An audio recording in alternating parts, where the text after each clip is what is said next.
all of their equipment. They're going to be bringing you the 2 feature tables. So this year, not only the main stage behind us, but we have the outer feature table, ensuring that you guys at home don't miss a single hand from the events throughout the series. With 2 feature TV tables, live reporting and social media content, there won't be a single hand missed from this year's coverage. You can keep up to date with all of the live reporting as well as the full WSOP Europe schedule over on the kingsresort.com website, as well as following us over on the live streams for all of the coverage from every single event at the World Series.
I'm an influencer.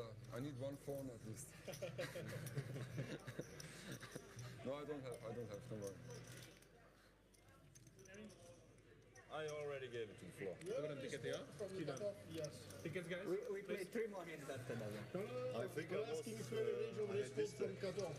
If I raise code from Kadon? Yeah. Because it's not bad, there is. It's pretty close. Every ragged ace I will fold.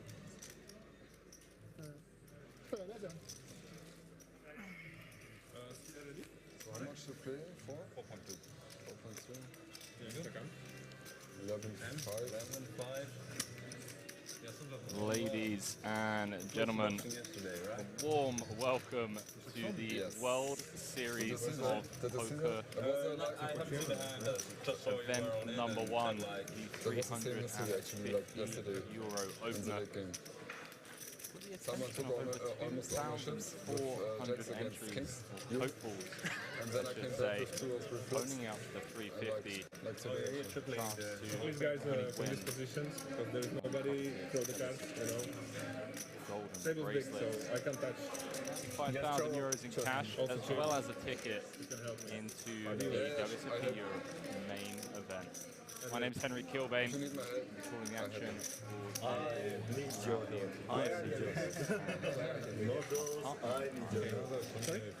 Batman to my Robin. Readers doesn't lie. The Robin to my Batman. All the time. YouTuber, Leave it like this, the upswing best coach, option. Then Poker Pro, a few seconds. Instagram story and But boss, the best stay cards all the time on the line. questionable tweeter, So here, right? Mr. Gary Blackwood, Gazzy B123. Gary, welcome to the commentary booth, mate.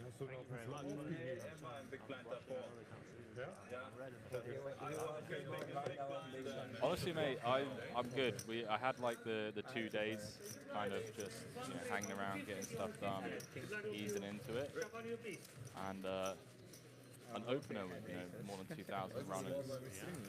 And for a lot of people that are typically playing like a 350 average buy-in, first prize, you could argue career trajectory changing, like somewhat life changing, as well as obviously winning the braces. So I'm excited for this one. This should be a fun one because we're going to have a mixture of both pros and recreationals that have managed to make their way down to the final 2 tables. So yeah, let's go. Bracelet event number 1. Yeah, absolutely. And what a way to start, as you say.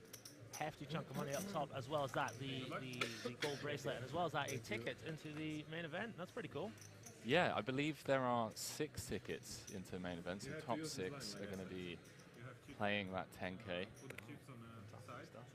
It's not bad. Bad little satellite, is it? For the first tournament as well. Little 350 satellite. 8 pass. Get your way to get your series started off the right way. If you ship this one. Healthy 5-figure payday as well as get to play the main. Here's a question straight off the bat. If you were playing ABI 350 euros and you did win a ticket, you satellited into the 10K, how much would you sell, or would you just... Well, I'm a little older now, and I find that I get a little more reserved with my decision making the older I get. So I think I for sure sell a little bit, probably at least 33%. Yeah. Yeah. What about you? You're a little younger than I am, so just gonna YOLO it all in. No, I'd probably sell like 50%. Oh wow. Okay. Yeah, 33 to 50%. Wise beyond Yeah, ladies and gentlemen, welcome to the stream. Those of you watching over on Twitch and YouTube, again, a quick intro. This is event number 1 of the World Series of Poker Europe, the 350 euro opener.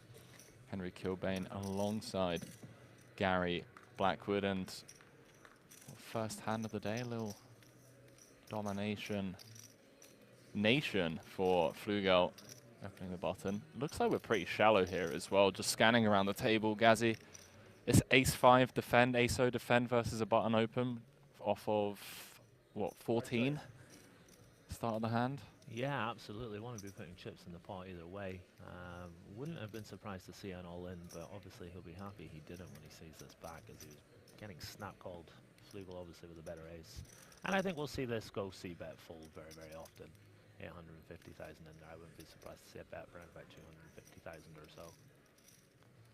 Always feels kind of dicey against this stack depth for us, where we do have decent equity with the ace-jack, but facing like a stop and go off of 12 bigs gets really annoying when your opponent does just decide to check rip the king 10-7 rainbow. Yeah, there are a lot of straight draws, a lot of gut shots, a lot of hands that can connect with this board. But Ferreira's not going to be able to continue as he slowly puts his cards into the muck.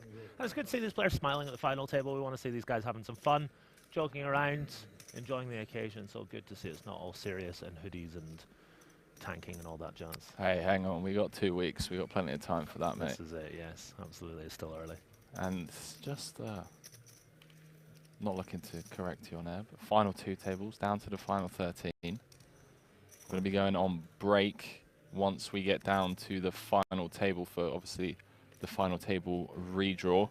Flips that one would have in a career, and when you think of this kind of buy-in range, 13 left, currently locked up 5k, but there's 95k for first, plus a bracelet, plus a 10k seat, late position open against a big blind jam. I think we'll see a call here from Flugel. I think he's well within his rights to think about it, get an exact count, but I think 8's just a little too good. 9s, he probably would have called it off by now. 8s and 7s right on the line. I think we'll see a call. Although, if he has a read that Savinelli is super tight, then perhaps not, but I think this is just a little too good. It's pretty grim. Like, if you feel like he's jamming 5s, 6s, and 7s, which I probably don't think he is with ICM. But yeah, he does make the call. Huge flip to kick things off here. Hand number 2. Bracelet event number 1. 5 million chips, plenty of chips at this stage of the tournament, so whoever wins this will be looking very good. As we see the average in the top right of our screens, 3.7 million is the average. So yeah. If Flugel can hold here, he's got double average, and if Savinelli can get there, he's way above average. So whoever wins this puts themselves in a very good position to go very, very deep indeed into this tournament. Here we go. First flip of the day. Who do you want? Ace, king, or 8s? I'll take the other side. I'll take the 8s. Okay. Wow. The 8s are Flugel still out in front, but does now have to fade 4 additional outs, as a queen would give Savinelli Broadway.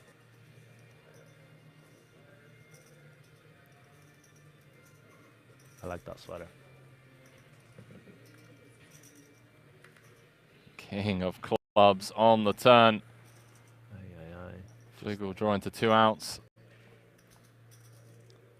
2 outs once, Gary. It's not the spot you want to be in for 2 times average with 13 left in a bracelet event. Got to win flips to win tournaments. Yes, you do.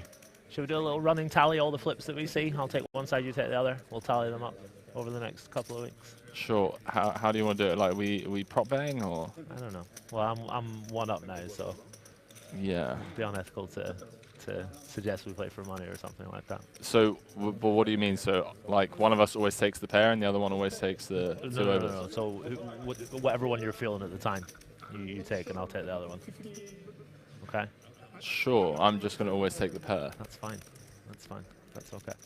You know, casino. Yeah, I see. I know I'm a little tiny bit behind, but I've seen how you run. I've played capture you over the last couple of days, so I'm happy taking the ace high a lot of the time. I mean, listen, empires have been built on smaller edges than what you're offering me, pal. But hey, all right, 1-0 for you. And maybe the chat can think of a fun forfeit for us. The loser has to do X, Y, or Z. Maybe something like run the London Marathon. What about 100 burpees? 100 burpees, sounds, no problem. You any good with burpees? I do burpees, man. I play a lot of football. Burpees are easy. Oh my God. It has begun. Big shout out to everyone joining us. Talk us through the platforms with which we are being hosted on, Henry. Twitch and YouTube? Yeah, we are on Twitch and YouTube. I believe we're also going to be on the official WSOP YouTube channel, but I don't want to shoot myself in the foot. So I'll wait until receive confirmation on that as we lose the Back again. the black screen of death for a brief moment. Savinelli here with a very limpable hand in the small blind. Thinking his options through.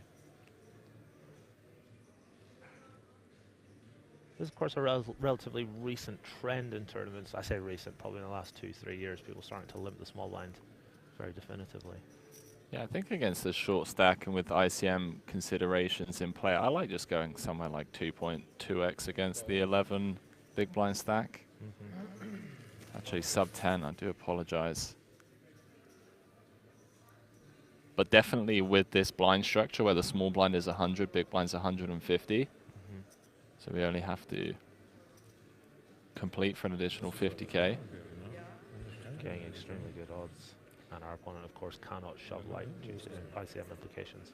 So you're very likely to see a flop and you get to realize your equity. And as well as that, you get to just push your opponent around post-flop a lot. Vice is going to miss a lot here. And Savinelli with the bigger stack gets to bet out on a range of different flops and take it down. As we see, Weiss is dominated going to the flop.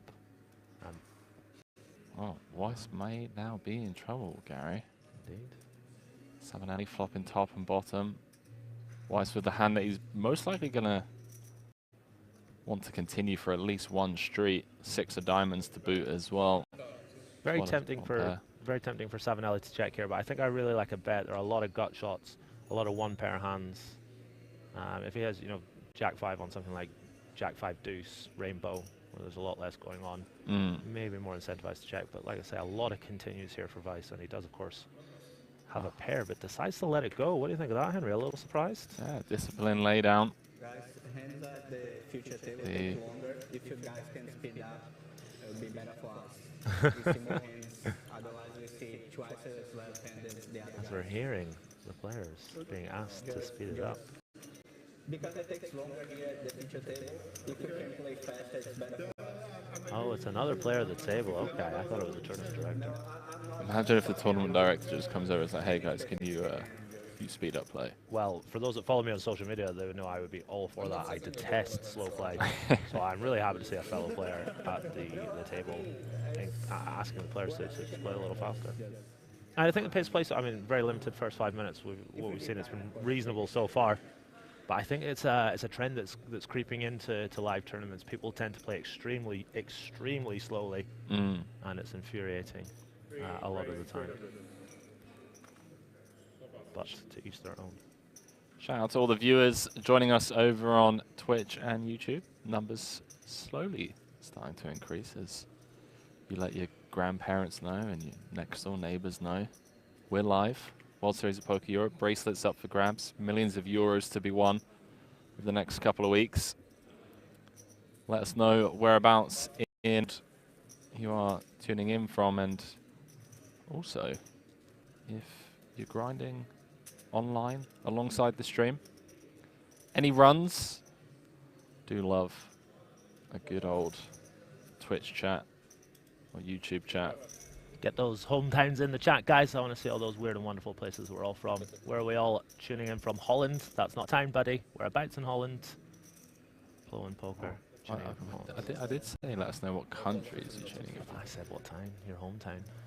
Okay. All right, guys. He wants to know your social security number, Your shoe size.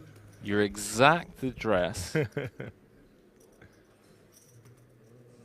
Living in Nottingham, very nice. Dust Till Dawn Apocalypse Grinder, I UK. wonder? One would assume, yeah. Apocalypse UK, one of the mods. As we see Flugel just getting a little open raise through off 16 with the Jack 10 of diamonds. Links he's saying from Lincoln, UK. Friend of mine's from Lincoln. Small world.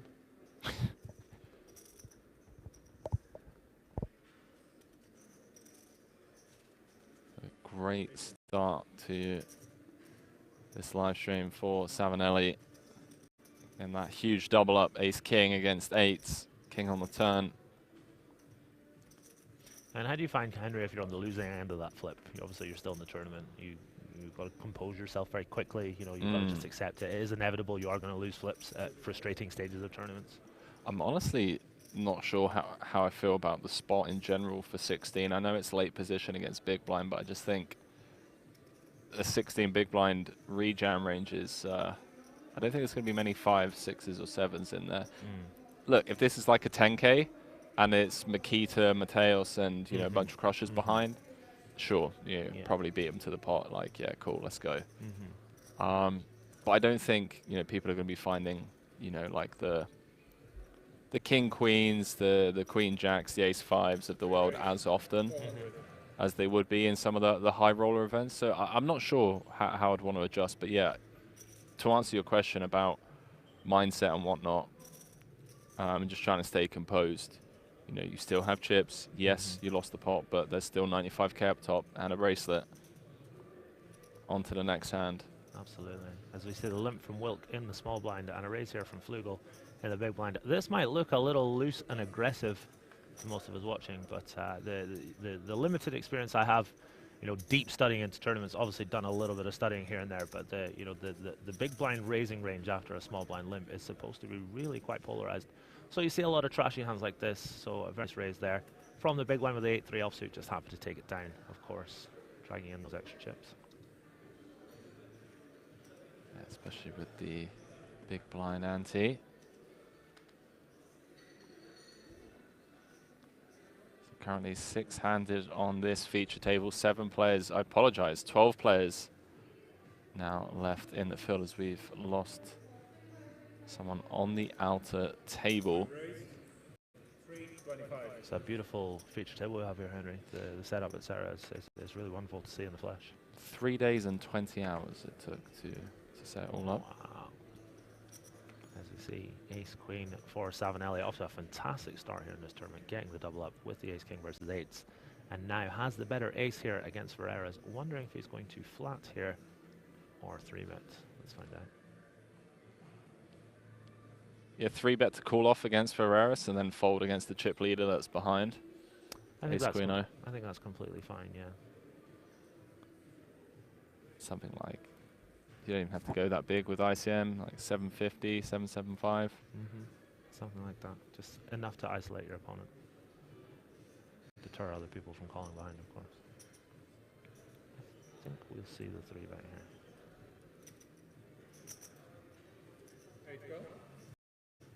He embarrasses me by just calling. You know what they say in the commentary world? Assume is to make an ass out of you and me. Very good. Very good. It's alright, mate. Been there, done that. On the t-shirt. Play the old guessing game. Get proven wrong time and time again. That's why we're here and they're out there, you know? Very true. Ace hello. in the window. Oh boy. What a dramatic peel from the dealer there. Just the suspense of the ace and then the 2 cards behind as we see an all-in and a call here, I'm sure, from Savinelli. Ferrera's going to see the bad news. Well, Ferrera's just ripping the flop. 1.3x. Savinelli goes over Ferrera, just stands behind him. Like, is this what's going on? Sweating it together. Status thing, perhaps. So around 1.5x pot there from Ferreras. Board very wet. Didn't want to see any straight or flush cards coming out, unfortunately. Oh boy. Hello. Always a chance. Savinelli 1 card away from going from 2 million up to 7.4 if he can just hold here with the ace queen. Needs to fade a 6, 5, or a 10.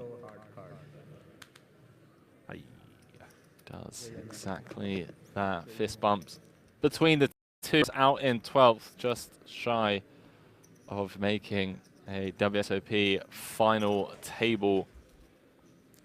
Everyone now guaranteed €6,958 for their efforts. Fantastic start to the day for this man on our screens right now. Coming in with around about 15 big blinds, and he has gone for a little spinneroony, little Booker T action. Quick look at the chip counts here. It is Wilke still way out in front with 73 bigs. Players have stood up out of their chairs, guys. I don't know if they're just all stretching. Sure, find out. So obviously, if we somehow lost 2 of the players, that means we would be down to the final table, but I don't believe we have. They're dropping like flies, if so. Very fast start to the day. McLean's 007, Wilpo. How's it all going? See the payouts are in the chat there for you. Mando1997 says, my God, that was a bad shove. It was a little different, I'll certainly give you that. But, you know, certain old school players. Oh, as we see an all in here. Man, I mean, we could be out of here by 8 PM at this rate. I could be back into that 5-5 game we were playing. Could indeed. We both lost in. You asked me not to talk about. As I say, the all in. Oh boy. Nice. And Savinelli continues to dominate. This is insane, man. What a spin for Savinelli. Talk about a heater. A couple of J-boys makes the call. Vice going to need a little bit of help here.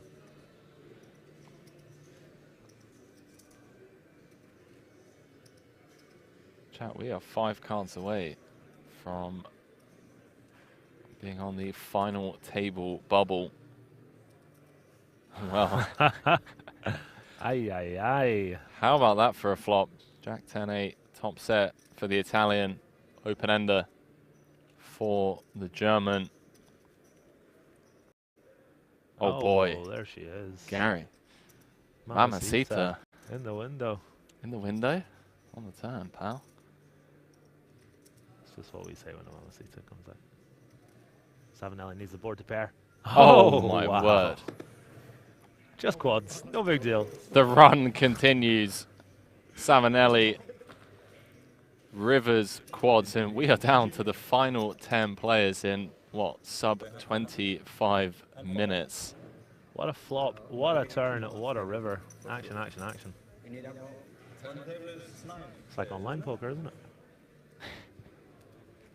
You're trying to trigger a Twitch chat straight away. Death by quads indeed. Apocalypse.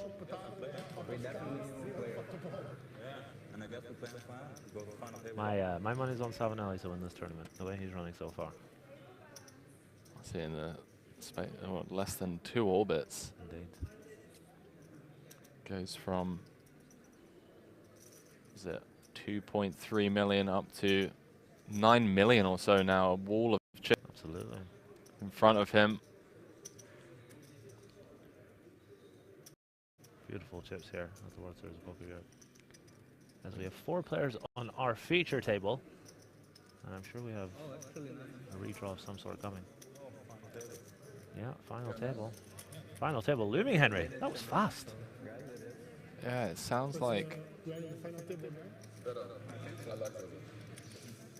Little variance right now. Okay, so the players are saying on the other table there's been an elimination. Just going to wait for confirmation of that, obviously. But we will be getting at least If I go to the toilet, can you listen to me? If I'm one player to rebalance the final 2 tables of 5, unless there has been elimination. You can see Savinelli on the spin of his life, up to 9 million.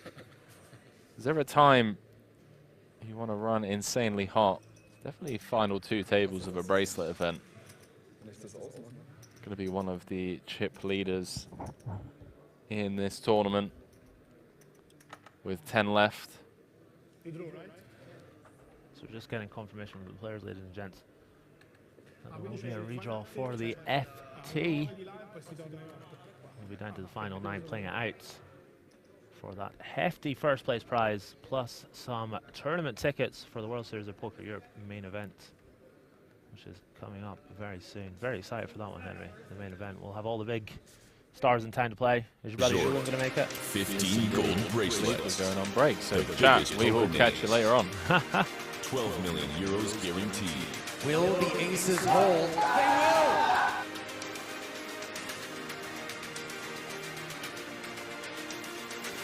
And it is an 8! Josef Gulash Jr., the car salesman from the Czech Republic, is the World Series of Poker Europe main event champion. Go figure. Become the next WSOP Europe champion. Check the full schedule and book your stay now at kingsresort.com.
Welcome to King's Resort Rotterdam, home of the World Series of Poker Europe.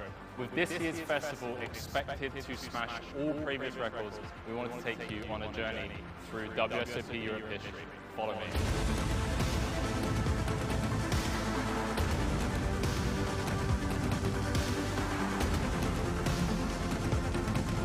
The World Series of Poker Gold Bracelet is considered the most coveted non-monetary prize a poker player can win, with players coming from all over the world to compete year in, year out, looking to take a piece of the gold back home with them. And this right here is the very piece of gold that poker players dream of taking home with them. So what does it take to run a prestigious series such as the WSOP Europe? About 140 poker tables, over 10,000 decks of playing cards, and over 750,000 chips in play throughout the entire series. Well, let's not forget about the staff. We have over 500 staff members, which include not only the 200 dealers that we have, the floor staff, the cashiers, the chip runners, and of course the production crew with all of their equipment. They're going to be bringing you the 2 feature tables. So this year, not only the main stage behind us, but we have the outer feature table, ensuring that you guys at home don't miss a single hand from the events throughout the series. With 2 feature TV tables, live reporting, and social media content, there won't be a single hand missed from this year's coverage. You can keep up to date with all of the live reporting as well as the full WSOP Europe schedule over on the kingsresort.com website, as well as following us over on the live streams for all of the coverage from every single event at the World Series.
This October, the biggest poker event in Europe is coming back to King's Resort. 15 gold bracelets, the biggest poker names, 12 million euros guaranteed.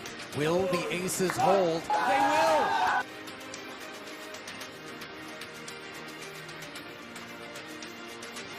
And it is an 8! Goulash Jr., the car salesman from the Czech Republic, is the World Series of Poker Europe main event champion. Go figure. Become the next WSOP Europe champion. Check the full schedule and book your stay now at kingsresort.com.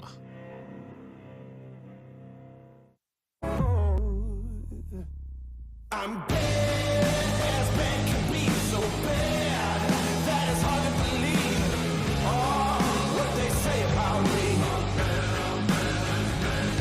I'm bad, take a look and see, so bad that it's hard to believe. I don't care what they say about me.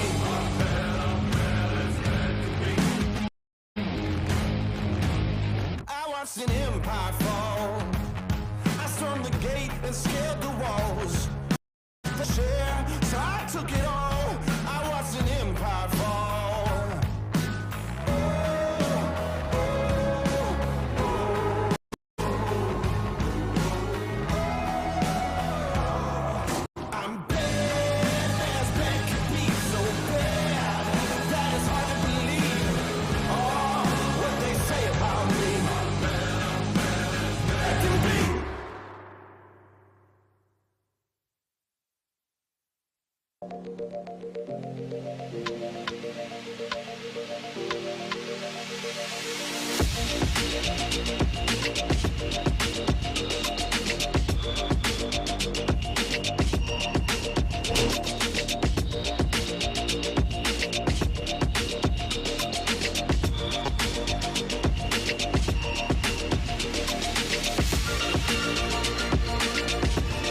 Main event champion.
Welcome to Kings Resort Rotterdam, home of the World Series of Poker Europe.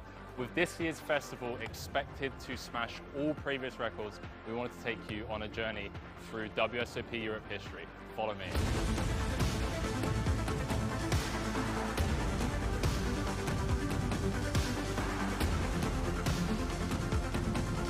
The World Series of Poker gold bracelet is considered the most coveted non-monetary prize a poker player could win, with players coming from all over the world to compete year in, year out, looking to take a piece of the gold back home with them. And this right here is the very piece of gold that poker players dream of taking home with them.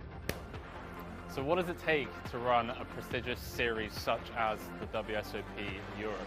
About 140 poker tables, over 10,000 decks of playing cards, and over 750,000 chips in play throughout the entire series. Now, let's not forget about the staff. We have over 500 staff members, which include not only the 200 dealers that we have, the floor staff, the cashiers, the chip runners, and of course the production crew with all of their equipment. They're going to be bringing you the 2 feature tables. So this year, not only the main stage behind us, but we have the outer feature table, ensuring that you guys at home don't miss a single hand from the events throughout the series. With 2 feature TV tables, live reporting, and social media content, there won't be a single hand missed from this year's coverage. You can keep up to date with all of the live reporting as well as the full WSOP Europe schedule over on the kingsresort.com website, as well as following us over on the live streams for all of the coverage from every single event at the World Series.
This October, the biggest poker event in Europe is coming back to Kings Resort. 15 gold bracelets, the biggest poker names, 12 million euros guaranteed. Will the aces hold? They will!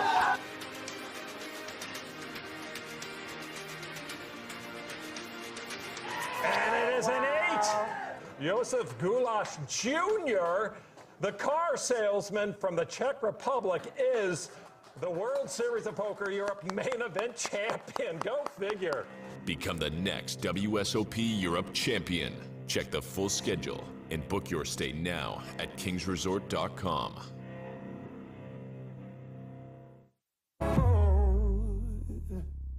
I'm bad as bad can be, so bad that it's hard to believe. Oh, what they say about me. I'm bad, take a look and see, so bad that it's hard to believe. I don't care what they say about me.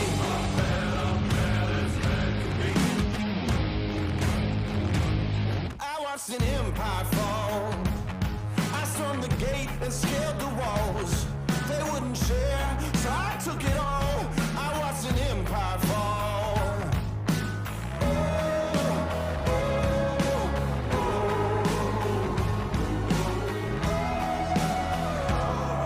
I'm bad as bad can be, so bad that it's hard to believe. Oh, what they say about me. It can be.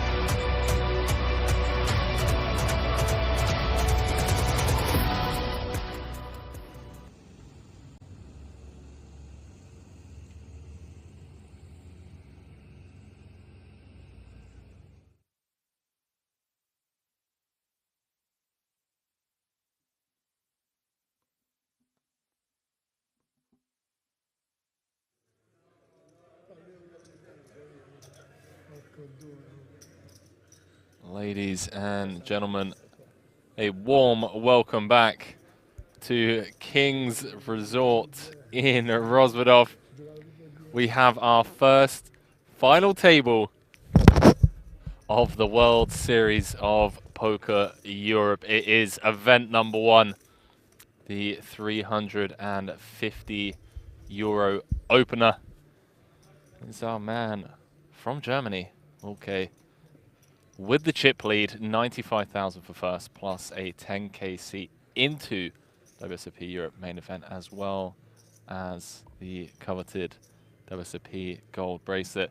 My name's Henry Kilbane, joined alongside Mr. Gary Blackwood in the booth. First FT, mate. Yeah, absolutely. And just looking at the stacks here, we can see that we've got a short stack around about 14 bigs, but everyone's got around about 30 bigs or so. So, you know, it's not like a turbo structure where we're just going to see all ins. We're going to actually get to play poker and see some flops. Yeah, it's interesting because obviously we came in today with 13 left, and they kind of dropped like flies. They did. Down to the final table. Took us, what, less than 7 hands, I believe, to go from 13 to the final 9. Scanning around the table. See what tournament director says. 2 hours of play before the first break, I believe. So here we go. Yeah, and like I say, relatively deep-ish stacks of around about 30 bigs or so. You know, you get to some final tables and it's just all in or fold, but we're going to get to see some flops, going to get to see some poker. And that's going to be great to see. About to get the cards in the air. Everyone guaranteed just shy of €9,000, 8,809, the last 5-figure payout. And it's also worth noting that, I mean, I don't know whether I'd call it like a bubble, but I guess it would impact some sort of ICM considerations, being that the first 6 do get those 10K seats. So 6 will receive 29,225 plus the 10K seat. Sorry, sorry, 19,000 plus the 10K seat. But then 7th walks away with just 14,500. So, like, there's literally a 2x jump between 7th and 6th. Yeah, absolutely. It's almost like another bubble, and the players will be well aware of that. The EV that comes with that 10K seat, because obviously it's, you know, if you're a winning poker player, then you know the potential to go on and do very well in that tournament. So you're absolutely right, Henry. There's another important aspect to factor in with those tickets, which I kind of like. You know, they haven't put those tickets out there to do this, but it does generate that extra side to it, if you like. Good luck solving that with your modern day solvers. I know, right? Modern kids and their solvers. Round 2. There's always a Brazilian at a final table, pal. Yeah. I was going to say, we obviously, WSOP Europe, we've got Italians, we've got Germans, we've got Czech Republican in the mix. I have seen a couple of American players in. It's really good to see that these guys have made it across the pond for WSOP Europe. Yeah, it's funny actually that you mentioned that. I was speaking to one of the main WSOP tournament directors, Andy Tillman, who does all the series during the Vegas series and then comes here for WSOP Europe. And he's predicting to see a lot more Americans this year due to, obviously, the exchange rate. Rather than this being like a 13K now for Americans, it's actually a 10K, which is something that sometimes you wouldn't even think about, you just overlook it, but it does make a lot of sense, right? Absolutely, yeah. As well as that, you've got to factor in the fact that the last couple of years we've been limited to what travel we kind of can't do. So for sure. Hopefully the Americans are itching to get out, explore Europe, come and play some poker. Yeah, I mean, so many flights, from anywhere in America to Munich, Prague. We want to see all countries represented here at the World Series of Poker Europe. As we say, a raise and a take it with Jack 9 of Hearts onto our second hand of the final table. Our man Savinelli here with Jack 6 offsuit. Talk about it here, Henry. First 7 hands, he's shot up there into second place. Yes. Look, long way to go, obviously. Big final table for all of these guys, but yeah, to go from 2.3, 2.4 million up to second in chips, coming into the final table in less than 7 hands is, yeah, quite the run. especially with near 6 figures for first. You know, etch your name into the poker history, winning a bracelet. We see Wilke here with Jack 7 off on the button, and of course a chip lead to go with it, so he'll raise it on up. Big blind, of course, 150,000 right now. He comes with the min raise to 300,000, and a very defendable hand in the big blind for our home player, playing for the home team. Novertil here makes the call. Yeah, really looking forward to seeing how Wilke plays this big stack, because they're, you know, looking around the table, there are a lot of people that are currently handcuffed due to the ICM implications in play, and especially as we go from like 9 to 7, that noose going to be gripping around their necks a lot tighter as well, with the 10K seat bubble. And absolutely, see a very small bet here from Wilke. Yeah, snap fold from Novertil. The joys of being the big stack to make these C bets, these raises, and you know, as you've mentioned already, the ICM implications means that people can't exactly play back at you willy-nilly. A few people in the chat asking, is this live? It certainly is. We are obviously on a 30-minute delay to protect the integrity of the game, but Gazzy B and myself are on that delay with you, live in real time with you viewers at home. So any questions for either myself or Gary, if you want to know more about Gary, !Gary in the chat. It's an upswing coach, as well as a YouTube superstar, Twitch streamer, professional poker player. EPT side event winner, you forgot to. Wow, we did we forgot to mention that one. Yeah, fresh off a victory at EPT London. Talking of EPTs, EPT Prague coming up at King's later on in the year. Pretty much what, a couple of weeks after this wraps up. Yeah. Yeah, at King's Resort Rozvadov. Looking forward to that one. As we see Flugel here with Ace Queen. Gonna bring it in for a raise. A little too deep to be shoving here with about 19 big blinds, so he'll raise it on up.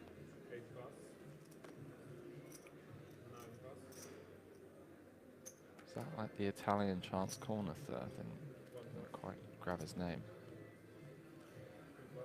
Oh, it looked like it. Maybe I'm just seeing things.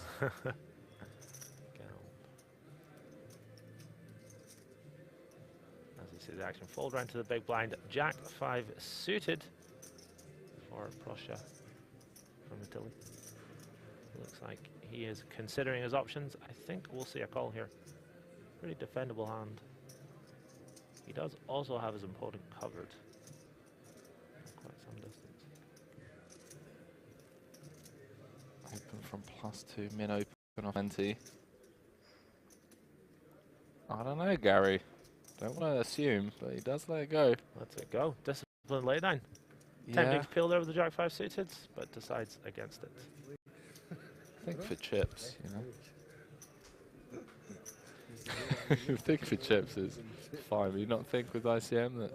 I mean, I would have called it, but to each his own, I guess. Is that how you? That's how you want that EPT side of it? Yeah. And they're messing around with the Jack 5 suited.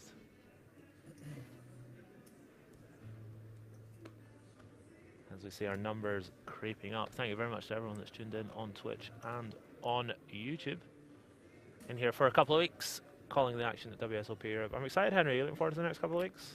I am, especially given that we kind of have, I don't know if I want to call it a buffer, but we have today's, obviously, event number 1, bracelet being awarded. Tomorrow we have the PLO final table of event 2, so another bracelet. Then we have 5 days of high-stakes cash game streams, you know, between 6 and 8 hours in the booth. So we kind of just get to ease our way in to the higher buy-in events, the 25K, the main event, obviously, all of that good stuff.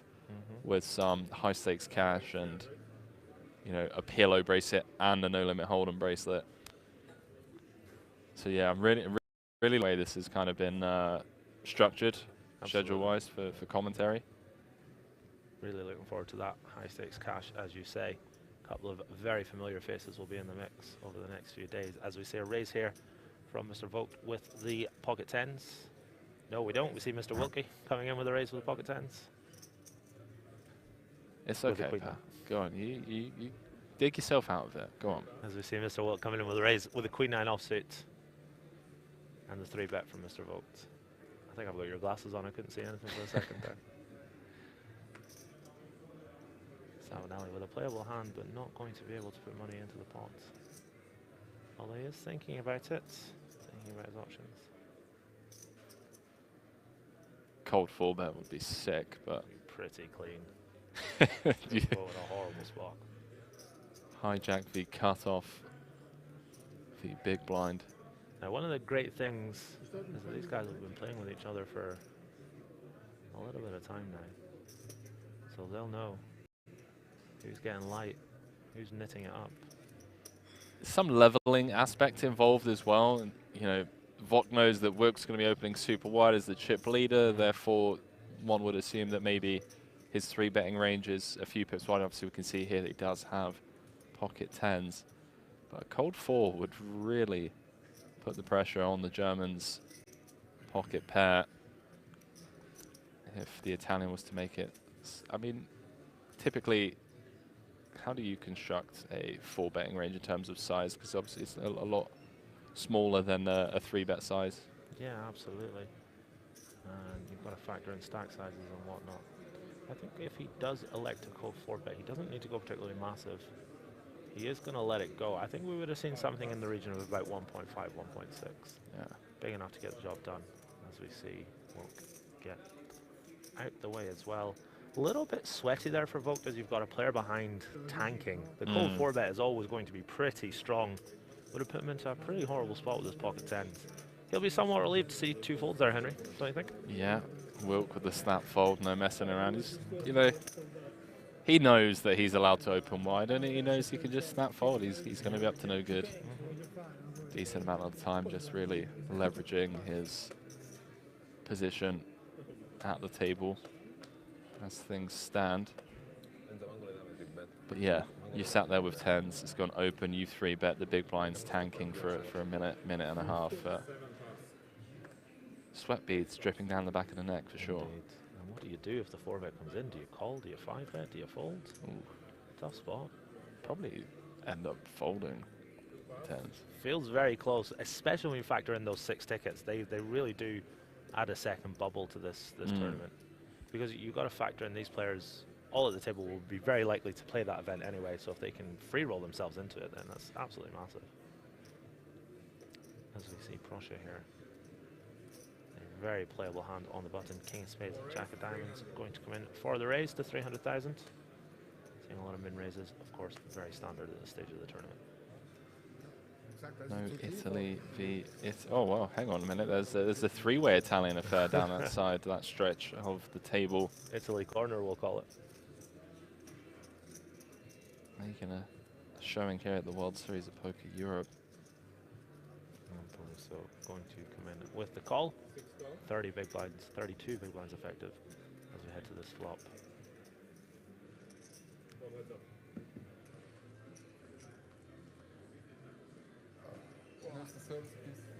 I love this.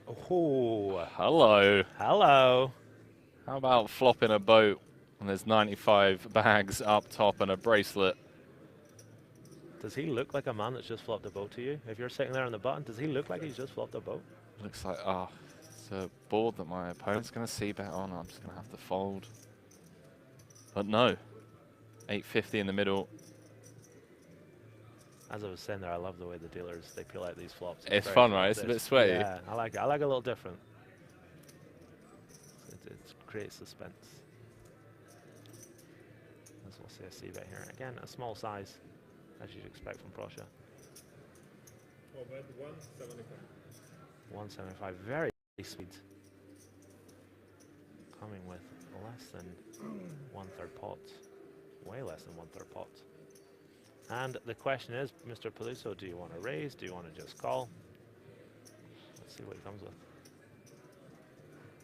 I think on like a board texture like this, where you're facing a button open, I'm just a big fan of check calling and just keeping in, you know, the completely wide range of my opponent.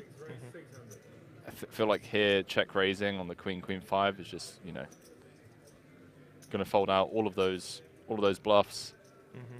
Most of them that have, you know, close to 0% equity against your flopped boat.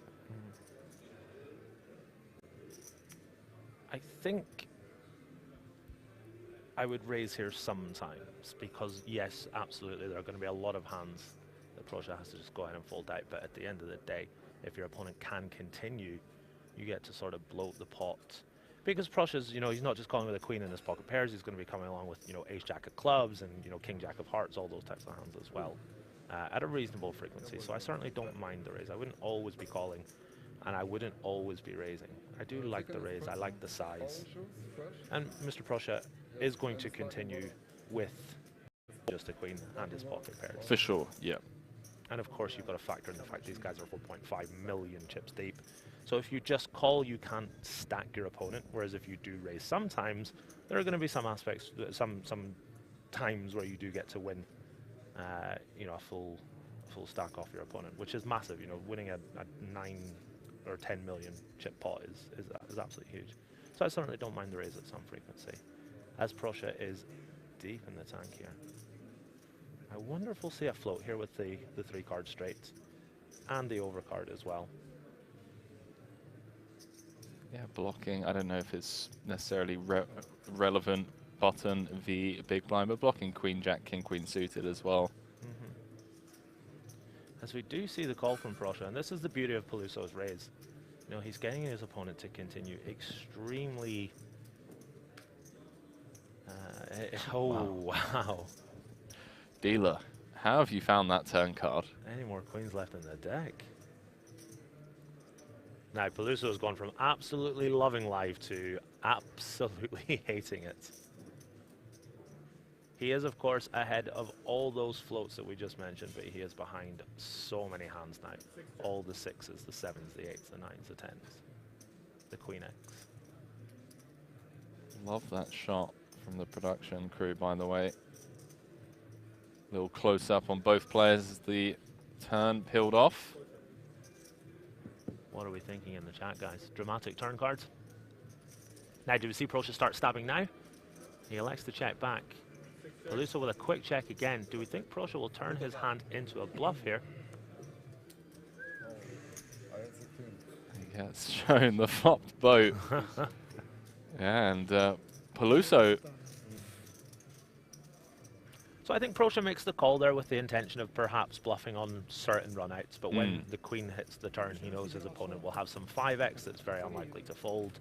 He has a lot of, you know, 7-6 or 6-4 suited that has to give up on the queen turn.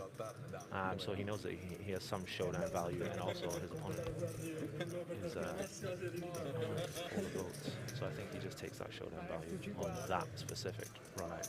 If it runs out, you know, 9x, deuce x, I think we'll see a bluff there at some frequency. I'm actually tilted for him. Which player? The player that flopped the boat? Yeah, you flop a boat and turns just the queen of spades. 3 queens on board. Like, what's going on? What can you do? Can't be too tilted. He did drag in the pot and is battling out for 95,000 euros. What a first place prize for a 350 euro opener. Yes. Fantastic.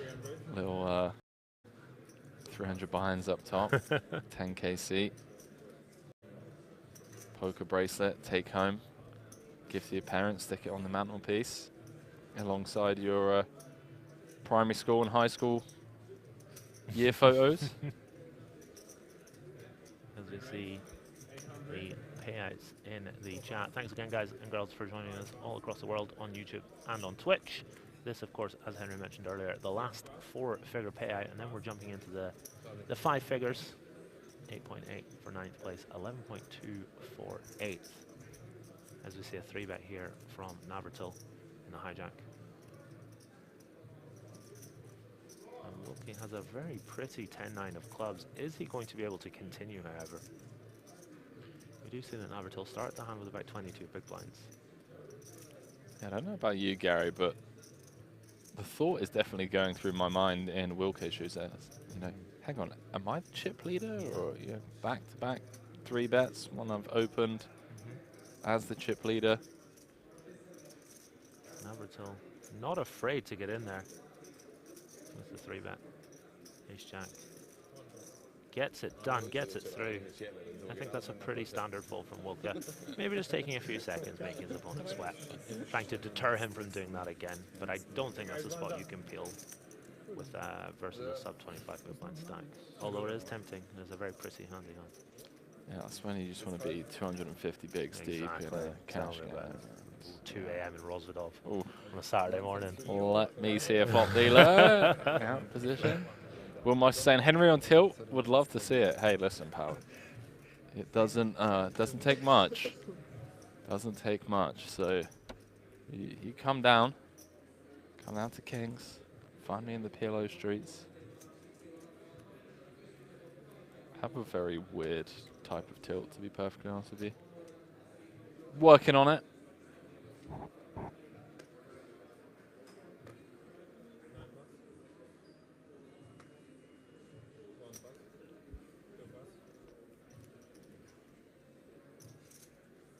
I am working on it.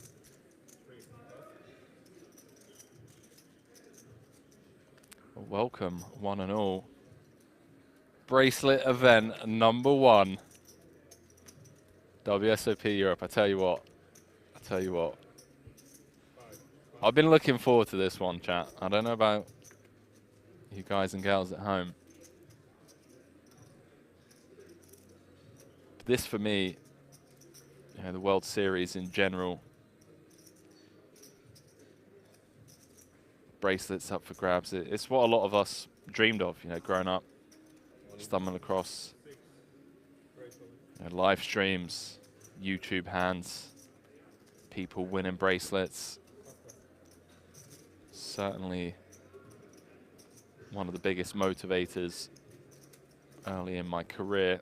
So I'm sure a lot of you feel the same way. And especially the fact that, you know, there are just so many satellites and smaller buy-in events as well. Really keeps the dream alive for a lot of the low stakes grinders. Satellites into the bigger events, obviously.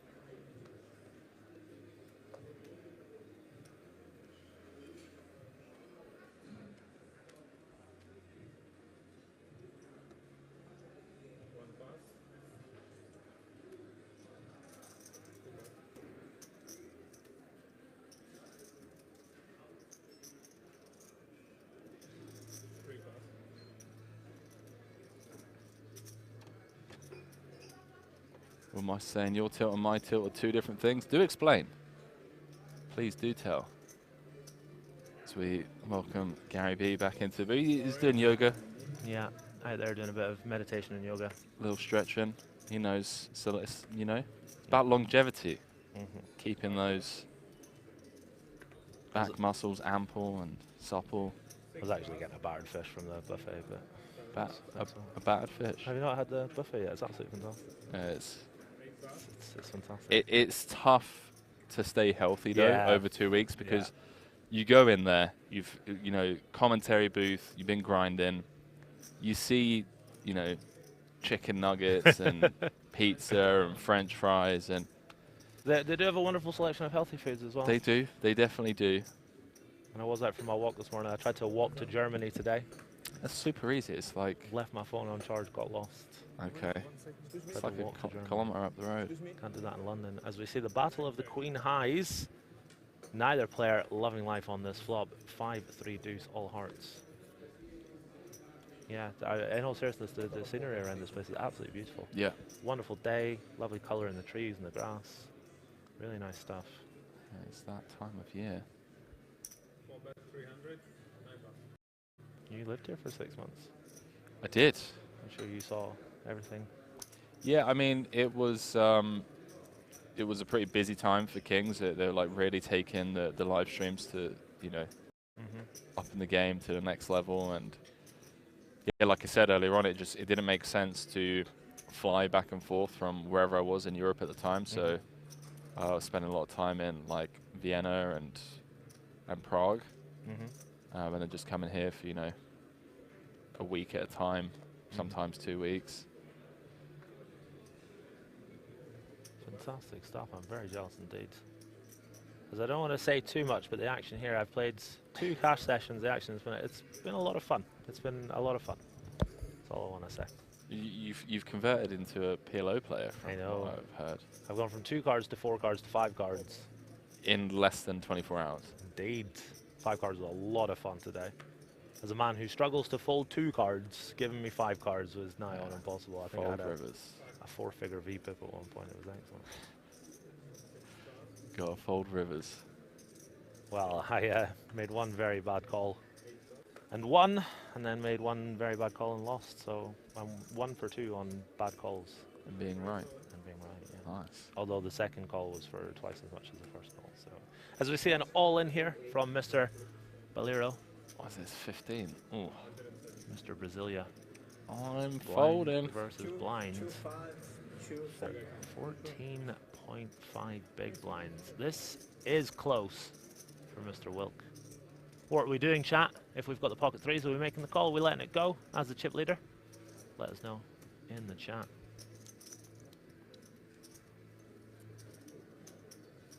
Let us know what you think. It is a ton for the pocket threes.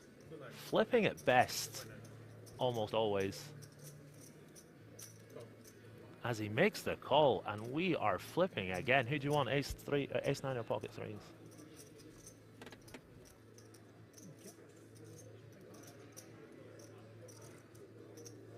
Well, I'll tell you what, Gazzy.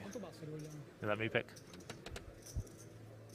Sure. I'll take the ace 9. I'll take the ace 9. He's taking the ace 9. I'll take the ace 9. Just the 58% equity, just like a 16% equity edge. Why not? I'll take the ace 9. But yeah, chip lead. I don't know, Gazzy. I don't want to sit here and dissect this, you know, an insane amount. But I feel like maintaining that chip lead with 11 million, where, like you already said, you know, going to be flipping at best. And well, so far so good on the Queen Jack 5 Rainbow. Still 37% for the Brazilian. 6 million in the middle. If Wilke can just hold here. Ho, dealer. Action turn card. Does somehow manage to muster up as Valerio's outs more than double on that 10 of spades turn. 1 card to come. And is the 5 of diamonds. Too many outs, Gazzy. Too many outs. Too many outs. He walks away a little dejected, but still a very nice score. Almost 9,000 euros in the first tournament. That'll set him up nicely for the rest of the week. Hopefully he's not too disappointed when he cashes that in. Wilke now getting close to being in a spot where he can really let loose, right? Those middling stacks that are kind of, you know, comfortably separated from the bottom of the pack. That ICM noose tighten out, I would assume. Yeah, absolutely. And as you said, we don't want to dissect it too much, but I was a little surprised to see him make the call. I think in that spot, I would favor keeping my stack intact, you know, keeping the big stack so you can push people around. But he does decide to gamble it up. And, you know, the benefits of doing so, he's now commanding chip leads. And we are 1 player less. As we see Mr. Bolero out in 9th place. Andrian now the short stack with 8 big blinds, and we see Mr. Wilke with 70 bigs. Savinelli in 2nd place with 42. That is a commanding chip lead, as you say. It really is, Gary. And note those, you know, stacks between 20 and 30 big blinds really handcuffed at present due to, you know, Adrian's presence, 8 bigs, Flugel as well. Sorry, Andrian's presence with 8 bigs, Flugel on 14. So if you're in like Vox shoes with 26 bigs in the middle of the pack, 2 eliminations away from a 10k seat into the main, as well as a couple of ladders, would expect to see some cagey play for the next couple of orbits until we either, you know, lose a couple more players or we just get a case of the stacks evening out a little bit more and people being forced to play. Absolutely, yeah. See Mr. Walker. Again in the small blind with King 6 suited, elects to limp. And Volt will absolutely be putting more chips into the pot here. Some GG's in the chat for our 9th place finisher rather. Poggy with the Twitch Prime. Appreciate you subscribing to the channel, dude. And don't forget, we are going to be holding several giveaways throughout WSOP Europe from today. Exclamation mark giveaway in the chat. WSOP Europe merch and King Shop merch up for grabs. Do get involved in that.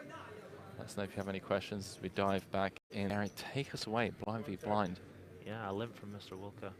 Vogt with the raise to 500k. Wilke makes the call. A little on the small side from Vogt. I think he's just trying to fold out, you know, the 7-4 offsuit type hands. But a little on the small side. He does like to see bet this board. 300,000 chips. Wilke with a gut shot, an overcard, and the backdoor diamonds being offered a very nice price. He does have the quote-unquote idiot end of the straight draw, as we like to call it in the United Kingdom. But he does elect to make the call, hunting for that 9 or that king to put him into the lead. Little does he know a 6 would work as well. It is the 5 of spades. He now has the open-ended straight draw. Does indeed. Vogt not loving life after getting called. He can, of course, sometimes have the best hand when he does get called, as we can see here. But many pay for the small blinds. I think we'll see this go check, check. Yes, indeed it does. To a river. Queen of diamonds. How do you like that?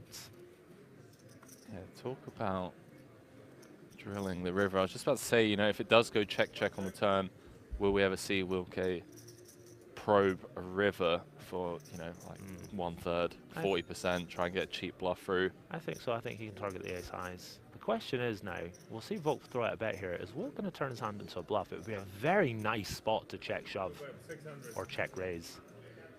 As we see the bet of 600,000 going. I like this size. Trying to milk the 9/8s, the 10x, the worst one pair hands. Does Wilke have it in him to turn his hand into a bluff here? Yeah, you like this as a bluff candidate, you absolute sick pup. Well, I mean, it's easy because we can see the cards, but Vogt does appear to be very capped here. Can't really have any straights, sets, not too many combos of 2 pair. So he could put his opponent right in the blender. He decides against it, though. Talking about keeping that big stack intact, and he decides to take the lower variance route this time. It would have been a really tough spot for Vogt there. Had Wilke come along with the raise, but he does decide to let it go. And some much-needed chips for the big blind. Gazzy would have been fist bumping his way out the commentary booth if he had found the check raise there with the king high. Absolutely. I'm not saying he was going to do it, but it would have been a pretty sexy play. As once again, we thank you guys in the chat for joining us. Taking a little look at the Nightbot exclamation mark promo. If you guys want to know more. Joining us on Twitch and YouTube. As Henry said earlier, our numbers creeping up. We'll be with you for the next couple of weeks. I'm sure we'll hit some big numbers. Some big tournaments coming our way. Some big cash games. It's going to be a lot of fun. I'm ready for it. Yeah, if you guys are obviously interested in the full schedule, head over to kingsresort.com. You can see all of the tournaments that we got coming up. We have 2 feature tables this year. As I mentioned earlier on, the production team have been working pretty much day and night. About 4 days to set up the entire stage and the outer feature table as well. So more tables, more players, more hands, more coverage, as the bigger names of the poker world will obviously be rolling in towards the end of this week as the higher buy-in events start. I did see Alan Kessler. Oh no. Out there. Oh no. I'm going home. bothering the floor. Yeah, no, I joke. I jest. He was just he's perusing the tables at one point. In all seriousness, good luck to Mr. Kessler. As we see Queen 8-3. Queens are hot, Henry. There's been a queen on every flop. Mama, see those. Queens are hot. Talking about the production value, obviously the stages look fantastic, but away from that, you've got the general poker area. Hundreds of tables set up. They are ready for it of. How many? Here's a question. How many decks of cards do you think they use during a series like this?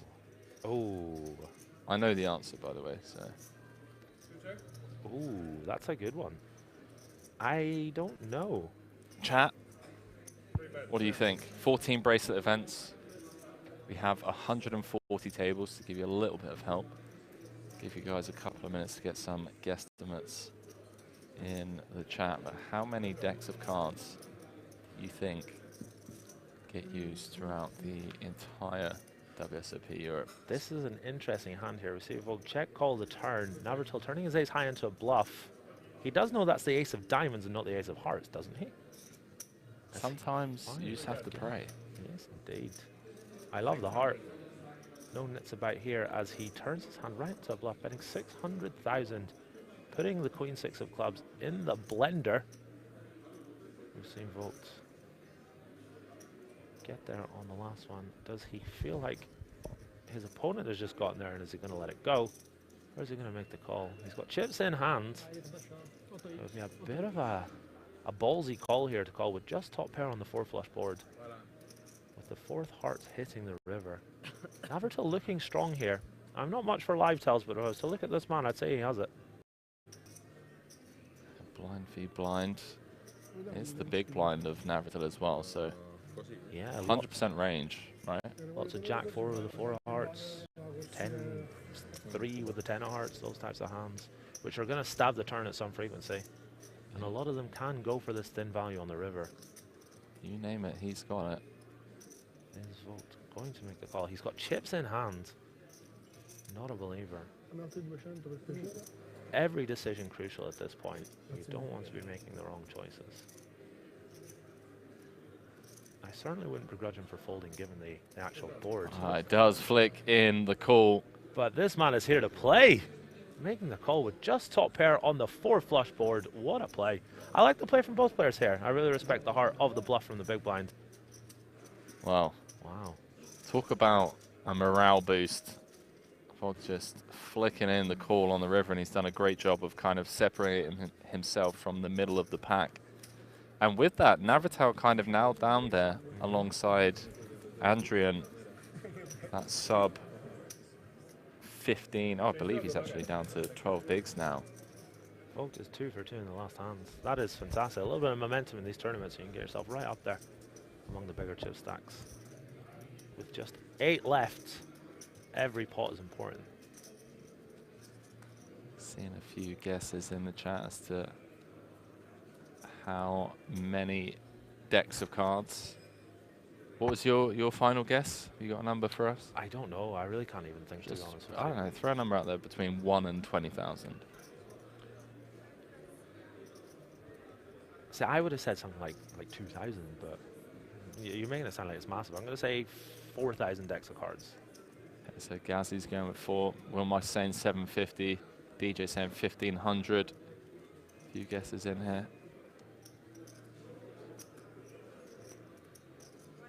Give you guys a couple more minutes on that.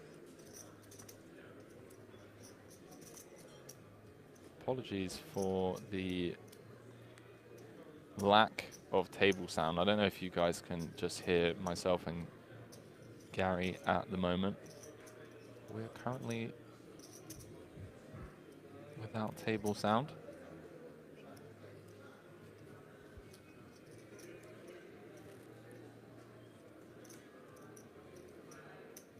Italian gets a walk in the big blind.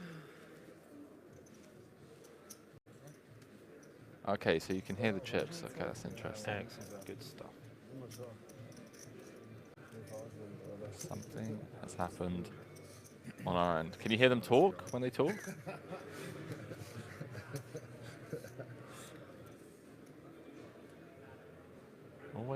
Always a bit cautious when it comes to trusting you guys at home. Trusting Twitch chat. Trying to bluff us. All right, sound is good. Okay.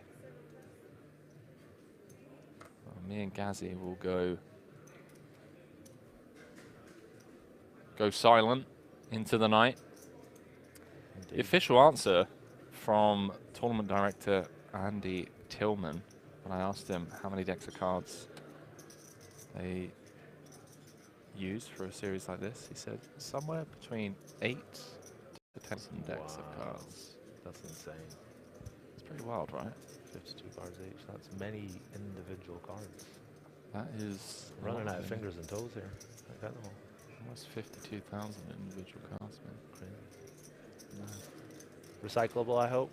Wait, hang on a minute. You didn't even correct me. 520,000 individual cards. I took your word for it, mate. Hang on a minute. I thought it was 5.2 million. Hang on a minute, what's going on here? As we see a limp from the small. And Savinelli raising. Henry, queens are hot, and we could well see Queen 5 and King Queen going to a flop. Yeah, I don't. Well, actually, blinds have gone up to 100,000, 200,000, yeah, and he does just come with the limp fold. Yeah, disciplined, solid laydown. Again, tempting to limp call, but he does elect to let it go. Savinelli got off to a very hot start today. A little quiet, a little card dead at this final table so far, but is biding his time, patiently waiting. You don't want to be forcing the action and bleeding chips. All these players in position to win some healthy money today, and as we've mentioned a few times, for those that are just joining us, the top 6 players of this tournament will also win a tournament ticket to the World Series of Poker Europe main event, which is of course a 10K. So it's like we have the money bubble, the final table bubble, and now we've got the ticket bubble, which, and as Henry and I have discussed, is a whole other element, a whole other level to this tournament for all these players, because they'll want to win that ticket, Henry. Yeah, 100%. I mean, WSOP Europe main. Not sure, how many of these guys are planning on playing it regardless. But obviously the chance to, I guess, satellite your way into it, as well as winning some healthy 5-figure paydays. We jump back into this. It looks like Italian Posher is considering turning its hand into a bluff against the chip leader. And well, Mamma mia. We have seen Wilke open fold to a couple of 3-bets, but this time round, unless something wild happens behind. This is interesting stuff here from Proscia. 3-betting with the ace-3 offsuit to 1 million. And Savinelli, once again, this is not the first time he's been caught in the crosshairs, with a very playable hand. Yeah. Perhaps not able to play it as well he would want to, given the action before him. And again, I think we'll just see a fold here. A little frustration, taking his time. Understandable. Thinking about his options, but I think he'll just have to let this one go. Yeah, he did have the ace-jack open and 3-bet spot earlier on. Tanked, considering the cold 4. He came close. It looked like he was good at one point, whereas I get the vibe now that he's just going to let this one fold. I think that's a disciplined laydown. You've got to imagine at home, you can't see the cards. Very difficult spot for him. He's got to just go ahead and let it go. Now, back over to Wilke with the 13 million chips and the ace-jack suited. Ace-jack of hearts as well. We all know that hearts is the most dominant suit in the deck. Wow, I didn't know that. You didn't know that? No. Oh, well, you know now. Learn something new every day. You slightly up your frequencies with hearts. There we go, chat. If you ever see me blasting, a good chance. I got hearts in my hand. So okay. Considers his options here. 4.5 million effective, 22.5 big blinds. As we see Rec 7777 say, wrong, it's spades. Wrong, my friend, it's hearts. And Wilke knows this. As he goes all in, he would have folded spades, I'm sure of it. But he moves all in, getting the job done. Taking his time before shoving all in. Yeah, I don't wish to state the obvious, but that is a huge pickup. All things considered, Wilke up to 15 million in chips. Now has around about a third of the chips in play with 8 left. And kind of chopping away at one of Proscia's knees there. Yeah. Taking about 25% of his stack away from him, uncontested. Reminded of a Mike McDermott quote from Rounders about chopping off one of your opponent's legs. Yeah. Kind of similar to that. Yeah, that time where Teddy KGB put 5K of his 10K in the middle and then folded to a jam. Yeah, I remember that. Well, very realistic hand history. Man's just put 1 million of his 4 million in with ace-3 off, so it's kind of similar, to be honest. No, 100%. That's where I got it from. But yeah, I just always laugh at that hand history. Because not only does Mike McDermott have pocket kings in that hand, it's like, well, he's representing aces, and if he has it, then so be it. I'm all in. It's like, okay, pal. what was it? It was like a 50x raise or something. Something like that, yeah. Something ridiculous. Goes like, they're playing 25-50, 200 bigs effective. Firstly, he 10x opens the kings, and then Teddy rips in half of his stack, and then folds to a jam. I mean, and ironically, that's not even the craziest hand in that entire film. My favorite one is when Johnny Chan 5-bet folds at limit poker, and then it's like, "Did you have it?" Oh, sorry, man. Jan, I don't remember. Absolutely fantastic. Love me a bit of Renders.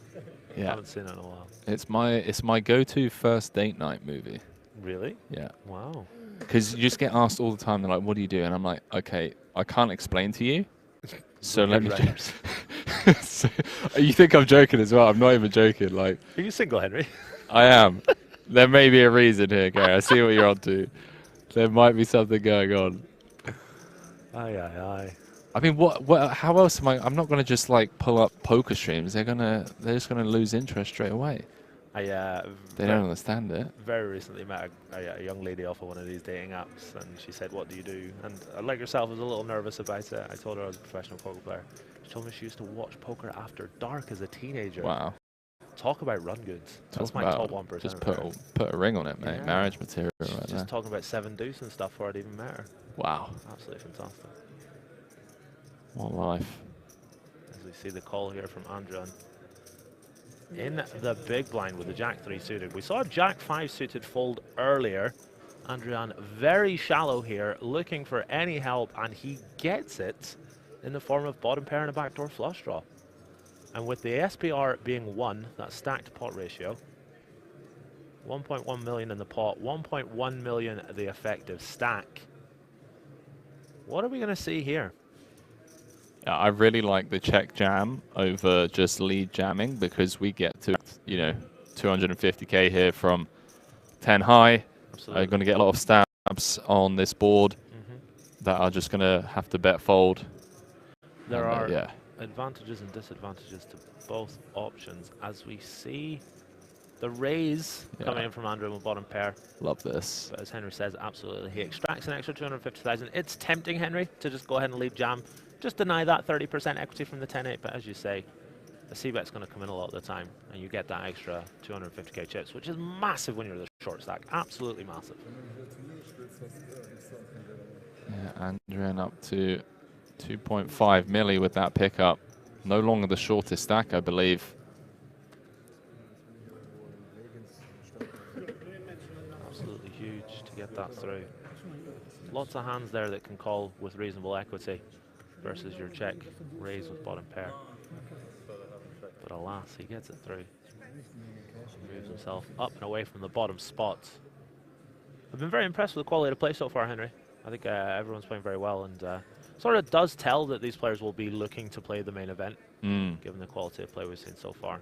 So they'll be vying for that ticket, absolutely. It's an extra 10,000 euros. A little more in EV, given they're all top players. Everyone currently guaranteed 11,254 euros for their efforts so far. Lots of limping in the small blind. And we see Wilke here with 8-3 offsuit. I did mention earlier that the big blind's raising range obviously got their aces, their kings, their ace-king, etc. But lots of these trashy hands. It does change slightly when the small blind is shallower. Let's see what Wilke comes with here. I wouldn't be surprised to see a raise or a check. I don't think we'll see an all-in. I think it'll be a small raise or a check. He does look in the mood. However, he does just decide to check. Yeah, we'll see a lot of raises with the 7-3 offsuit type hands when the players are deeper, but at this stack depth, it's nice to just check and see a flop. And we see the ace, queen, 10. Queens, Henry, Every flop. Thick and fast. Mamacita. Aye, aye, aye. The bet from Andran gets it. What has Pad started? I don't think Pad was on start up. No? No. Okay. I believe it all stems from, I can't remember the guy's name. Someone in the chat might be able to help me out. The guy at the WSOP, the lady coming guy, are you familiar with this?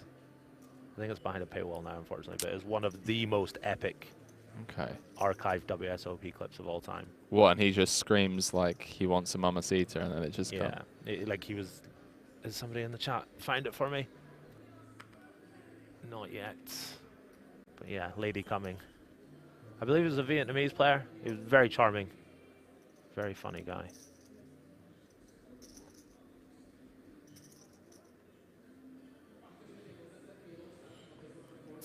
All right, I'll rephrase it. Queens are sticky. Yes, they are. Sticky queens. Go ahead. Pads took it. Oh, absolutely. Yes. Don't want to take anything away from Mr. Patrick Leonard. Pads1161 on Instagram. If you guys like Instagram content, we've got to give him a shout out. It's absolutely fantastic. Where do you think the 1161 came from? Do you know? Is this another question? Maybe I do. Maybe I don't. 1161. I don't know. Neither do I was hoping you'd tell me.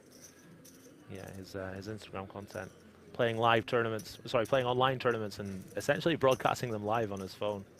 Playing so many tables and being able to do that's very impressive. We will, of course, be giving shout-outs to a lot of our favorite content creators over the next couple of weeks, but Pads is in there first. Brilliant football player as well. Don't know if you know that, but he's absolutely fantastic.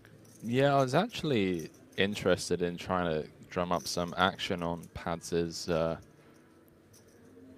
football analytics, I guess, would be the right way to phrase it. Like lifetime bet, I give whoever I bet $1,000 straight off the bat, and they give me some odds, like, you know, we're talking ridiculous odds, obviously, that Pads at some point in his life becomes a manager or I can't remember. We'll jump back into this, but I was thinking, because, like, I mean, he loves it, but I don't think he'll ever stop loving poker and pursue football. But I could definitely see it. How about this? He flop trips, and it comes running spades, fall to a royal flush on board. Checks it back on the turn. Love to see that. Doesn't love to see the queen. Queens are hot, as we say. As the river gold players with showdown value. Savinelli doing the double take when his opponent announces that he's got a king. Like, you check that back, bruh. Folks, dragging in a nice one. The German taking from the Italian. And we are going to see a European heavy player pool in a lot of these tournaments. For but as mentioned, you know, we've seen a Brazilian make a final table, plenty of Americans in and around the room. Representation from all corners of the globe. Yeah, 52 different nationalities in this one. 52? Yeah, 52 nationalities being represented in the opener alone. Now, if I were to set a line, I'd set it about 20. I didn't think 52. 52? Cheekers on. You would have set at 20? Yeah. I need to start betting with you. I'm playing the long game, buddy. I'm a prop bet master. Am I right in thinking that Pad's got 350 to 1 on Haaland to score 40 Premier League goals? I think it's 40 goals in all competitions. I think it's 40 goals in all competitions, but yes, the odds are correct. And I believe he bet $2,000, so he's in for a very, very, very healthy payday if Haaland continues his ways, which he inevitably will. Oh boy. Whoa, yay. Chip leader waking up with aces. Andrian basically, or effectively jamming. He does leave himself some room to get away from it should, you know, it go all in, all in, all in behind. So he's raised to 1.4 and left himself 1.5. Normally you see players leave chips behind. They leave, you know, a couple of big blinds. But Andran calls it off with the pocket sixes, and we are heading to another very important run out. The big stack with the aces, Andrian with the pocket sixes in need of help. I will pass it over to Henry to call the action on this run out. Yeah, I mean, this, again, I know we just mentioned it, but the fact that Wilkie already has 14 million, if he can just hold here with the aces, be up to close to half the chips in play with 7 left, lean onto the other players on that ticket bubble, as well as obviously the ICM implications in terms of monetary value being incredibly high. See a flop, please, dealer. Dramatic one, if we may. Could be from 9 to 7 in Just 20 hands of play at this final table as we see the 9-9 deuce. A couple of upside down sixes. No dice though for the Italian. 2 outs twice. 6.3 in the middle. King of Hearts on the turn and just 1 to come. Gary, not the spot you want to be in with a bracelet up top. Okay. No dice, 4 of hearts on the river, and we are down to our final 7 players as we lose. The Italian Andrian in 8th place, going to be receiving 11,254 euros for his efforts. And Gary, that means everyone is now guaranteed 14,500 and change. We are on that ticket bubble, pal. We are on the ticket bubble, and as you say, the rich get richer. Wilke is dominating this final table in terms of the chip count. He's had a couple of good spots. He got to 4-bet jam the ace-jack suited, made a couple of disciplined laydowns with the 10-9 suited that we saw earlier. Obviously, a little bit of good fortune there, running the aces into the 6s and holding. But he's in a commanding position, and as Henry's just said, there is another, I don't even want to call it a mini bubble. It is essentially a 10K difference between this next bust out and the player after, not factoring in the prize pool, because of course there is the 10K WSOP main event ticket, which the top 6 players will be getting. So really interesting stuff here. I expect to see Wilke really push out the boat in terms of his opens. 6 deuce off in the cutoff. Maybe a little tiny bit too loose. But then again, maybe not. He's getting to work now, Henry. Opening the 6 deuce offsuit in the cutoff, because he knows, wow, that this is a bubble again, where this is a pretty hefty 10K bubble.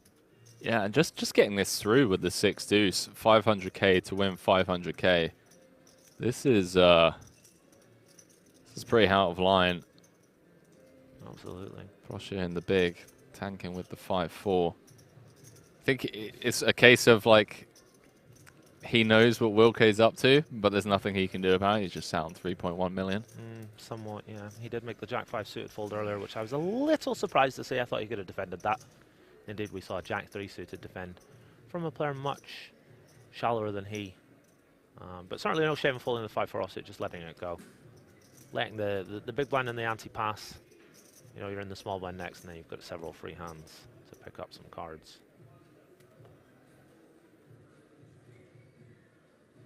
As we are down to our final 7. 7 of the best. It's been a fun final table so far. Players are having a good time. Quality of play has been very high indeed. And we see Wilke again. If he's opening 6 deuce off in the cutoff, Jack 8 off in the hijack, for sure going to be in his range.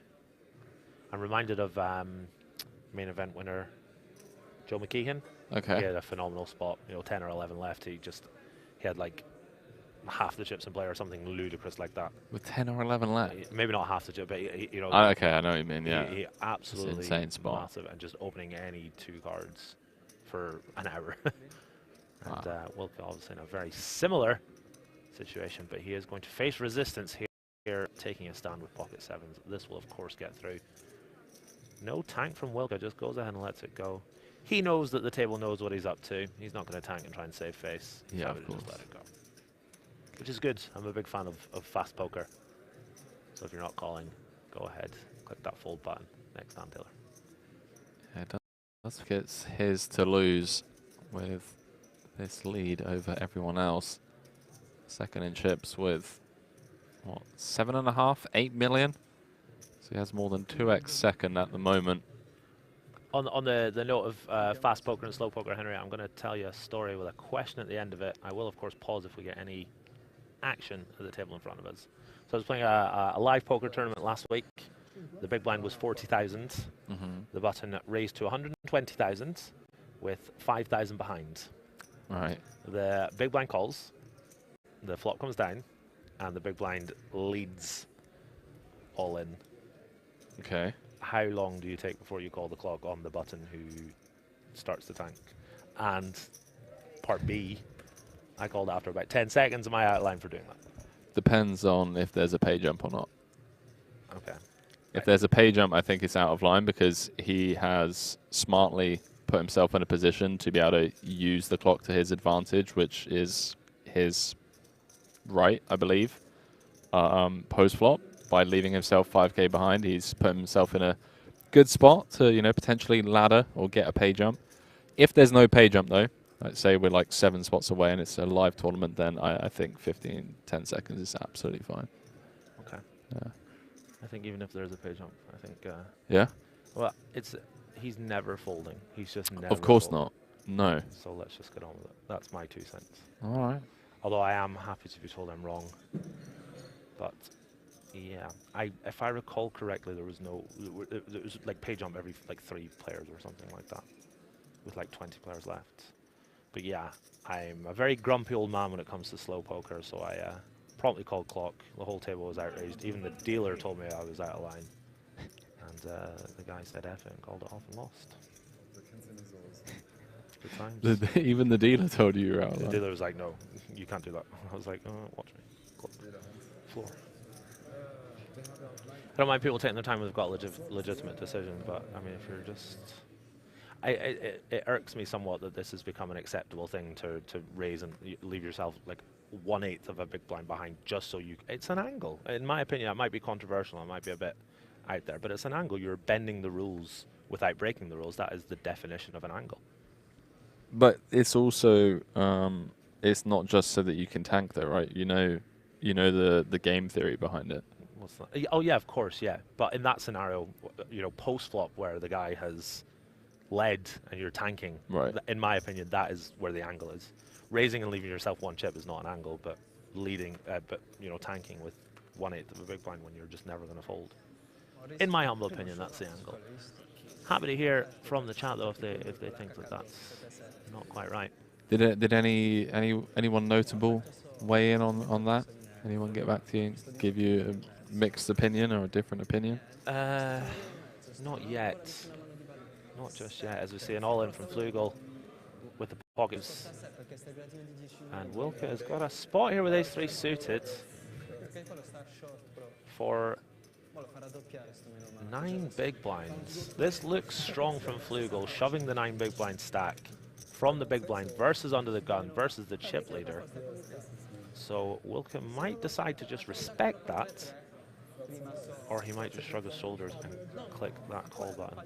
Yeah, it's a sub 10 big blind jam, yeah, and he's already opened. I feel like if there's ever a world where Flugel is jamming, you know, King Queen, even against a hand like Kings Queen, oh, any pocket pair, he still has 30%. We can see here he has 43. Could be from 9 to 6 in the space of 3 orbits. And wow, is that a couple of clubs on board? It's never easy, is it? It's just never easy. What a sweat for Flugel. Needs to fade an ace or a club. Those are the immediate outs for his fellow countrymen. 9 of hearts on the turn for the extra sweat. Wow, you sicko. 8 of diamonds. Changes nothing. Okay, needs a club or an ace to score yet another elimination. There's the 6 of hearts. That seems fair. He faded the world with the 3s earlier. Love that big deep breath from Flugel. He is a little relieved to say the least. He stays in the tournament, stays fighting for that 95k. Plus the bracelet, Henry. We haven't spoken much about the coveted gold bracelet, but of course this is a bracelet event. And all these players will be looking to get their hands on one. So close, so, you know, 7 left. With the small one? Yeah, but There's some discussion about the blinds. What's 2.1? You was the only big blind? No, I was big blind and you were small blind. Yeah, but before you raise your big cheese. Listening in here, guys and girls. But was the small blind included of the set? No. I had this deal earlier today, which was absolutely fantastic. As are all the dealers here at the King's Casino. There are some world-class dealers here for sure, yeah. She seemed very competent, very friendly. Over 200 dealers, I believe. Excellent. 12 different nationalities being represented amongst the dealers. Nice. I'm just making this stuff up, by the way. Oh. I'm like, yeah, I'm joking. Over 200 dealers, 12 nationalities, I believe. Bluffed me successfully. Very experienced dealers. I was chatting to a dealer last night. He deals all over Europe, as far as Sheffield. Now he's back in the King's Casino in Rozvadov, Czech Republic. As we see, Vogt with the King 7 suited under the gun, tempting to raise, but decides to let it go. Navratil with sub 10 big blinds and pocket 10s. Dealer, throw me the triangle. I'm all in. Is what I'm expecting to see here. Yeah, everyone else at the table was definitely anti-sweating there, rooting for an ace or a club, because that would have been the 10K seat locked up. Tell me about it. Well, it's Navratil's turn to run it sub 10 bigs with the pocket pair. Oh, hello. Hello. Ace queen for Savinelli. Flugel's about to fold a queen. This is another one for our prop bet, Gazzy. So we're one apiece right now? We are indeed. Your turn to pick, my friend. What do you want? I'm always going to take the pocket pair. Okay. Savinelli with a lightning fast start to the day, screwing a double up and then a knockout. Now he needs a bit of help. He's getting it in with ace, queen of diamonds, covering Navratil's pocket 10s. How does he have 59% equity, mate? Am I missing something here? Yeah, slight error in the graphics, I would imagine. Perhaps one of the 10s being dead. Does that change things? We did see 10-3 offsuit being folded. Yeah, we did. Could slightly change things. You've chosen your pocket 10s, my friend. I have indeed, don't worry. No takebacks. No takebacksies. Aye, aye, aye. 9-8-7. One diamond working for Savinelli. He does have a backdoor diamonds, but a very pleasing flop for Navratil. Shooting up to 73% favorites. Can tell that Gary's been playing PLO, seeing the backdoor diamonds straight away as they present themselves on the turn. Sweating it, Henry? Oh, we are indeed, mate. This is the 10K seat ladder, or bubble, if you will. Down to the final 6. Savinelli has been running pure so far today, and he continues to do so. 3 of diamonds on the river. Backdoor diamonds coming in. Commentators curse. As we see the only Czech Republic player remaining departing. A valiant effort for the home team, Henry. But unfortunately, to say, he departs in 7th place, and that bubble has burst. All final players, all 6 remaining, are guaranteed an entry into the World Series of Poker Europe main event. They are indeed. An unfortunate way to go out for the pocket 10s there, but such is life, such is the way. 18,900 euros in cash locked up, as well as that seat that Gary mentioned.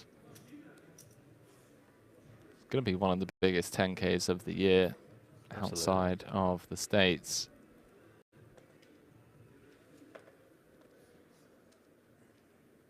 We jump back into 6-handed action, and well, short stack with the boots.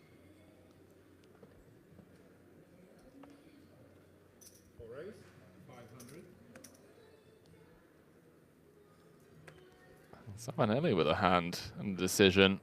All options on the table here, in my opinion. Don't hate 3-betting. Don't hate flatting. Don't hate folding. Definitely don't hate folding as well, especially against an under the gun open, and given the stack size of his fellow countryman. The old min open from under the gun, sub 15. Alarm bells. And if you're pro show, you're loving life here. Raising with the aces and facing a tank. Savinelli does decide to let it go. Oh, wow. Wow, wow, wow. What is going on, dealer? Peluso with ace king suited and a stack of around 32 big blinds. What We'll a see brutal raise. cooler. Is he going to shove? Or is he going to 3-bet? I would imagine 3-bet is more appealing given you've got the big stack behind. You could wake up with an absolute monster and you might find some parallel universe whereby you fold this. He does come with the raise. So it looks like 1.5. Which I like, as mentioned, you know, you don't want to shove and see the chip leader really shove behind you. Whereas if you make it 1.5 and he makes it 3.8, and Proscia goes all in, you could probably just about get away from your ace king suited. All in and a call. Peluso sees the bad news. Proscia with the aces, the black aces. Peluso does have hearts working for him. We did mention earlier, they are, of course, the dominant suit. We need to help him out a lot here because he is in that world of hurt. Yeah, what a brutal cooler for Peluso, running ace-king into aces. 6 left in event number 1 of the World Series of Poker Europe. Wow, king in the window with a heart on board, Gary. Wow. There's some life. Wow, it's never easy. It's never easy. There is some life. King 7-4, a couple of clubs, 1 heart. Oh, it's a diamond. No backdoor flush draw rolling off this time round. Peluso drawing to 2 outs once to really do the dirty on Perugia's aces.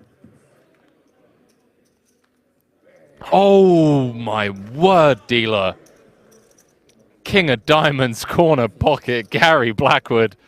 We are down to 5 players here in event number 1 of the World Series of Poker Europe, and you should have seen the knee-jerking response of Gary out of his seat there. I never fell out of my chair. That's such a sick way to go out. Really brutal. Ace is losing to ace-king on the river.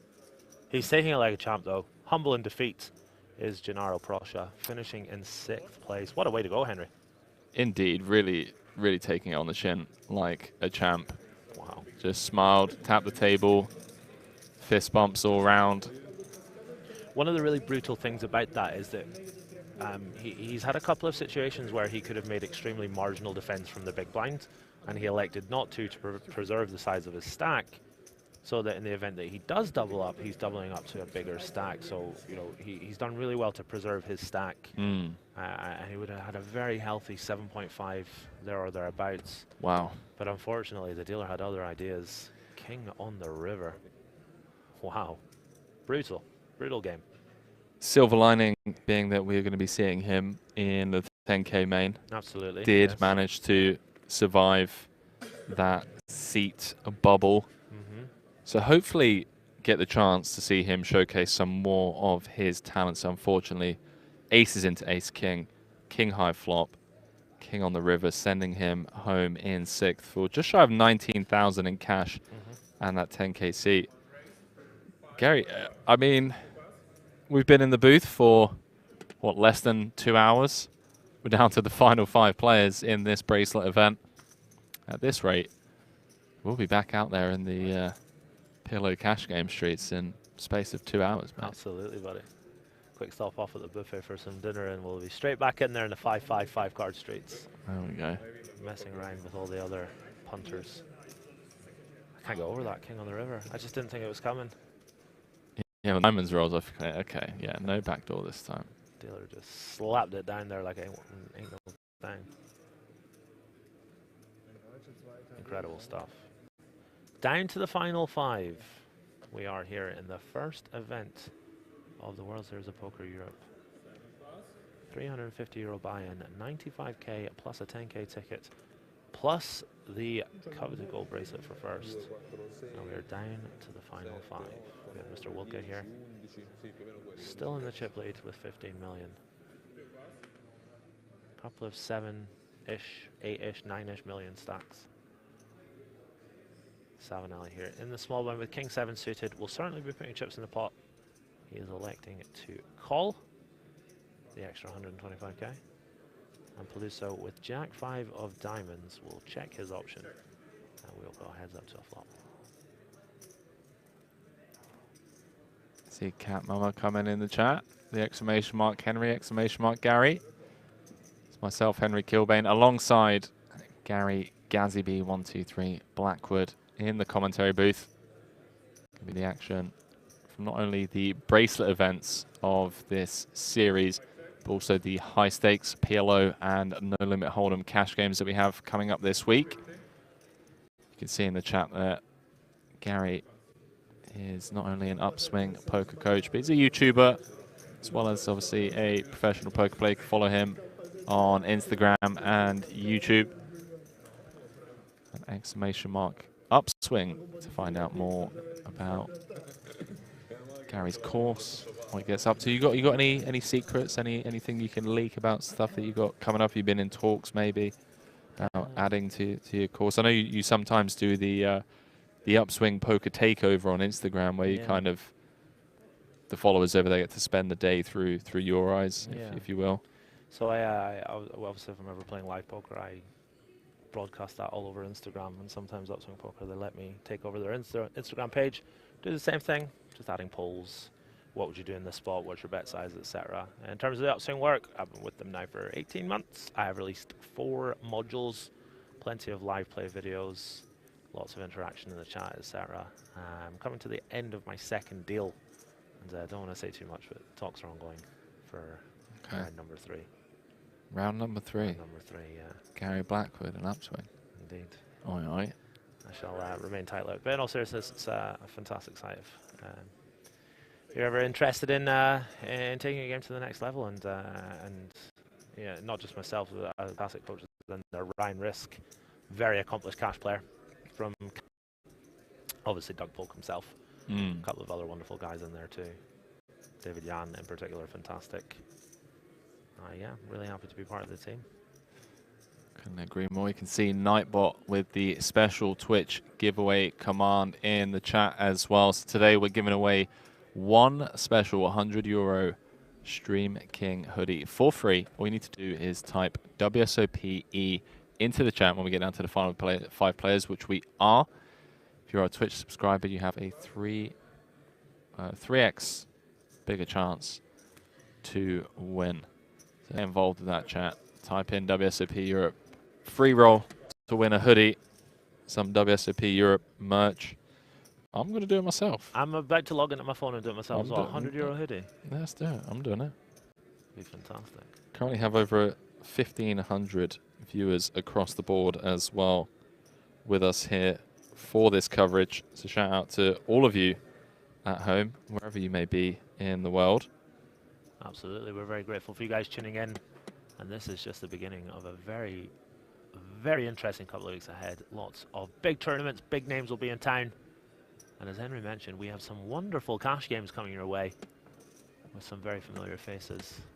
And maybe some new faces as well, starting over the next few days. I am in particular excited for the cash games. I'm really looking forward to calling the action.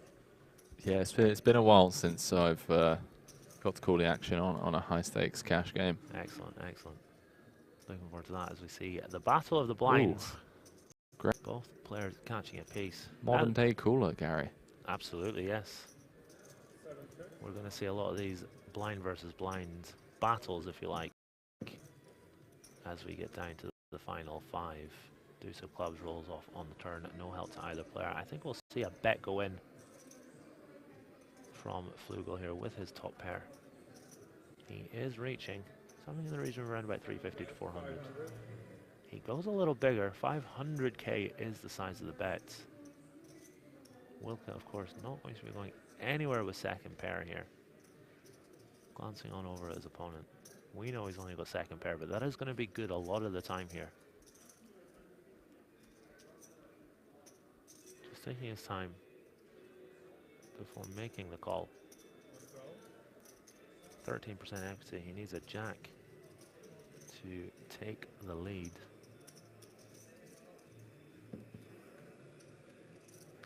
He does not get it. 2 pair now for Flugel. Gone from liking his hand on the turn to loving it now on the river. Some straight draws have just got in there, but you would expect a hand like Jack 9 to stab on the flop. Maybe even raise pre-flop. So I'm not too worried about a hand like Jack 9. or 6-4. And we'll for sure see a bet here from Flugel with 1.6 in there. Given how big you bet on the flop, I certainly wouldn't be surprised to see something in the region of 1.1. Deep in thought. Glancing on over his opponent, Wilkett does pose an intimidating figure at the table. That's not going to stop him here as he reaches. So he's come with like a block sizing. Yeah, very interestingly, elects to block for 375. Really surprised to see the small size after the big turn size. Generally, we favor a block size when the board changes. You know, a 9, you know, an overcard, flush completing. Obviously, no flush completing there. Comes with a small size, gets snap called by second pair. And very nicely done. After the big turn bet and the river bet as well, dragging in a very healthy pot. All right, so just another quick reminder, chat. Going to give you guys 5 more minutes. So it's currently 6:19 local time. So at 6:24, we are going to draw the winner for this special Twitch giveaway. So once again, we're giving away €100 Kings Resort hoodie for free. All you need to do is type WSOPE into the Twitch chat as we are down to the final 5 players. And again, if you are a Twitch subscriber, you have a 3x bigger chance to win. A quick shout out to a couple of our recent subscribers. Andel Burger with the Prime, Jay Whistlow with the Tier 1. That is a 3-month streak for Jay Whistlow. How you doing, dude? Or dudette? Welcome back to the stream. Apocalypse UK gifting a Tier 1 sub to Henry Kilbane. Well, Apocalypse, firstly, thank you. Secondly, hashtag rigged giveaway, as my chances have now gone up 3x, courtesy. Thank you very much for the gifted Tier 1, Apocalypse. Really do appreciate that. You get 10% of anything that I win. What is 10% of 0? 10% of 0. Let me think. You're surely not allowed to win your own giveaway as well. Well, it's not my giveaway, is it? Well, it kind of is. Well, it kind of isn't. I don't own King's Shop. Getting the excuses in early for when you inevitably win the... Have you typed it in yet? I have not. Get in there, mate. I went to do it and got slightly distracted. Ah, okay. All right. Now the chat is active. It is indeed. 1,500 of you watching across the board on the Poker Room Kings Twitch channel and YouTube channels. Big shout out to everyone tuning in so far. As we get 5-handed, as mentioned, you're going to see a lot of small blind versus big blind battles. You know, a lot of players certainly not going ballistic. We're very close to the, you know, the really big payouts, 95k for first, plus the bracelet, plus that 10k seat. Of course, all players now guarantee the seats to the main event. Henry, I'm very much looking forward to the main event. Always a big deal, of course. As we see Vogt trip 8. We've seen him flop trips before in this blind versus blind scenario. And he elects to check it on over to his opponent. Savinelli, of course, with a really nice hand here. It's going to have showdown a lot of the time. No need to turn this into a bluff. He checks it back. And Vogt with the option of stabbing now. Will he reach? He does elect to reach for chips. I wouldn't be surprised to see Savinelli peel here. He's going to have the best hand a lot of the time. Versus this very small bet. He does elect to call one more. Certainly not surprised by that. Yeah, I couldn't agree more, Gary. Ace high, going to be good. Decent chunk of the time. We're going to have some random stabs. Vogt surely going to reach. His opponent might bluff on like Jack-9, 10-9. But that's pretty much it in terms of bluffs, so I would not be surprised to see a reach here. I think checking would be a big mistake. You generally want to check a hand as strong as this to induce bluffs from your opponent, but when your opponent has so few bluffs, a lot of Queen X, some Deuce X, and some Ace Highs, you're much better off going for value, and that's what he elects to do, firing 750k. Now, Savinelli, do you want to put your cape on and be a hero, my friends? Yeah, 60% pot on the river. kind of annoying river card as well, right? For Savanelli, some of those gut shots, brick, jack 9s, 10-9s of the world. Gonna feel like they have to fire twice. Absolutely. And if he was good on the turn, ace high should still be good a lot of time on this river.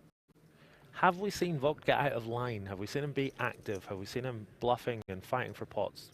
One piece of information which is really important, he checked back trips on the turn in a blind versus blind spot. If I'm in Savanelli's shoes, I'm using all the available information, and if that's the only piece of information I have, plus the fact that we haven't seen him too active, I might lean towards folding this. He's certainly mulling over this decision. Really important you take all the information available to you. And the information is limited, but he does use that to his advantage, and he makes a very good fold. Certainly tempting to peel, to call the river. And perhaps versus the likes of Wilke, who's been very aggressive, very active, he'd be more inclined to call. But maybe Vogt being slightly more passive, he likes to let it go. Good fold, if you ask me. All right, chat. Giveaway is over. Stopping at Bogle 111, the last player, or last person rather, to get the keyword into the Twitch chat. And we are about to roll the giveaway any moment now. Good luck to everyone. Yeah, GLs. We. Not good luck to you, Henry, though. You're not allowed to win your own giveaway. Thanks, mate. I hope I win. Ladies are hot today, as we see Flugel opening up pocket queens to 500,000. Min raises all around.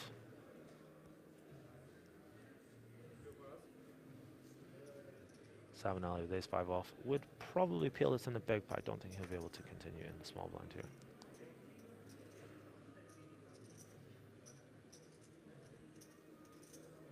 Although he hasn't folded just yet. Can he 3-bet this out of position? Can he put this into his bluffing range? It's like that's the option. He's mulling over. He does let go. I guess he's just trying to be as balanced as possible, taking his time in those spots. Yeah. Now, I mentioned earlier I'm a big fan of fast poker. I think in this scenario, obviously, tanking for a few seconds, not wanting to give away tells, completely fine. So if you're just taking 5-10 seconds every time to fold, I think this is a scenario whereby it's okay. Peluso, with king-jack off in the big blind, certainly going to be calling here. Little does he know Flugel is under the gun with a monster. He has one overcard working for him right now. Let's see what comes out. 1.3 million in there. Flugel with 4.9 behind. Every pot extremely important, particularly to these shorter stack players. Oh, wow. As we get the Jack 7-3. Dream spot now for Flugel. Oh, boy. Peluso going to have to do the dirty again. Flopping top pair, decent kicker on the Jack 7-3 up against the overpair. I think we'll see some raises here from Peluso. It's a wet board, lots of gut shots, lots of flush draws, lots of hands in his range that are semi-bluffs, and therefore he has to widen his value range. An ace-jack, king-jack to go along with the pocket threes, the Jack 7 suited of this life. So I would not be surprised to see a bet and a raise here. Calling, of course, fine, but given the texture of the board, given all those semi-bluffs you're going to have, you want to widen your value range ever so slightly. Let's see what he comes with. Yeah, Flugel starting off this hand just shy of 6 million. Around about 22 bigs effective, and one would assume 5-handed. He is reaching. Let's see more chips go in. Reaching for calling chips. Certainly nothing wrong with that. I wouldn't have been surprised to see a raise, but calling, of course, completely fine. As we see Flugel staring down his opponent. That is an intimidating stare. Yeah, I must say, Flugel's table presence really impressed me. Like, he lost that big pot earlier on, the 8s against the ace-king. With the final 2 tables. Yeah. Just managed to stay composed and kind of let that go onto the next hand. And it's been really dialed in. What's the actor in the social network? I can't remember his name. Oh, mate. Are you seeing a resemblance? Are you seeing what I'm seeing? Yeah, I am. Yeah, you caught me out there, though. I can't remember his name. Jack, can you help us out? Mark Zuckerberg, I think it was. Now, one of the best things about this turn is that both players will be loving this turn. Both players will be loving this turn. Matt Damon, thank you. Thank you That's for it. clarifying. Yeah. Yeah, he looks like Matt Damon. I think it was Brad Pitt. Denzel Washington. Getting closer. Is it Jesse? Oh, I can't remember. I don't want to Google it. That's cheating. I honestly can't remember. We'll see if so. Oh, Jesse. Yeah, see. Jesse Eisen. Is that it? All right. Let's just jump back into this, Gary, because we've got a potential double up spot here. Flugel with the double barrel. SPR is going to be less than one going to the river should Peluso just opt to check call. It is a chunky bet, 1.4 million into a pot of 2, around 70% pot. And it sets up nicely for the river jam on bricks. It really does. 4.8 would be in there with 3.1 behind. And the old It's maybe 0.66 SPR. Maybe a touch too big on the turn here, but it gets the job done, sets up for that river jam. I don't see Peluso jamming. Sort of surprised to see if he elects to put it in. I think if you call the flop, you're going to want to just call the turn here. Let's see what he comes with, though. I do believe we will be going on break after this hand, so potential stack switch around between these two coming into that break, unless Peluso can obviously get there again. There are also a lot of rivers that will kill the action of both players. For sure. 4, 6, a heart, an ace. He does call. Jesse Eisenhower staring his opponent down here. Yeah, Brick River is going to be extremely interesting. See if Peluso can get away with the King Jack. Not too many Brick Rivers in the deck. Hi. Queens are hot, Henry. Now, this is a really good card for Flugel because, you know, it's a really good card for him to bluff if he's got a hand like ace-6 or ace-4. So he might get hero called here. Hand like ace-king that's barreling off.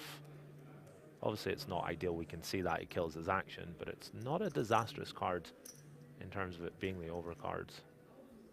He does have plenty of bluffs in his range here. Missed hearts, of course.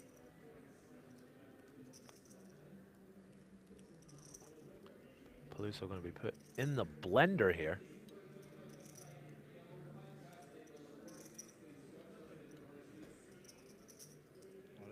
As we see the all-in. And Peluso immediately grimaces. He's going to ask for a count. Does not like it. 3.1 million to call. 3.1 million to win 7.9. Hearts bricking, as Gary already mentioned. Yeah, some of the barrels that barrel flop and turn now going to use this overcard to the flop and turn as a bluff follow-up candidate. King 6 suited, 9-8, 10-8, 10-9, all the heart combos.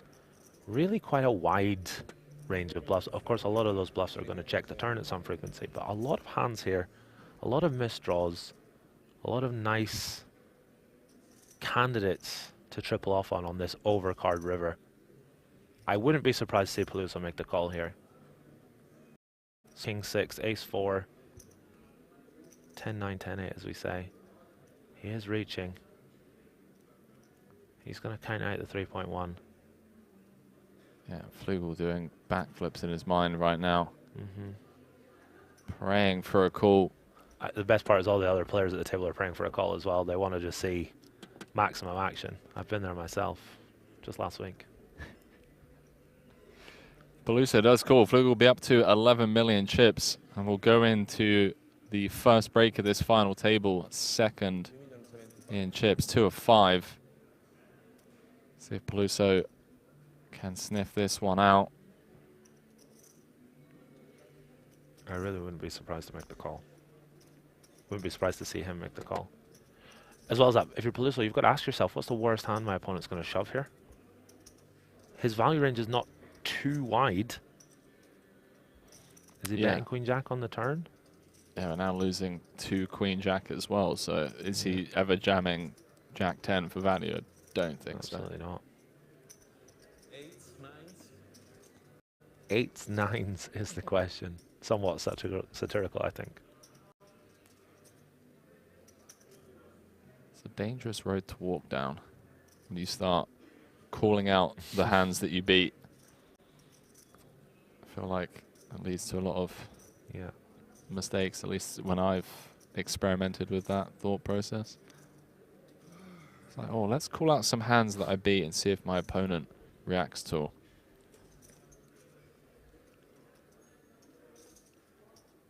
My favorite one is, oh, it's so sick. I only lose to one hand.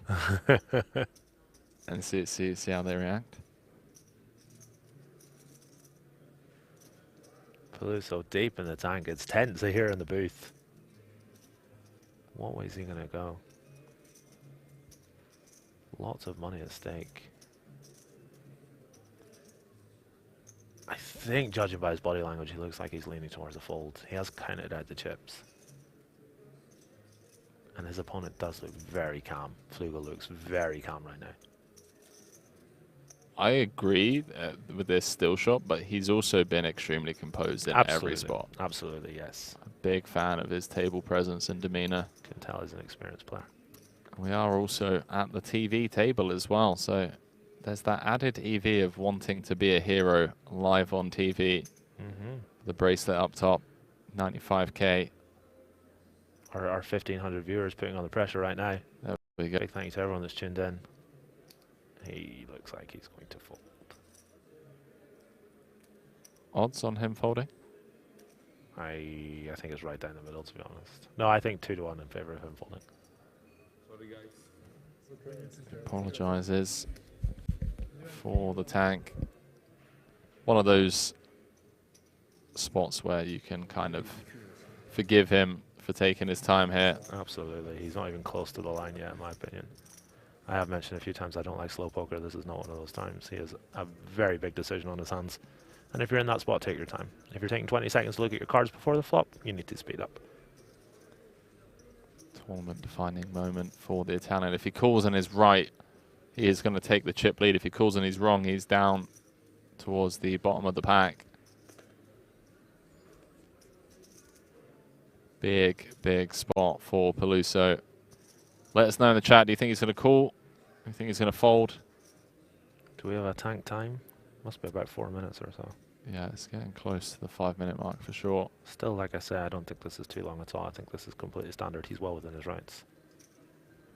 He doesn't look to me as if he's thinking the spot through, though. Yeah, I agree.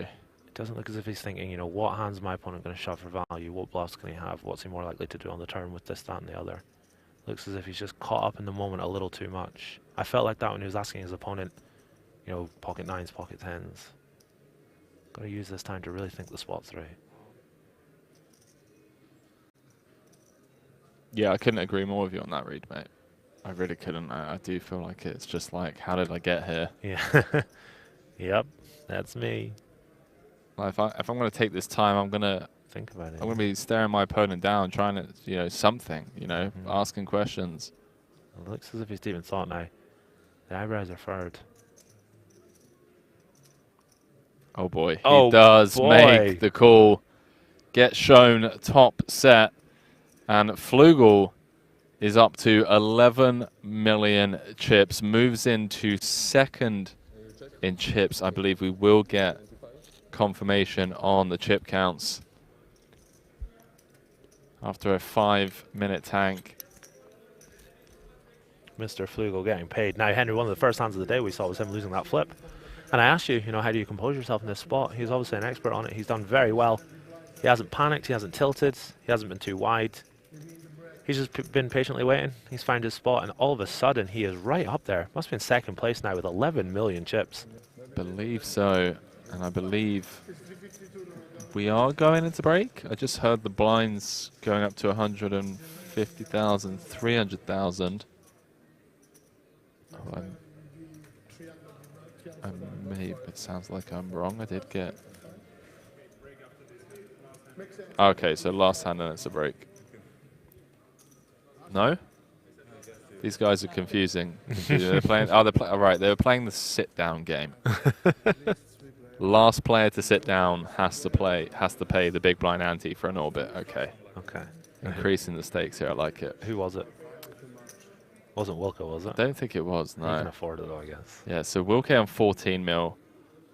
Fogged on 8 mil. It looks like this is the last hand before the break. Fogged with a very playable ace also in the cutoff. Going to come in for a raise. 500,000 chips. Question is, are we coming with 5 players or 4 players? The tonic for just losing a massive pot is surely picking up pocket kings in the next hand. Let's come with the... what is going on, man? We've literally been commentating for less than 2.5 hours. We came back with 13 left. And it has just been non-stop action so far today. Event number 1 of the World Series of Poker Europe Opener. Flugel chopping off one of his opponent's legs in the previous hand. Is he about to chop the other one off? Needs an ace. An ace is dead. I don't see any scenario where Flugel and Peluso don't get this in and Vogt gets out of the way. It's wild as well because it is off the back of Peluso tank calling in a big spot. Maybe, you know, sometimes going to be tilted here, but he does have the good 2 kings in hand. We saw an ace folded. Flugel with 26%. Wow. If he can drill it, though, Gary, he is going to be up to 18 million chips, plus the dead money in the middle with 4 left. This would be huge for either player. So frustrating for Flugel, just, you know, getting that double up and then just walking into this monumental cooler. Although he does have 26%, 1 in 4 times. This is the end of Peluso's tournament. The Italian versus the German. Hold your seats, chat. Loving the reaction in the chat, guys. 9-7-4. Couple of hearts on board. Flugel does now have the running hearts scenario working for him. 15 million chip pot. Oh boy. 4 hearts on the turn. It's never easy, is it, Gary? It's never easy, boys and girls. 1 card to come for the chip lead. Not like this. Flugel needs an ace or a heart to be the chip leader. 4 left and 95k and a brace it up top. No dice. Ooh. It looked close, I'll tell you that much. 5 of diamonds on the river, and just like that, I believe he's actually up chips now, Gary, in this this exchange of hands. What a swing, both in terms of chips but emotions. Dejected, frustrated. All of a sudden, life is good again. Such is the way that this game goes sometimes. Pocket kings into ace king. Flush draw on the turn. No dice on the river. And Flugel, who had worked ever so hard in that previous hand to get his chip stack up to what it was, all the way back down again just like that. 15 bigs, though, very playable stack as we see the chip counts on our screen. Peluso, our chip lead now with 14.575. Going on a 16-minute break, chat. But don't go too far when Gary Blackwood and myself come back from break. We're going to be playing down to our first champion at the 2022 WSOP Europe, awarding over 95k, a bracelet, and a seat into the 10k main. We'll see you guys shortly.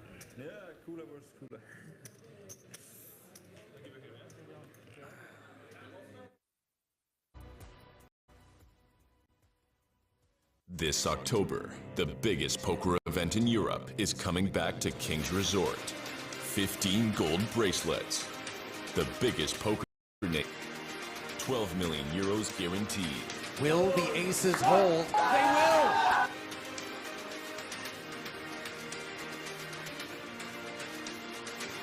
And it is an 8! Josef Gulash Jr., the car salesman from the Czech Republic, is the World Series of Poker Europe main event champion. Go figure. Become the next WSOP Europe champion. Check the full schedule and book your stay now at kingsresort.com.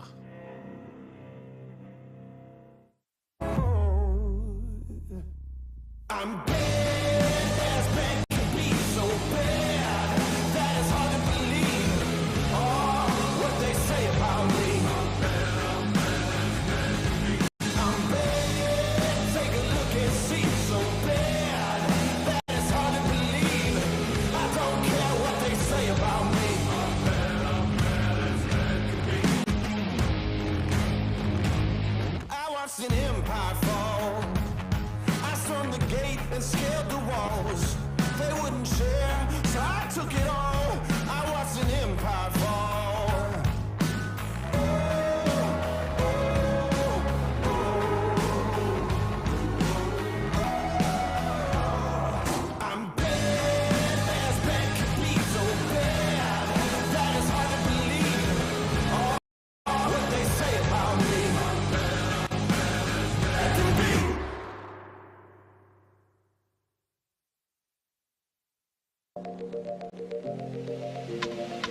Main event champion.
Welcome to King's Resort Roswell, home of the World Series of Poker Europe.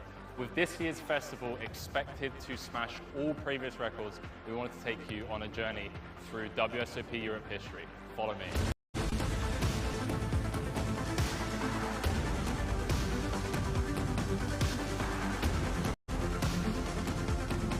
The World Series of Poker Gold Bracelet is considered the most coveted non-monetary prize a poker player could win, with players coming from all over the world to compete year in, year out, looking to take a piece of the gold back home with them. And this right is the very piece of gold that poker players dream of taking home with them. So what does it take to run a prestigious series such as the WSOP Europe?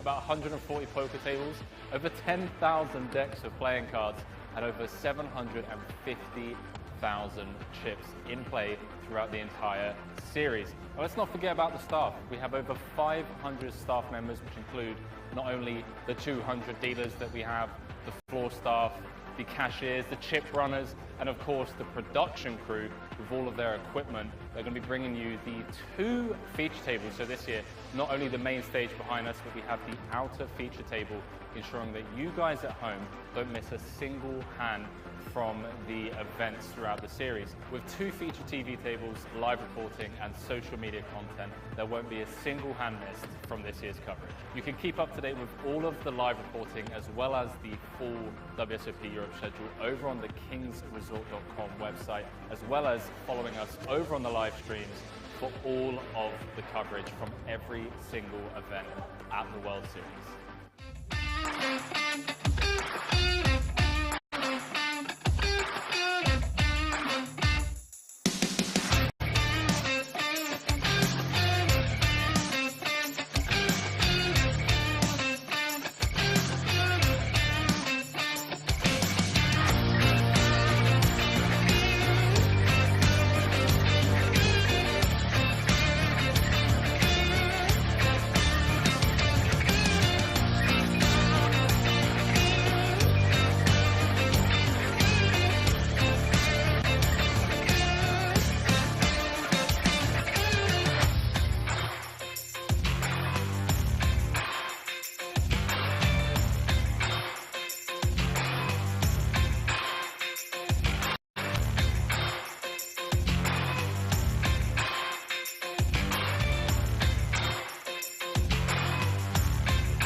This October, the biggest poker event in Europe is coming back to Kings Resort.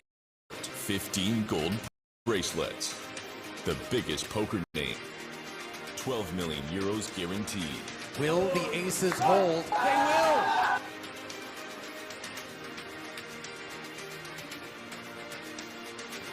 And it is an 8. Josef Gulash Jr., the car salesman from the Czech Republic, is the World Series of Poker Europe main event champion. Go figure.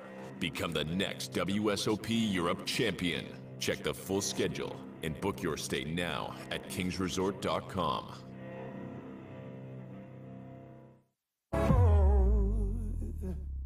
I'm bad as bad can be, so bad that it's hard to believe. Oh, what they say about me.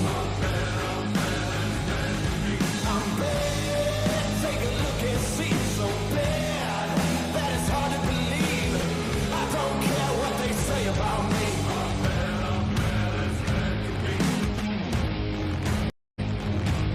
I watched an empire fall. From the gate and scaled the walls. They wouldn't share, so I took it all. I watched an empire fall.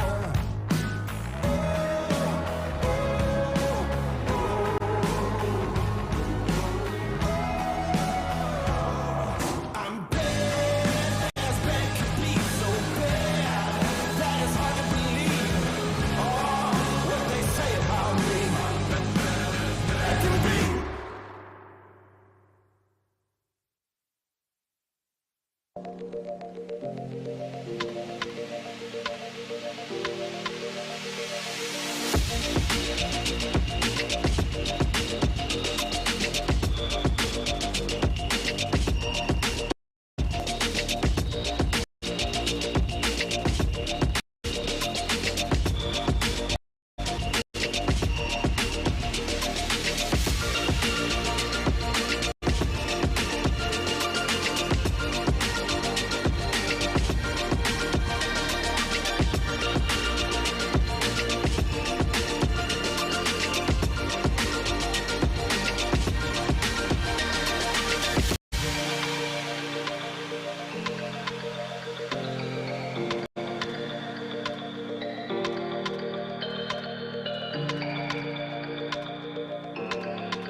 Ladies and gentlemen, a warm welcome back to King's Resort in Rozhadov, home of the World Series of Poker Europe Series, and we are down to the final 5 players of event number 1 of the 2022 WSOP Europe. It is the €350 opener. Over 2,400 hopefuls ponied up the €350 buy-in, generating, wow, for a €350 buy-in, whopping prize pool of over 730,000. We're now to the final 5. It is Italy against Germany, as we see Peluso leading the pack with 50 big blinds, and it's myself, Henry Kilbane, alongside Gary Blackwood in the commentary booth. Gary, just straight off the bat, looking at these chip stacks here, what can we kind of expect coming into 5-handed play?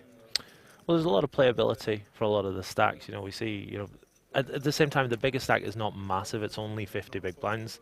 Generally, you'll see a big stack of, you know, 70, 75 big blinds there or thereabouts, with 5 players left. But, you know, we've got playability. We've got 4 stacks who are all within touching distance of each other. And then, of course, we've got the unfortunate 5th stack there who took that nasty cooler just before the break, Ace King versus Kings, after working so hard to get that stack up to 11 million. Mr. Flugel back down as a shorty. But yeah, like I say, certainly lots of poker to be played. It's not a shove fest, but at the same time, there's nobody running away with it.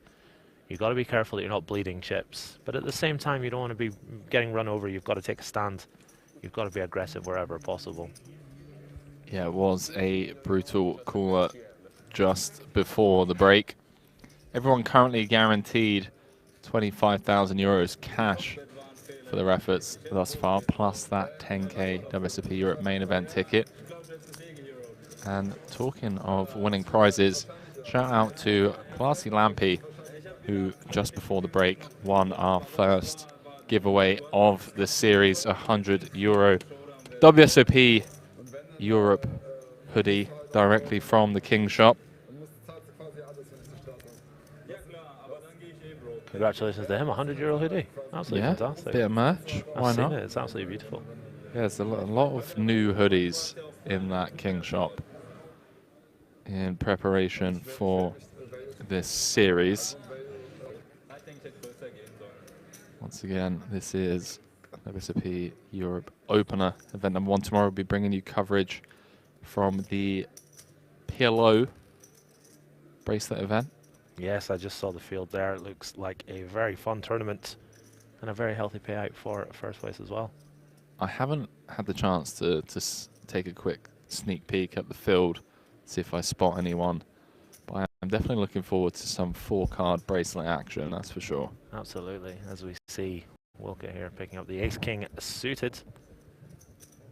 He'll be 3-betting versus Vogt. Under the gun raise. Now, it is an under the gun raise, but we are, of course, 5-handed. See Wilke go with 4x, 2.4 million. And Vogt going to posture a little bit. Nothing wrong with that at all. But he does look as if he's about to fold, and of course, there he does.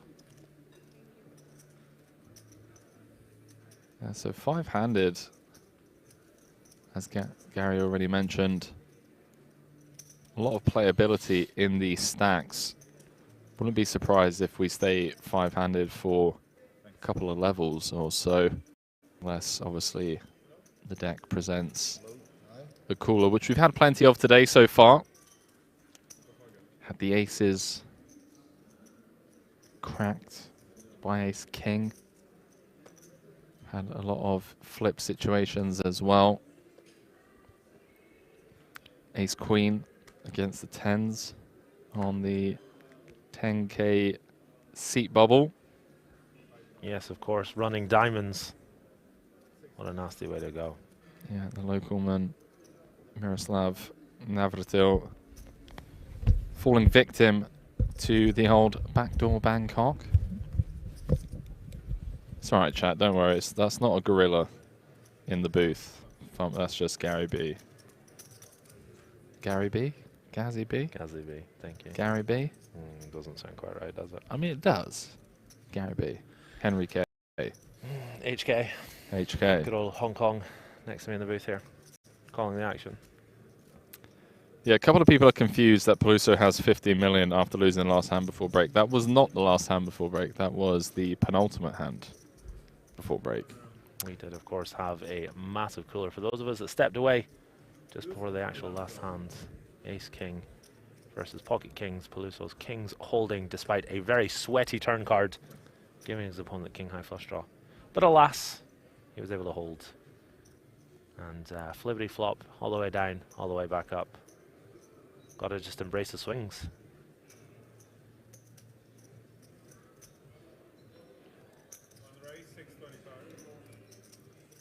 Currently 640 of you on Twitch, 500 over on YouTube. Let's crank those numbers up. Let your grandma know. Let your postman know. You know, they're oh boy, a little bit of a hand developing here, Henry. Ace Queen offsuit. Discipline laid down in the small blind from Vogt with the Queen Jack offsuit, deciding not to put money in the pot. Savinelli will be putting money in the pot. Will it be in the form of a 3-bet or in the form of a call? What is this? 30 bigs effective against the button open. This is also the first time we've seen something larger than a min open on the button. Wilka generally favoring the min open, but elects to go to 625k this time. Savinelli does, of course, make the call. 3-betting, of course, completely fine in this spot, but elects to call. I wonder if ripping here is just a thing for 30. I believe it absolutely is. However, I'm not too sure with regards to ICM implications. And how about that for flop? Top set. So we absolutely do have a ripping range 30 bigs effective, but I haven't looked too much at the strategy when you factor in the ICM and whatnot. So certainly not surprised to see a call here. I think that's completely fine. I think 3-betting would be fine. I think shoving would be a mistake with the ICM implications. Not so much a mistake, but it wouldn't be as high EV as some of the other options. As we see a bet here from Wilka. Savinelli with a decision on his hands. Does he want to raise here? Does he want to just call? Looks like he's coming with a call, although... Yep.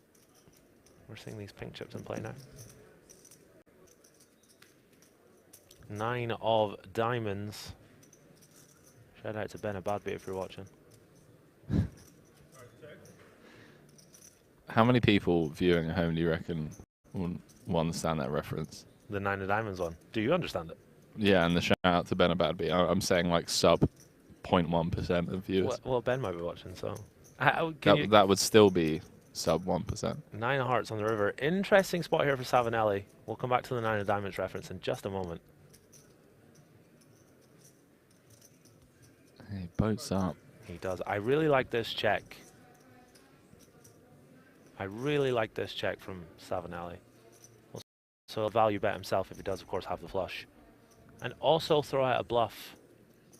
Wilka with ace high might not fall into the trap. Maybe thinks he has just enough showdown here versus a hand like ace 10 offsuit or something along those lines.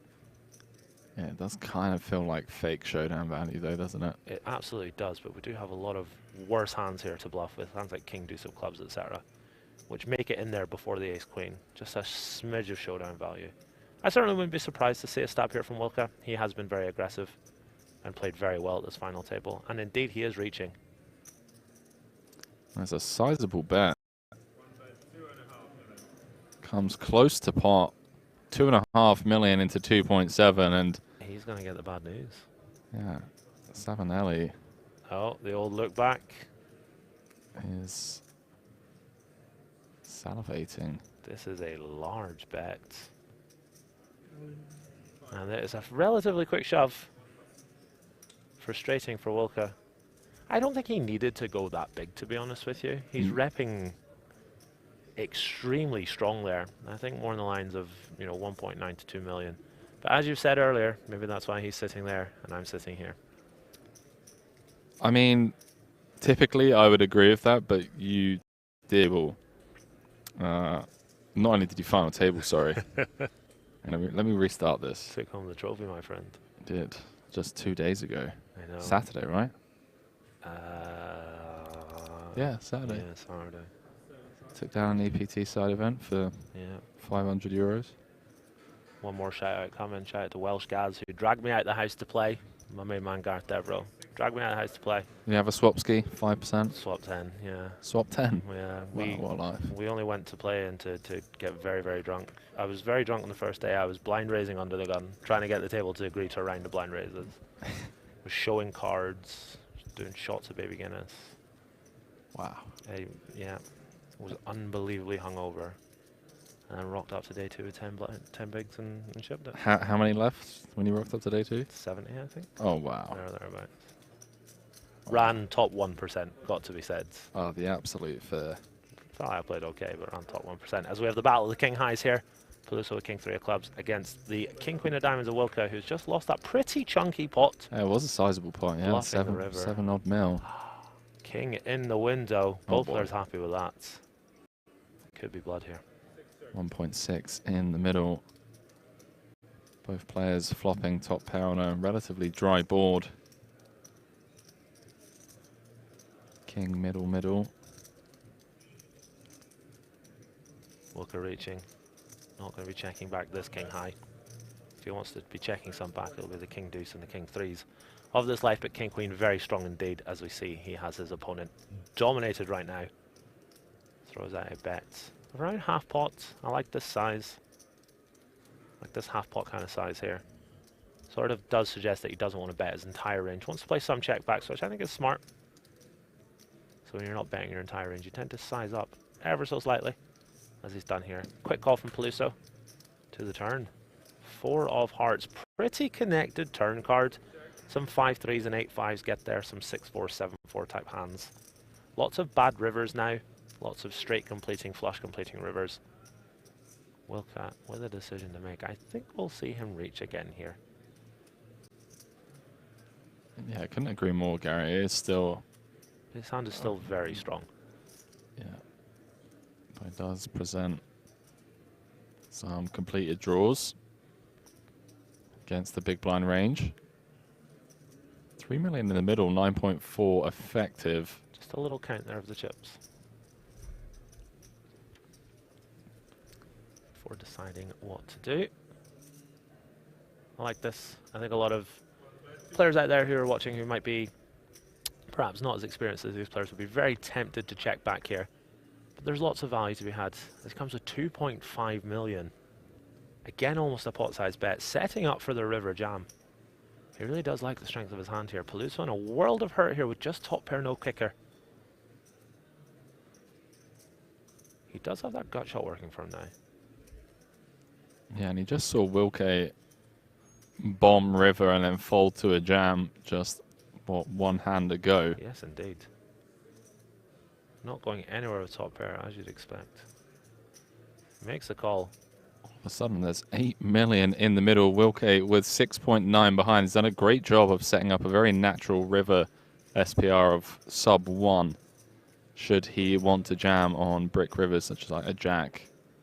Oh, wow. The 5 just slides on in there. That is brutal. Wilke with 2 very unfortunate hands.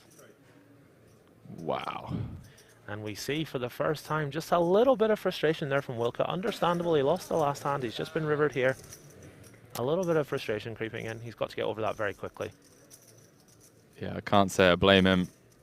1 card away from being the chip leader with 15 million, and instead himself close to the bottom of the chip counts now, hovering around 20 bigs. We have commended his fellow countryman for the composure that he's shown today. Over there in seat 8. He needs to do the same himself.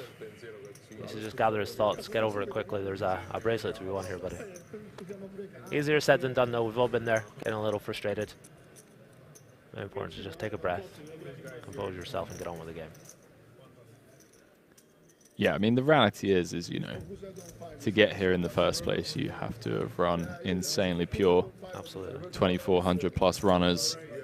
You're down to the final 5. You're playing the 10K main, courtesy of locking up a seat. It's easy to get caught up in the moment, though. Yeah, absolutely. Absolutely is. Peluso playing 19 mil now. What swings for Peluso? Lost that huge pot. Made the call with second pair on the river. Doubled up next hand. just won this massive pot. And out of nowhere, he's the main man, Henry. He's in pole position. He is indeed. Wow, look at this. Flugel just taking the rejam spot here from the big. Love to see it. He's seen Volt fall to a couple of 3-bets already. I think this one's going to get through as well. I've been very impressed with Flugel so far at this final table. He seems to know his spots. He's composed. It looks like he's going to chip up nicely here. Yeah, sizable pickup. Going to increase his stack, almost, 33%. Absolutely. Certainly a spot that I don't think I would find. Bravo, sir. These tournament guys are very good. They're very, very good these days. Yeah, Peluso in a weird spot now, Gary. Like, is he getting close to the spot where he can just start opening close to any two? I mean, Flugel's going to be on 4.3, Vox on 6.1. So once the other Italian gets out of the way, who's currently second in chips, can really just lean into these shorter stacks as they're all kind of tied with each other. Yeah, absolutely. Difference between 5th and 3rd is a better part of 20,000 euros. So certainly opening extremely wide, as we saw from the previous chip leader. Wilka, of course, opening 6 deuce off and then jack 8 off in consecutive hands earlier on when he was in pole position to do so. So you're absolutely right, Henry. If you're in the position to do it, go ahead and put that pressure on your opponents. ICM very much a factor, particularly when the stacks are the way they are. Even more so if there's a very short stack, which we don't quite have. We don't have a 5 big blind stack right now per se, but still able to put a lot of pressure on your opponents. Let's see if he elects to do so. KMLW saying, do they read chat? We do indeed. We do indeed. Try not to obviously get sidetracked by you lovely people at home when there's a hand going on, but in between hands, happy to answer any questions or just exchange some light-hearted banter, some rogue chat. If you've got some compliments for us, we're all ears.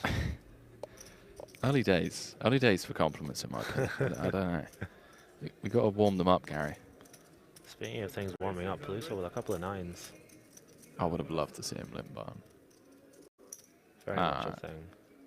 Yeah, I guess maybe not at 20, 22 bigs. Yeah, effective. Tends to be 15 and under.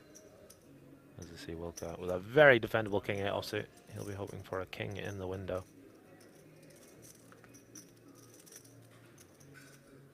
PV saying, will there be a stream every day during the WSOP Europe? There will indeed.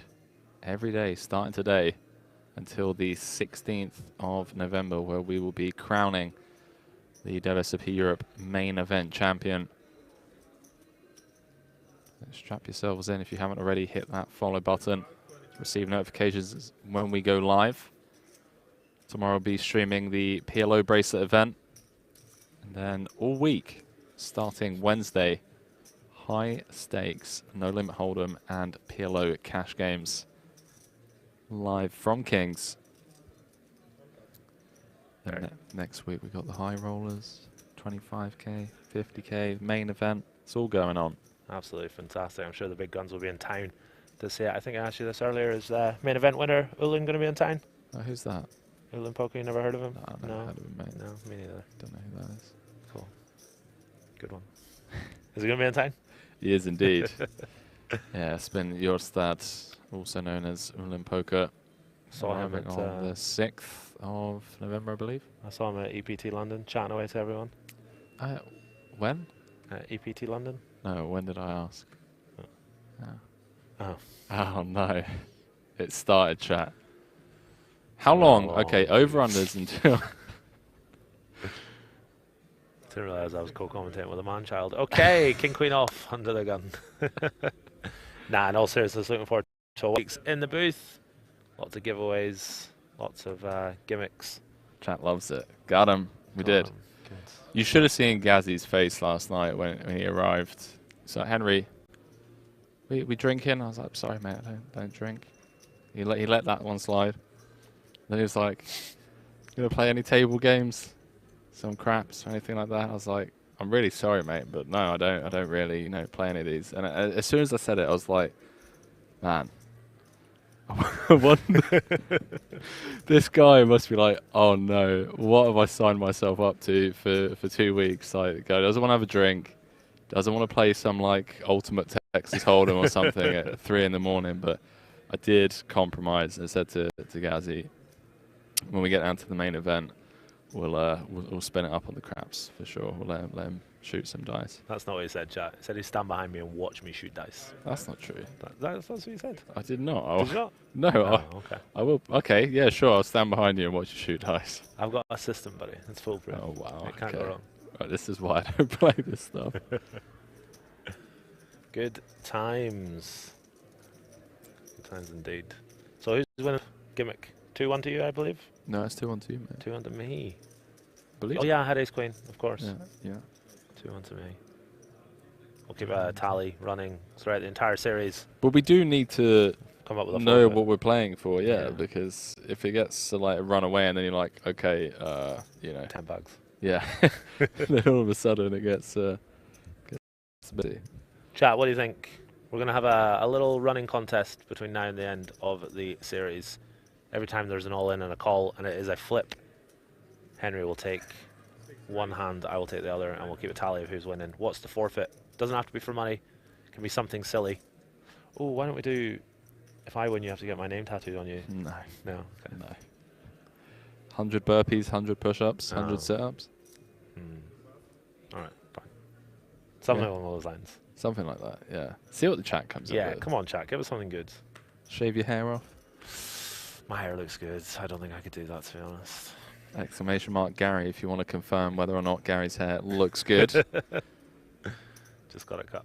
As we jump back into this, some Italy v Italy potential action. No dice. 2 Italians out in front, the final 5. Shave one of your eyebrows off and dye the other one pink. Deal. Logged in.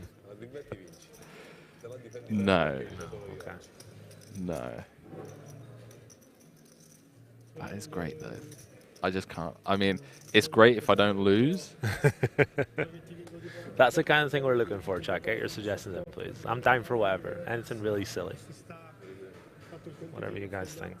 I'm up for something crazy like, run the London Marathon or something like that, What do you typically run?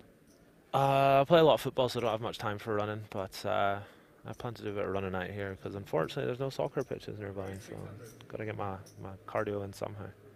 Probably run to the buffet before it closes. It's 24/7, pal. Oh god, that's all the cardio I'm not going to get any. As you see, ace 4 suited raised in the cutoff here. It's going to be a lot of raising and taking it at this stage. Obviously, in a full table of 9, you're more likely to see a flop. So we'll see a lot more pre-flop battles here.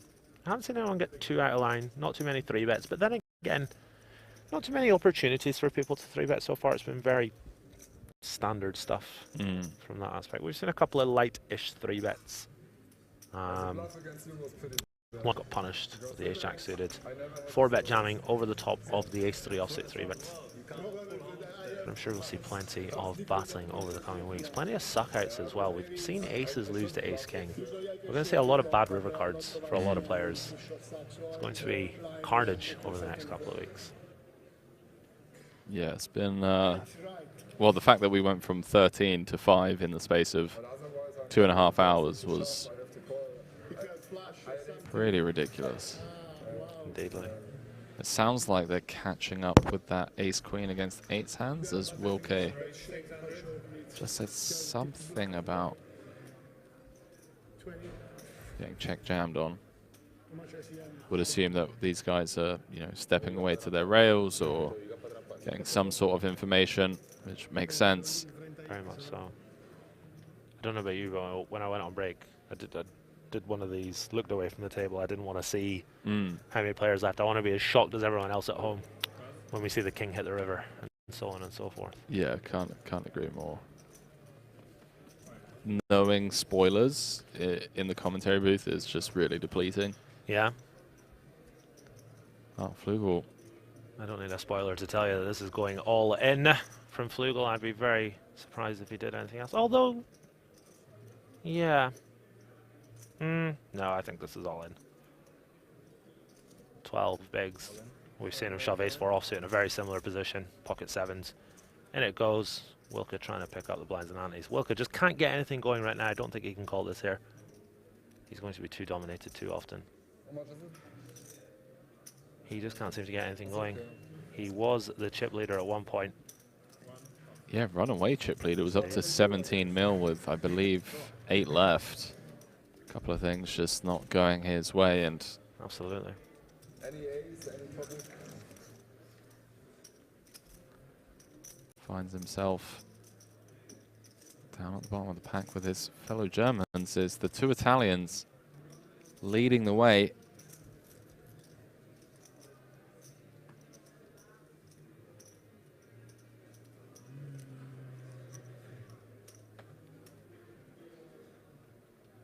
So 35,000 and change locked up for these final 5 players. Playing for over 95,000 euros in cash. And that 10,000 euro WSOP Europe main event ticket. Germany versus Italy. It is indeed, especially in the poker sense, or at least in the poker sense. It's not going to happen at the World Cup, unfortunately.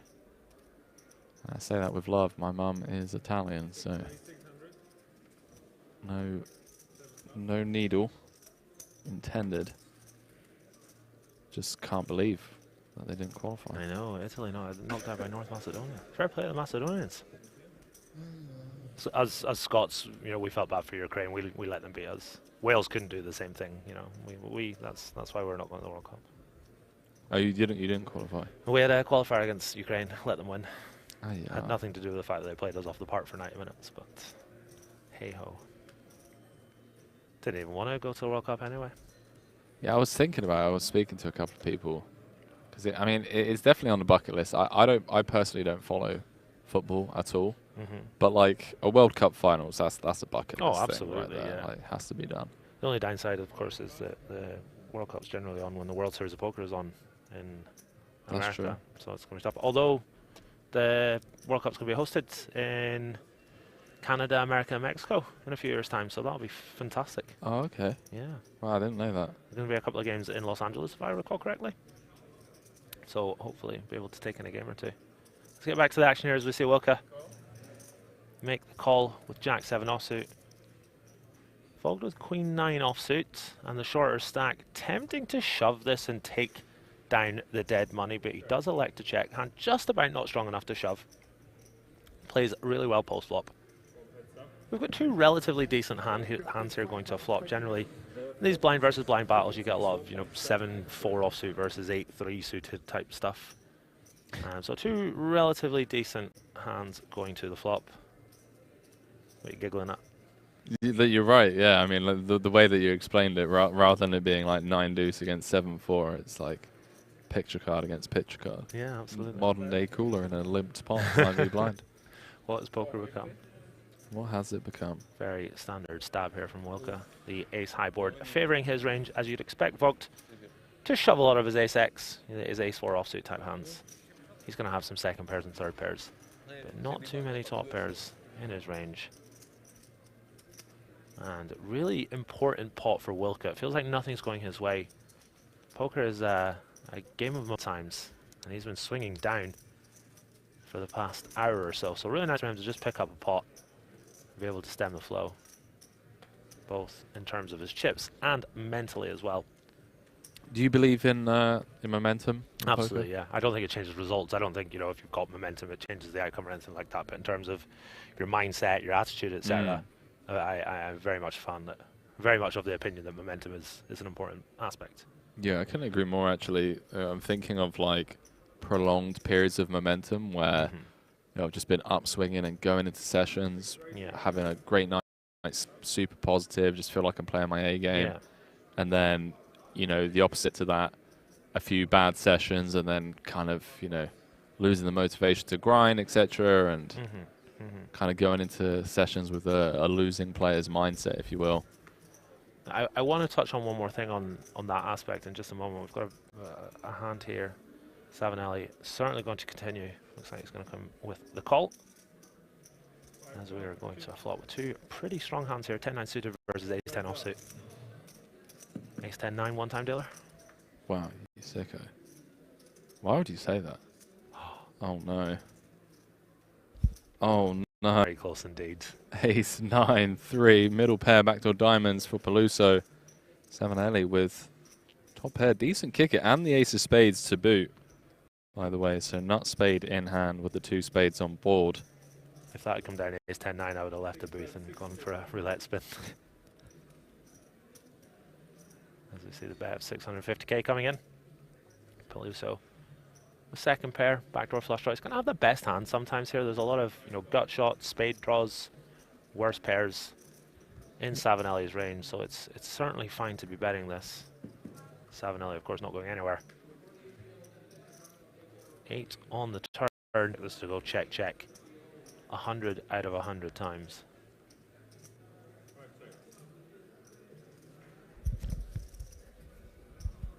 Gary going for the 100 out of 100 times. I feel like we can get away with betting on the turn here and kind of set the size for the river.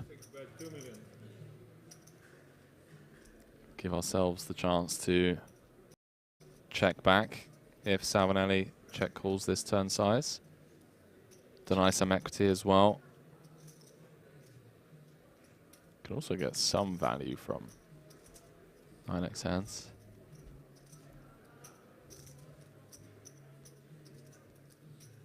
See what Savinelli comes with. 5 million in the middle. Has to be somewhat concerned. It is against an under the gun open. Counter argument to that obviously being that it is up against the chip leader who's going to be opening a lot wider.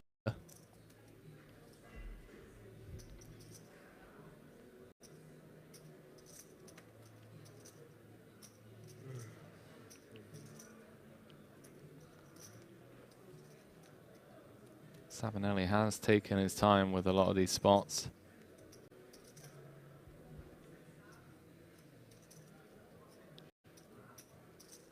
Mulling over his options here. Be very surprised, Gary, to see him just fold, but then again,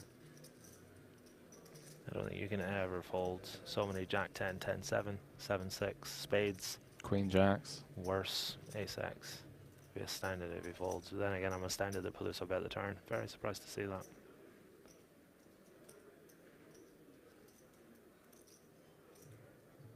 Interesting hand here between the two Italians.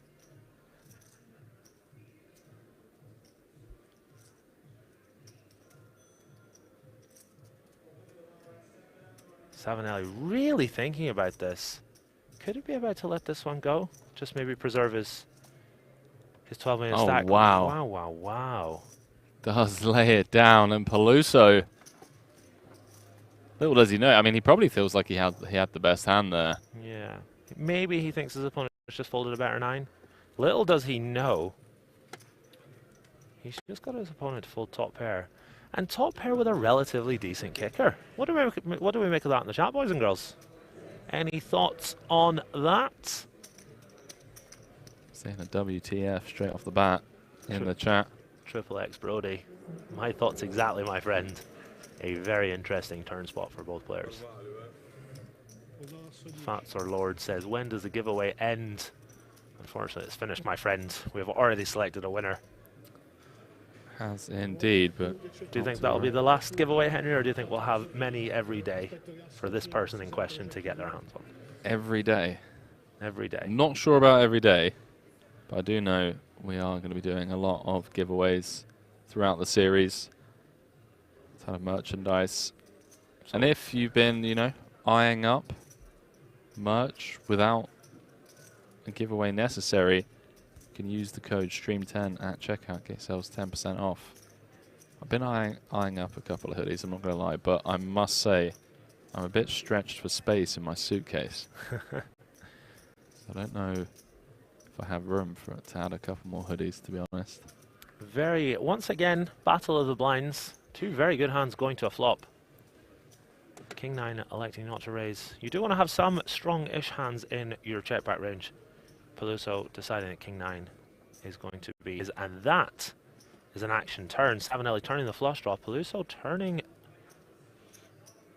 the 9, and the Queen of Diamonds rolls off on the river. Top pair for Savinelli. Pair of 9s for Peluso. Savinelli going to try and extract some value. Very tempting for Peluso to call. He does make the call. Queens are hot, Henry. Savinelli, rivering top pair. Peluso showing his king 9, giving away that free information. And Savinelli now chipping up nicely to 13 million after making that extremely tight fold just a few hands ago. With top pair on the turn. Gets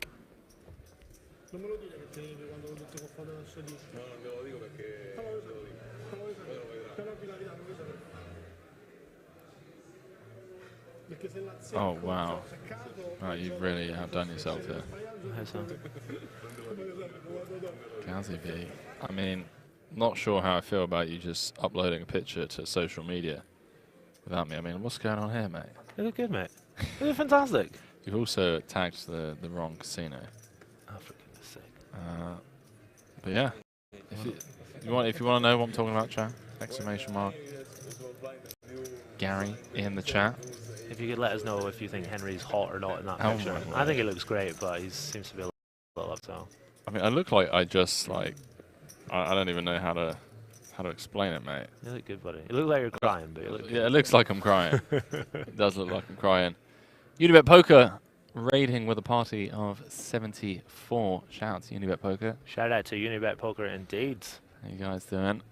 Hope you had a successful series. The Donny 11 subscribing with the Prime. Get in there.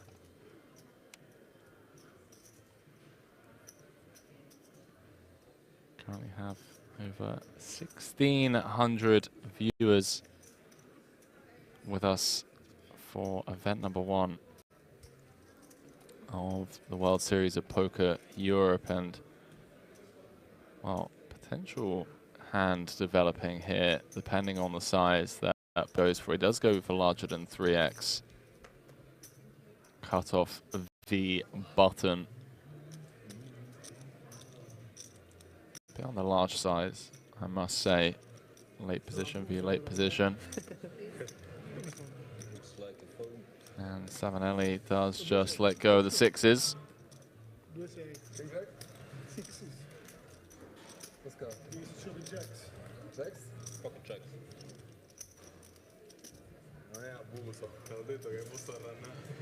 I believe Peluso just showed the jacks as well. Showed the 3-bet. I love that. I mean, they're going to see it in 30 minutes anyway. I don't have a problem showing my cards. Giving that info out. Love to see it. It's been a very good-spirited final table. You know, no seriousness, no tanking. Everyone's having a good time. Yeah, it's something that you actually noted when we first came in today. You were like, there's not many hoodies or headphones. Yeah, love to see it.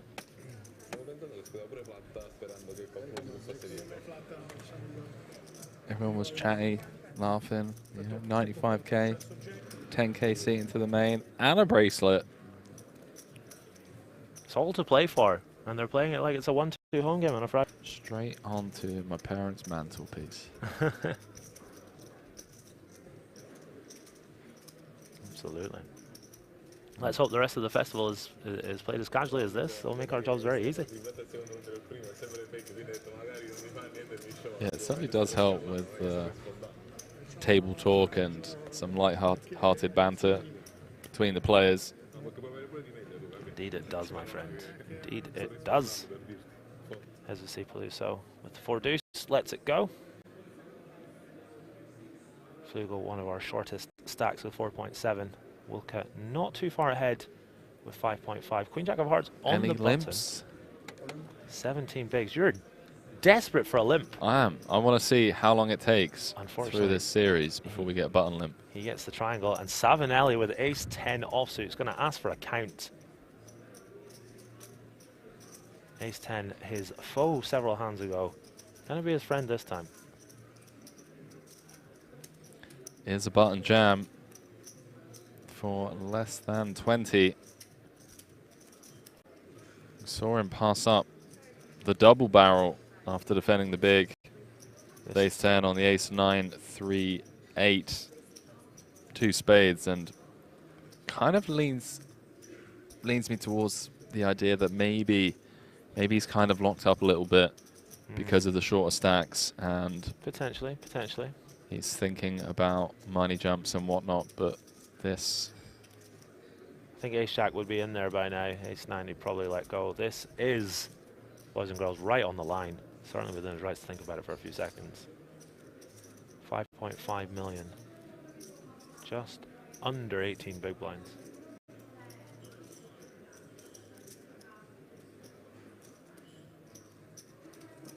Ooh.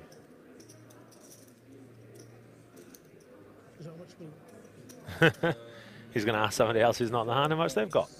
Love it.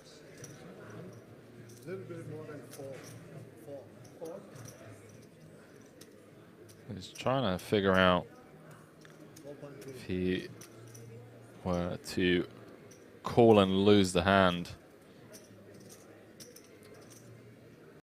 how would that affect the table dynamics? He's asking for a count again, getting confirmation. 5.5 total, 5.2 million on him.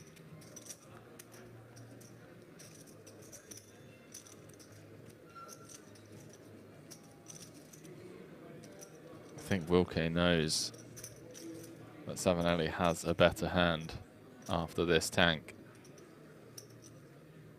A funny, sneaky suspicion that he is now rooting for a fold in his head. You're absolutely right, Henry. When this much time goes past, he's probably thinking pocket fours, ace-6 suited, ace-10 offsuit, maybe even a hand like king-jack offsuit, which would have him in a world of hurt here. Tough swap for Savinelli.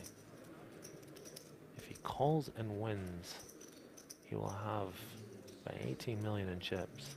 However, if he calls and loses, all the way down to about 7. Under 7. In the RNG. 50-50. Flip a coin. Yeah, AJM saying spin the RNG. I mean, spin it. Really close spot in all seriousness. He's certainly within his rights to think this through. I am very keen to see what he comes with.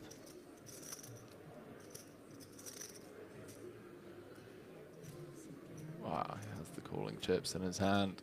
Can he make that call? Oh, Wilke is shaking his leg, by the way. You can see his chair shaking. He does make the call, and Wilke from chip leader with 8 left to all in at risk with 5 left. 11 million in the middle. Wilke gonna need some help from the deck. Gary, I'll let you pick this one. Oh, well, Wilke can't get anything going for him today. I think his momentum is... Taking the ace-10. I'll take the ace-10. Right, booked. Am I 2-1 ahead right now? You are indeed. Awesome. King 7-10. How about that for a flop, dealer? Just a million outs for Wilke here. Some might say it's too many outs. I'm inclined to agree with them. And the ace, queen, jack 9 would give Wilke the best hand. 5 of clubs on the turn changes nothing, and perhaps Gary Blackwood's suspicions were right. 1 card to come. Can the German get there? You can't. Aye, aye, aye. 8 of clubs on the river. And we lose Wilke in 5th. And it is the 2 Italians leading the way here. Event number 1, WSOP Europe Opener. With 4 left, Gary. With 4 left, indeed. Commiserations to Wilke. He came in, as you say, chip leader. You know, tough day for him. And couldn't seem to get it going again. You know, he made that bluff for 2.5 million on the river. And hasn't really been able to recover since then. A couple of steals not going his way, and so on. But as you say, 5th place, nice little payday, plus the 10. Hopefully he is happy with that when he's had time to reflect. And then there were 4, Henry. Then there were 4. 2 Germans, 2 Italians, is that right? That is correct indeed. Fantastic. 43,000 euros locked up for these final 4 players, and it's Bog's turn to spin the wheel on the button with an ace. And with the blinds going up to 200k, 400k, He's now got 10.5 bigs. It's 2 quick folds. Happy to take that one down, I'm sure. Even with the ace. As we're down to 4, the action will be fast and furious. We'll do our best to call the action. Lots of raise and takes it. Lots of shoves.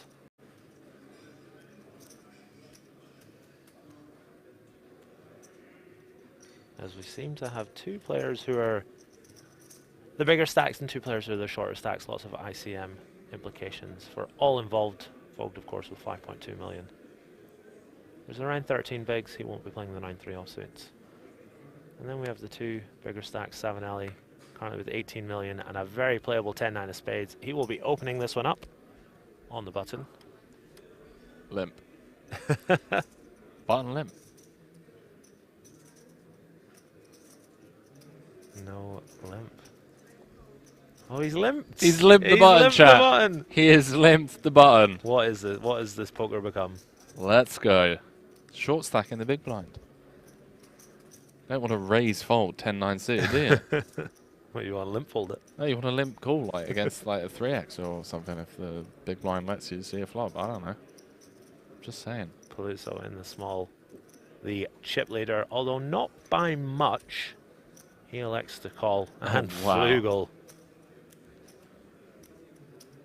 All his dreams are coming true right now.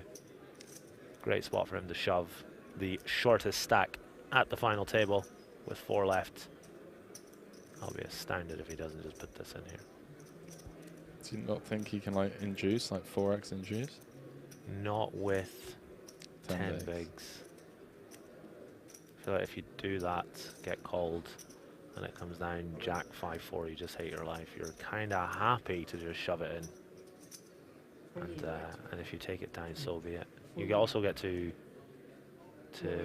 make dominated hands call off. Peluso now with a spot here. He's going to ask for a count. It's going to be very close for Peluso here, given the fact it's only really 10 big blinds. I think I lean towards a fold here, but he is kind of at the top of his range, given the fact that he's completed in the small blind. And like King Jack or King Queen probably comes in for the raise. So he is very high up in his range. Let's see what he comes with here. Wow, he says call. Cards on their backs. Gary, we could be down to 3 if the Queen Jack can get there. I must say, however, although I am obviously meant to stay as impartial as possible in the booth, I would love to see Flugel kind of chip up to around 30 bigs. I just get this feeling that... Yeah. Shades of Martin Jacobson, main event winner. Played the short stack very well, played very well the entire day and went on to win. Yeah, he's played tremendously, and I feel like this man with chips is going to be a force to be reckoned with. Well, wow. Queen, Jack, 4. Queens are hot. I guess sometimes... Little 4 on the turn. It's just your day. 4 would be the biggest sweat, that's for sure. Can Flugel find it? Oh, well, just dead on the turn. Gary, we are down to 3. Flugel with the needled ace on the river. Greenstein. Going to be receiving 32,800 euros plus an entry into the WSOP Europe main event worth 10,350 euros. I tell you what, Gary, that's going to be one of my hot picks for the main event. He seemed like a very solid player. Absolutely, he did. Commiserations to him, although hopefully, as I've said a few times today, when he's had time to reflect, 4th place, 32.8k, plus that tournament ticket. Not a bad return for 2 days' work. And then there were 3, Henry. Then there were 3. Then there were 3. 2 Italians, 1 German. The 2 Italians with the bigger stacks. Mr. Vogt, shortest stack. He's in the big blind here. Peluso's going to go all in with the pocket 3s. Vogt will not call the 8-5, although if he could see the cards, he might. But he can't, so he won't. If you had told me that it would only take less than 4 hours of play to get down to the final 3, I would have snap called. Yeah, take your ammo. Yeah, 100%. We'll be back in that 5-5 game in an hour's time at this rate. Well, Might even find out where we're staying tonight. Yeah, Gary and I are currently homeless, by the way, ladies and gentlemen. So if any of you happen to have a car or a caravan or hotel room, just a bit of space on your floor. We are humble men. I'm kind of thinking of like laying out like this here. We're also extremely tall, for those of us that don't know. Do we sound tall, chat? Do you get the 6'4" vibe from the pair of us? Oh, you're 6'4.5", right? I am, yes. Right, yeah, he's 6'4.5". Chat. Big boys, cramped into this very cozy booth. It's not bad. I'm loving it. Yeah, little bunker, it's class. It's kind of a nice way to just escape. As we have the battle of the Jack 5s here.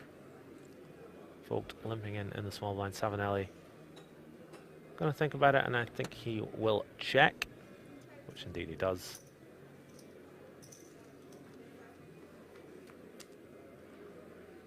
Can either player connect? Both can.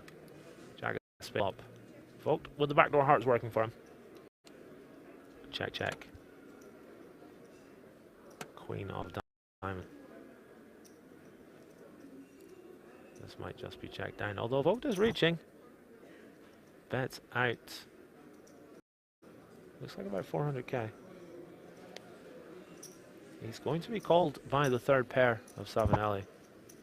Is Vogt bluffing? Is he value betting? Seems a little thin to be value betting and a little strong to be bluffing.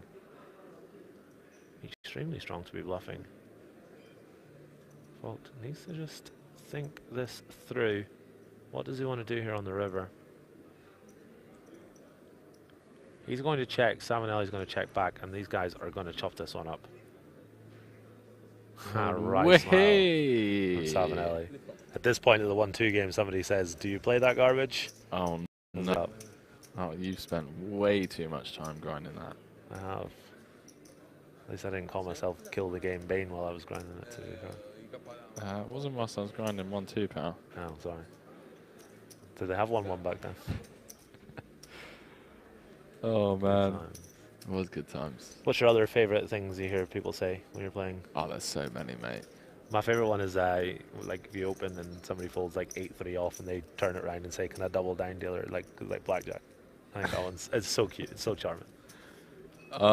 Yeah, I got quite a few favorites. My favorite one is, if I had gone all in, would you? If I'd gone all in, would you have folded or called, whatever that? Yeah. Just those kind of questions. What would you have done if I'd bet this amount? Just grow up. But no, I mean I like it because it just makes me chuckle. Yeah. I don't, because you never really know if they're like looking for a sincere answer or whether they're kind of like reverse needling you in the sense that they know that, you know, it's just banter. I don't know, man. There's so many. Any from the chat out there? Anything that you love to hear at the lower stakes games? Get your questions, get your responses in. Would love to hear from you guys.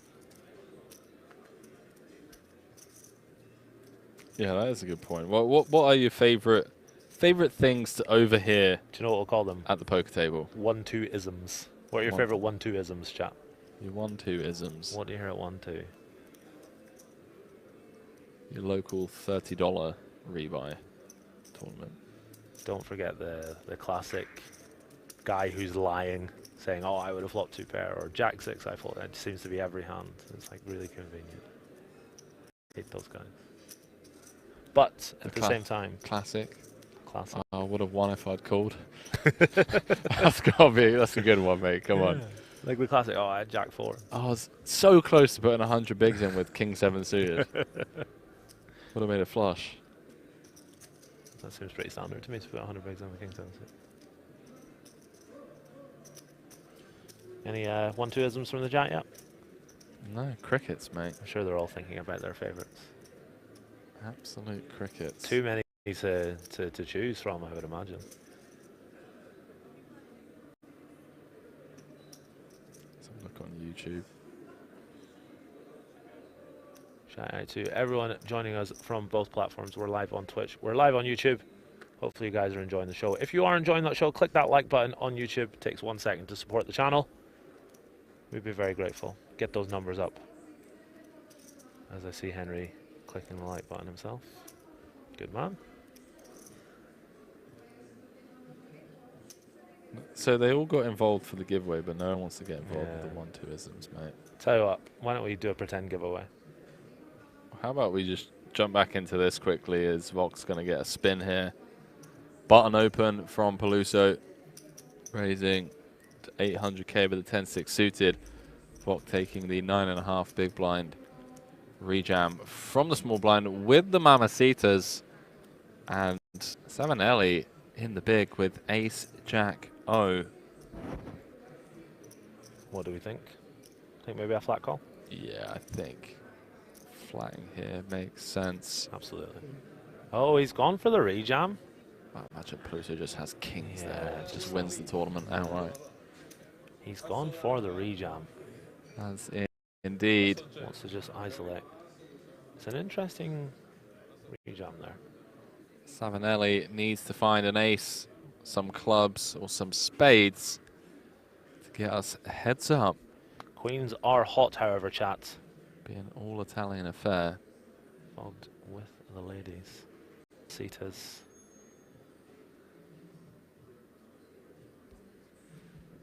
Five to come. Fox at risk. Hello. 9.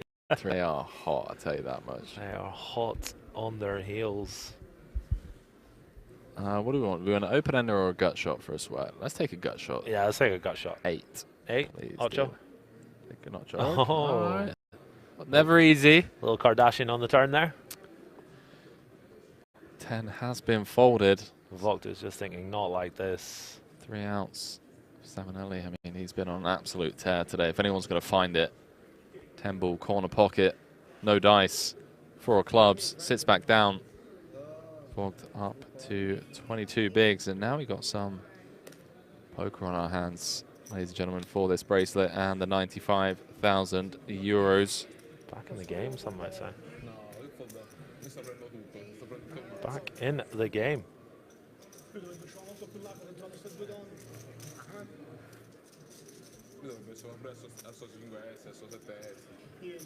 Rocco Calzone saying he likes the word straddle.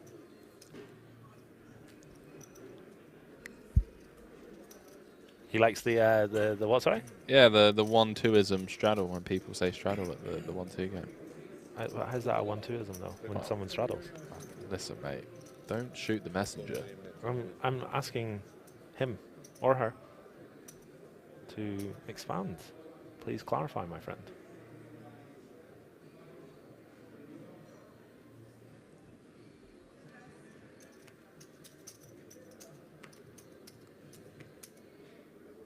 As we see Savinelli picking up the King Jack of clubs in the small blinds.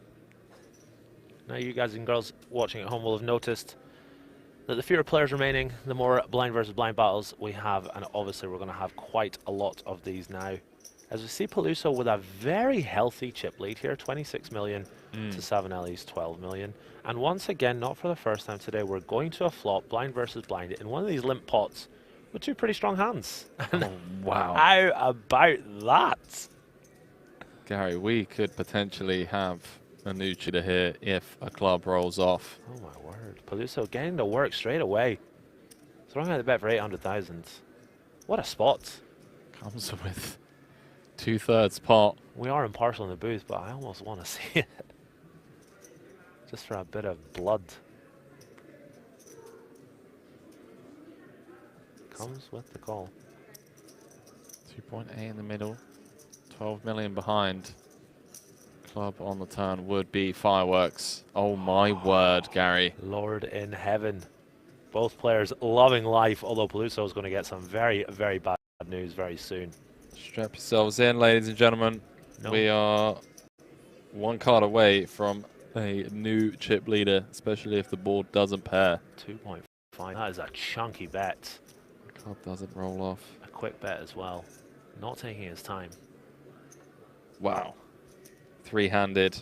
Bracelet up top.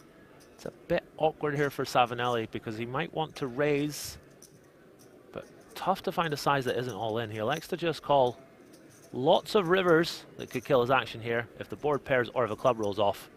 And we get the cleanest, cleaner than clean. No way. The bleachiest 3 of hearts. 7.8 million in the middle. Savinelli checking it on over to Peluso for a 3rd time. Blind v blind. Remember, this was a limped pot, chat.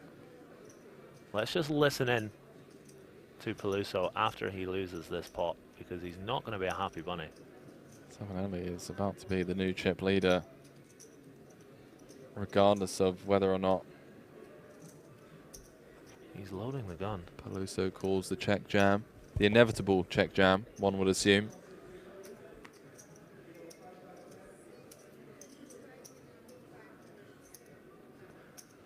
Remember, we are still 3-handed here. I mean, this is a sizable bet. Bombed turn, bombed river. Is there ever a world where Savinelli just flat calls here? No. I really hope he doesn't. I don't think so, but there is a world where Peluso bet folds. Or perhaps, with all due respect, some of the other players at the table might bet fold. I don't think Peluso will be able to get away from this one. I think Savinelli always jams. Given the pre-flop action, you expect your opponent to raise all their suited ace-X. Let's just make the call. He's just called? With the second nuts. I don't believe that. And he is up to 22 million. He gets shown the flush from Peluso, so he's going to be somewhat furious that he didn't check jam there. Really surprised to see the check call. Given the action pre-flop, there are only 3 or 4 club combos that you lose to, and there are lots and lots of worse flushes that your opponent can have. Really surprised to see the check call there on the river. I think it's very much worth going for the extra few million. Yes, there is ICM at play, but there's only a few combos that beat you, and there are plenty of worse combos that can call, and your opponent is never folding a flush there. I think when he looks back on that one, he'll be a little disappointed with himself that he didn't go for the rest. Chat is absolutely losing it, bro. Oh, the check call? Yeah. Yeah. Try having to be diplomatic about it, chat. Yeah, Savinelli playing 22.5 million instead of 28. And it's given Peluso a lot of life. Should be kind of cagey down there alongside the other short stack, but instead he's got a lot of breathing room. What a lovely view there. Henry of the camera just coming down. These 3 players spread across the table. It was wonderful. Yeah, I must say, I mean, the production. Fantastic. Yeah, it really is. Big shout out to our team. We've got a very healthy team working here for us, working the cameras, working the production, organizing things behind the scenes. So thank you very much to those guys. As we're now 3-handed.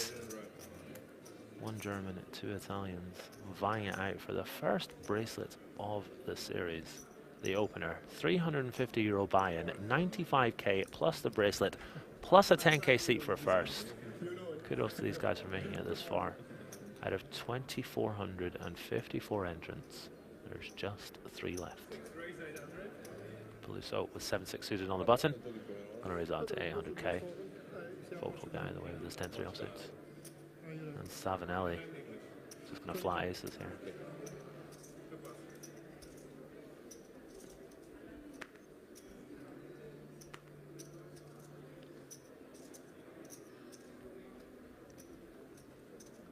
With the king 10, obviously we'll make the call.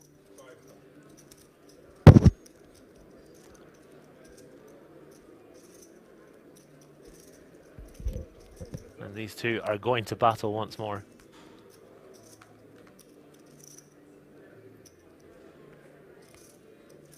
Ace 5-3. Got shot for Peluso. Savinelli with king high and the backdoor flush draw should be enough to continue here versus a bet. Although we have seen him be a little more disciplined than most in a variety of situations. As Peluso comes to a relatively healthy 900,000. Generally you want to float there with the king 10 versus a smaller bet, but versus 40% pot, I think that's a completely fine fold from Savinelli. A little bigger than I expected there from Peluso. getting some back after that last hand. Let us know in the chat who you think's going to take this one down. It's kind of tough to say at the moment. There's been some clear value missed in some spots, some spots not taken. Three-handed poker. Folked on the button here with King 9 also. He'll be coming in for a raise. Too deep to be jamming. I don't think we'll see any 22 big blind open jams. We'll raise it up to 800,000 on the button. Savinelli should be letting this one go. Who you got, chat? Savinelli, Peluso, Folked? I'm going Folked. I love an underdog. Yeah, so. Now we are neutral in the booth, of course, but we do love an underdog also. Yeah, I think he's played very well. He's done obviously amazing work to get here three-handed. It's one of the shorter stacks coming into the final table today. It's definitely going to be a massive uphill climb for him. Yeah.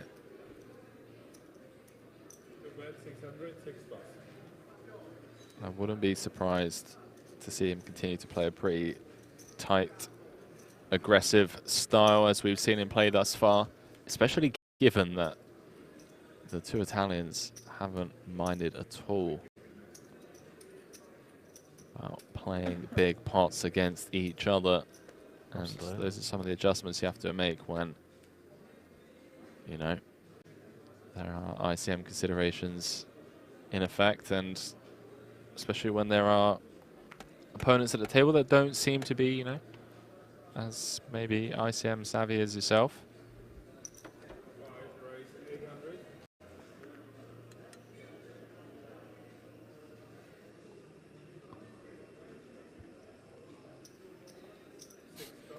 Savinelli with the 8-5 on the bottom, Peluso.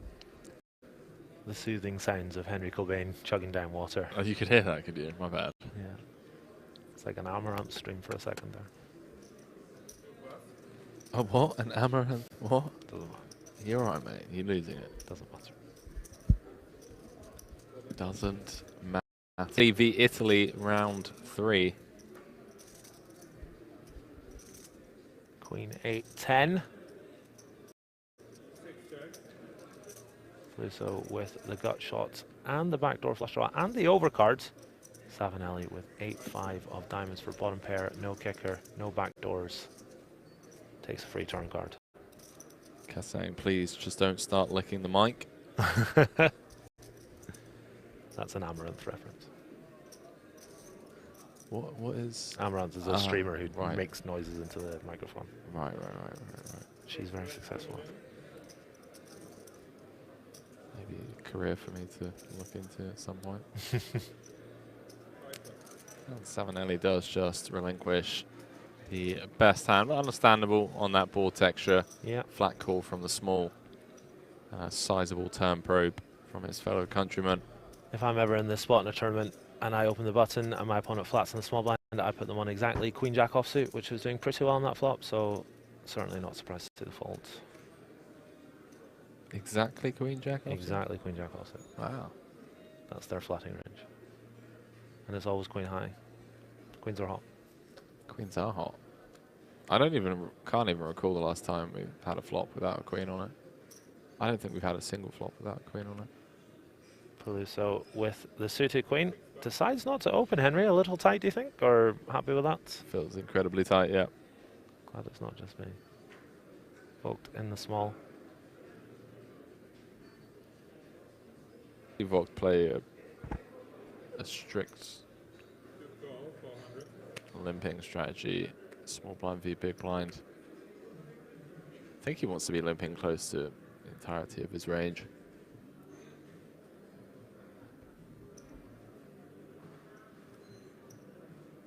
Savinelli with the 8-6 offsuit will come in for the raise.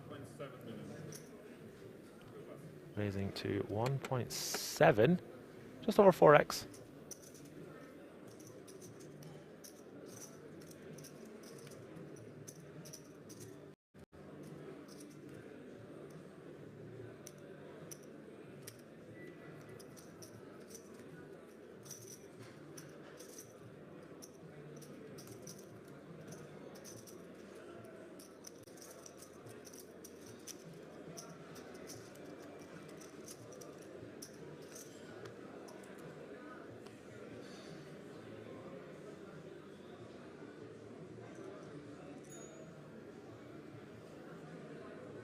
Vogt on the button with Jack Deuce. We call that the Jack Deuce route in the UK. Never heard of it. You never heard of it? Never heard of it, mate. Is that not one of your 1-2 isms? No, it was coined by a very accomplished live player. No name dropping? No, no name dropping. I don't know if he wants to be associated with Jack Deuce, but one of the better live regs I've played with. And he had Jack Deuce of clubs one day, and he won a pot, and it was called Jack Deuce Ruse. I don't know the Jack Deuce Ruse crew too well personally. They seem like good dudes though, but yeah, that's what we call it, the Jack Deuce Ruse. Jack Deuce Ruse. Well, that's what they call it. I just what was the Ben Abad beat reference earlier on? Oh yeah. So Ben and I used to play a card game called Run It Thrice, and Ben used to bring a deck of cards, and the 9 of diamonds was ripped out of the corner. So we would just like point out at each other, and that's basically it. You had to be there. Wow, that sound like one of those you had to be there kind of things. Is this one of yours, by the way? Probably. Yeah, probably. Probably not, but I'll take it. Oh. Yeah, I'll take it. Yeah. As we see, the all-in from Peluso with ace-4 offsuit. Vogt not going to be able to call that 21 big blind shove. He lets it go.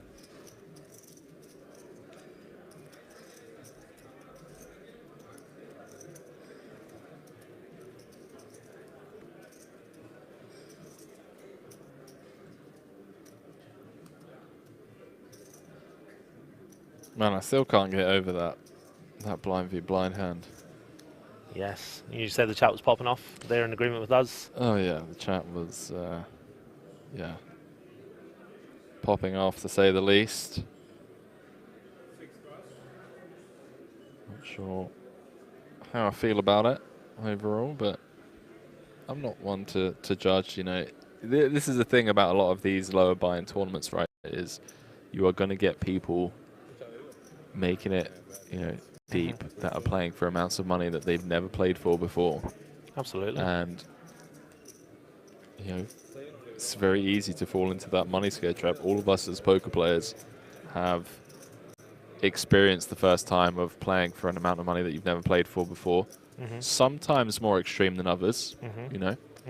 Absolutely. Depends whether you grind cash or tournaments, and, you know, all of a sudden you're playing like, I don't know, 5 extra stakes that you normally play because a couple of fun players at the table are doing straddle, re-straddle, re-straddle kind of thing. Been there, done that. It's, yeah, you know, it takes a while to kind of get used to. Obviously in tournaments, that can be a lot more extreme in the sense that you're typically playing, you know, small amount of runner, €300 buy-ins where you maybe 10, 15K for first. All of a sudden you have a 2,400 runner one, same buy-in level, make it down to the final 3, and all of a sudden you're playing for 6 figures and a 10K seat into WSOP main and a bracelet. So absolutely, you're absolutely right. We need to take every factor into consideration, and as well as that, you got to factor in if he shoves there and he does run into one of the 4 combos that he loses to, he's out of the tournament. So yes, indeed. Just call, you know, win that big pot, keep your stack in the game. If you are incorrect, certainly don't begrudge him for calling there, although I would shove there 100 times out of 100. As we see, Vogt with the raise with the pocket 6s, gets called in 2 spots, the Queen 10 offsuit and the King Jack offsuit. Nice spot for Savinelli to squeeze if they were a little deeper, but I think given the stacks, completely fine. As we see a king in the window for Savinelli, a king behind it as well. Peluso with second pair. Vogt with the under pair. This could go check, check, check here, by the way. Absolutely could, yeah. Any 6s in the deck, dealer? Oh, for max entertainment cheeky value. Talking strictly from an entertainment point of view, obviously. Vogt going to see bet though. Throws out a small bet of 600,000. And interesting to see what Peluso decides to do. Sorry, Savinelli is first, of course, to act. Peluso then in the big blind. Let's take a little look and see. It's our raising chips. He comes with the raise. Peluso with a pretty clear fold now. Oh, what could have been. Gazzy B. Vogt can't be loving that raise, given 1, he's short stacked, 2, Savinelli has flatted out the small, and 3, Savinelli has raised with a player behind to act. He's not likely to be doing that with a hand like Jack-10 offsuit, given the plethora of King X in the big blind range. Vogt trying to put the pieces of the puzzle together. He is getting laid at an incredible price. He is indeed, but when you factor in everything that's happened, that's a very, very good fold. It looks easy for us to say that given the cards, but I think that's a very disciplined laydown. Really well played. Not gonna lie, Gary. Pretty upset about that. Yeah. I want to see a turn card. Yeah, I want to see a little sexy 6 on the turn. I thought that was going to get checked through. Or another king on the turn for Mad Bants. For Mad Bants. 10 on the river, so there's a full house on board, and we'll see the everyone's King X check call. and Vok just like overbet jams river because like, well, only I have aces, like aces, queens, jacks. Savinelli with the J-boys on the button. Gonna come in for a raise, I'm sure. Maybe finding a limp, given the stack sizes.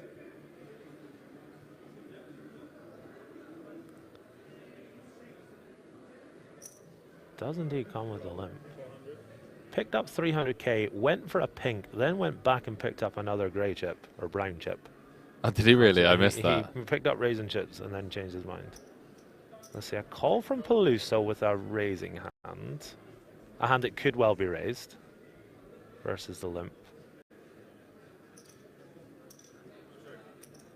Vogt checks his option in the big blind.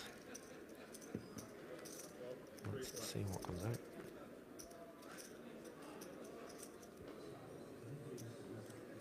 Oh, hello, dealer. Wow. Another top pair v top pair here. King 7-6, couple of spades.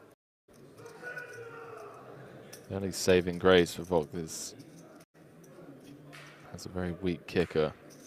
He has the backdoor straight draw too.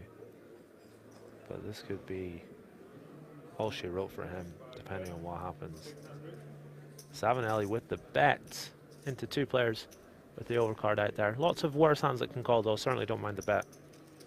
Peluso with a very easy call. Vogt might be tempted to just go ahead and raise this. Probably too deep to shove. He does have 15 bigs. It's kind of nice to just hoover up the entire pot right now. Let's see what he decides to do. Lots of worse hands out there that can call. And there he goes. Wow. Does just put it in. Certainly don't begrudge him that. Do you know, there is a weird world here. Okay, right. You know what I was about to say. I do indeed. Peluso, surprised he hasn't snap called. I don't know what he's waiting for. He's never folding. Vogt's going to need to do the dirty, similar to what Peluso has done for most of this final table. The King 3 against King Queen. Ace King against Ace. This seems like a bit of an unnecessary tank, to be honest. This is now a nit roll, in my opinion. Why have you not called? Why have you not called? 8.7 million in the middle does make the call, and it is the German Vogt at risk. He's going to be disappointed to see the King 9 there. There are some runouts which will involve a chop. 14 million in the middle. Vogt with just 18%. Needs a 5 or runner. I'll pass it over to Henry to call the action. He does need 5 is the immediate out. Obviously take a sweat for max entertainment value, some chop opportunities as well. And hello, 5 on the turn. Still has to fade a 6, 7, 8 or a 9 in order to secure that double. 1 card to come. 14 mil in there. And it's the 10 of clubs on the river. Finally a bit of run good for Vogt. See if See, now I'm really interested to see if Peluso can kind of hold it together, stay composed, and he's been swinging today. I mean, he's like had through no fault of his own. He's had a lot of big pots. I mean, it's been wild. It's been carnage. Yeah, it's been absolute insane how this final table's played out, especially given the WSOP Europe main event seat bubble that just seemed to happen within a couple of hands. Yeah, and very much so. 95k plus the bracelet plus that ticket for first. Top 6 players receiving a 10k ticket to the World Series of Poker Europe main event, which will be kicking off not too long from now here in lovely Rozvadov, the King's Casino. 2 Italians, 1 German, vying it out for the first title of the series, the €350 opener. 2,400 runners, 95k for first. So on the bottom, 7-3 offsuits. He shall not be playing this. Although then again, he has surprised me in a couple of instances today. I'll tell you what, man, it's been the perfect event to just warm up with. Yeah, I honestly, look, I love covering stuff and bigger buy-in events when you just have all the wizards and the occasional, you know, wealthy businessman. But this for me is like, I don't really know how to explain it. It's the reason like a lot of people got into poker was just playing these kind of small buy-in, huge field size in terms of runners, and you know, just the dream, right? €350 buy-in. Absolutely. Plus, the quality of play has obviously been very high as well, you know. But you're absolutely right. It's been a lot of fun, good table talk. And I don't know if you noticed, Henry, but queens are hot today. I feel like that's like the 12th time maybe that you've said that. So I hear you. The way the dealer's dealer flop is beautiful. But what's with the sideways turn? Have you noticed this? On the turn? Yeah, on the turn. I'll have to pay a little bit more attention to it, see if I can pick up on. Because the first time it happened, I thought maybe it was an accident, but all the turns seem to be coming out horizontally as opposed to vertically. Okay. Which is kind of interesting. As we've seen Vogt stab the flop with his 4-high flush draw. Black turn, but not the black turn he was looking for. Yeah, it's an interesting one. It feels like a turn card that you can really apply some pressure. X, 8x. Don't have any showdown. We have the nut low in terms of showdown value. And we also have equity against the continuing range of Savinelli, of course. Can just drill a club. Savinelli going to make this call with top pair. Made a very interesting fold with top pair earlier versus his fellow countryman. No dice, but Savinelli, sorry, rather Vogt does. River some showdown. Just in case he was up against a hand like 10-7 of clubs, Jack-7 of clubs. He has now got there, but does feel like some fake showdown value. Very much so. Blocking rivered 2 pairs. This might be a nice candidate to put into our bluffing range here. We do have plenty of, you know, 10-7 hands, but blocking hands like 8-3, Queen 3, 9-3. I wouldn't mind to see a bluff here. He does decide that he has too much showdown value. Yeah, it does feel like when we river a pair. Now be, you know. Check raise one time. Check raise with a blocker. He can't have Queen 3. Oh, he checks it back. I think that check back is fine from Savinelli. It's very tough to get value there. I think it seems well played. RTS Hurricano in the chat saying, I talked to Vogt yesterday and he said that he has some trouble to arrange the free time if he were to win a main event ticket. Well, I guess he has to organize something. He does indeed. As he has secured that bag as well as the 10k seat. First world problems, are we right? Yeah, well, I mean, it's going to be one of the biggest 10ks on European soil in quite some time, in my opinion. Would not surprise me to see us hit 750 runners. WSOP Europe mini main on the way, by the way. Gutted that I can't play that because the structure is just absolutely superb. And absolutely. Yeah, it looks like a lot of fun. We can see the main stage here, but the main tournament area is prepped and ready to go for a very large WSOP Europe. There's hundreds of tables down there. 140 tables total, I believe. And how many decks of cards again? Between 8 to 10,000 decks of cards. Do you know how many chips? No. No? Okay. Are you making this up? No. How many chips? 750,000. Wow. Like physical chips? Yes, mate. Physical chips. Fantastic. Not French fries. Chips. Wow, I haven't been looked at like that since I disappointed my mother.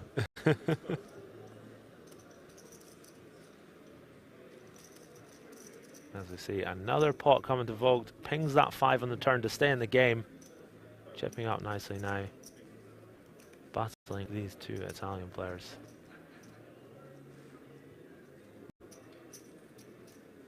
Wish I hadn't mentioned French fries. I'm starving now. All good though. Plenty of time left this evening. Good time, we've mentioned this already, but it's we start with 13 tonight. We did indeed. We're down to the final 3. That's very fast, and it hasn't been a fast structure. It's not like these guys are playing all in or fold. It's just been the nature of the beast. Lots of coolers, lots of inevitable all-ins. Really, really fun tournament so far.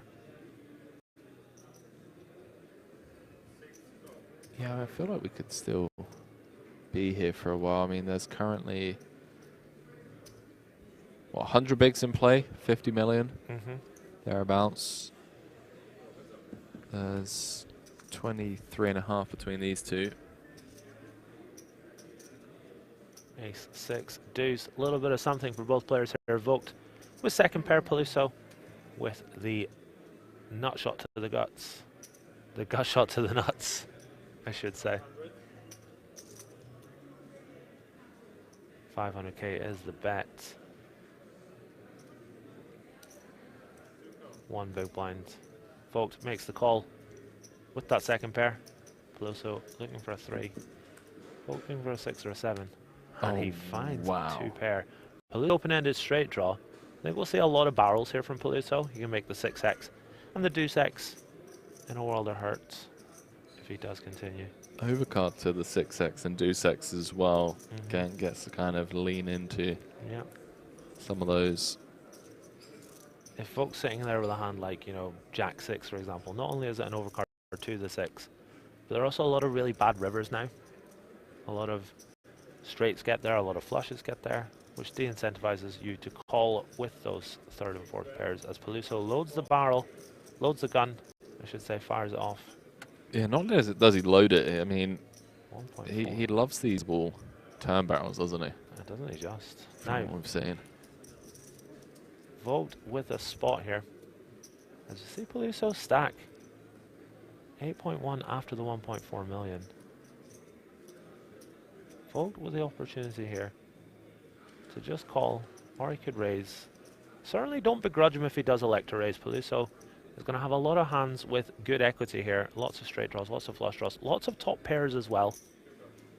But he does decide to just call. He wants Peluso to continue barreling. Peluso needing a 3 or an 8 to take the lead in this pot. To the river. And it's the Jack of Diamonds. Bit of a brick, some might say. Does Peluso have a 3rd barrel in him? He's got 5 high right now. If he wants to win this pot, he's going to have to. He does wave the white flag. Vogt with 2 pair now. Immediately asks his opponent, how much do you have? Let's listen in. 8, maybe 8. Peluso telling him, whilst knowing that he's not putting another chip in this pot. Vogt with a look back. You have any rules about that in terms of trying to not give anything away? No, I think I'm quite good at not giving away tiles. I'm happy to answer that question. He has moved all in. Bit of an overbet. 1.5x pots.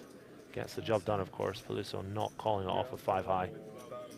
Very polarizing bet there from Vogt. with his 2-pair. And again, Vogt, he found that 5 on the turn to stay in the game. And He now, did, all of a indeed. sudden, he is in second place and cruising. Yeah, we said it wasn't going to be easy for him to turn this around against the 2 Italians, but absolutely, he's got the engine ticking. Peluso on the button now with 16 bigs. Decides to fold the Jack-10 offsuit. We've seen him make a couple of very tight folds on the button. Yeah, it feels very strange that he's seems to be doing like a lot of flatting out of the small and then folding a lot of openable buttons. Vogt with a very standard 10 deuce off fold. Although I guess you could limp it as well. Well, Savinelli started off the day really hot. Saw him go from 2.3 million up to 9 million, from 13 to 10 in the space of 7 hands at the start of the day. And he has continued to use that heat. Finds himself chip leader. 3 remaining. Everyone currently guaranteed 54,000 euros for their efforts. Good for them. That's wonderful. A very nice payday for them out nicely for the rest of the series. Yeah, flicking the 25k, 10k. Vogt second in chips, raising with the pocket 7s on the button. Peluso, Queen 9 offsuit. Certainly a playable hand. I don't think he's going to shove this. I think we'll see a call here. Mate, we should not have mentioned food. I'm alright, I'm holding strong. Do you want to go grab a bite? I'll hold down the fort. No, I'm just going to end up seeing if anything's happened. That's fair. That is fair. As we see Peluso defending his big blind, defending the honor with Queen 9 offsuits.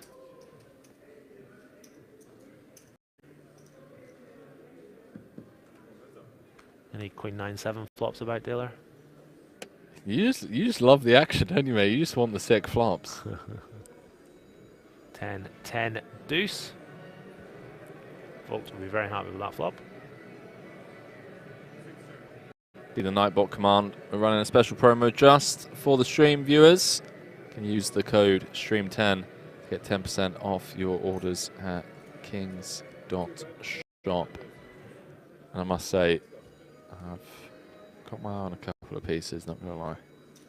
The only thing stopping me from pulling the trigger is the fact that my suitcase is like, honestly, I don't think I could fit Henry was giving a me the toothbrush in there. You were giving me the grand tour last night at Stock Gift Shop. Your eyes lit up like a kid on Christmas.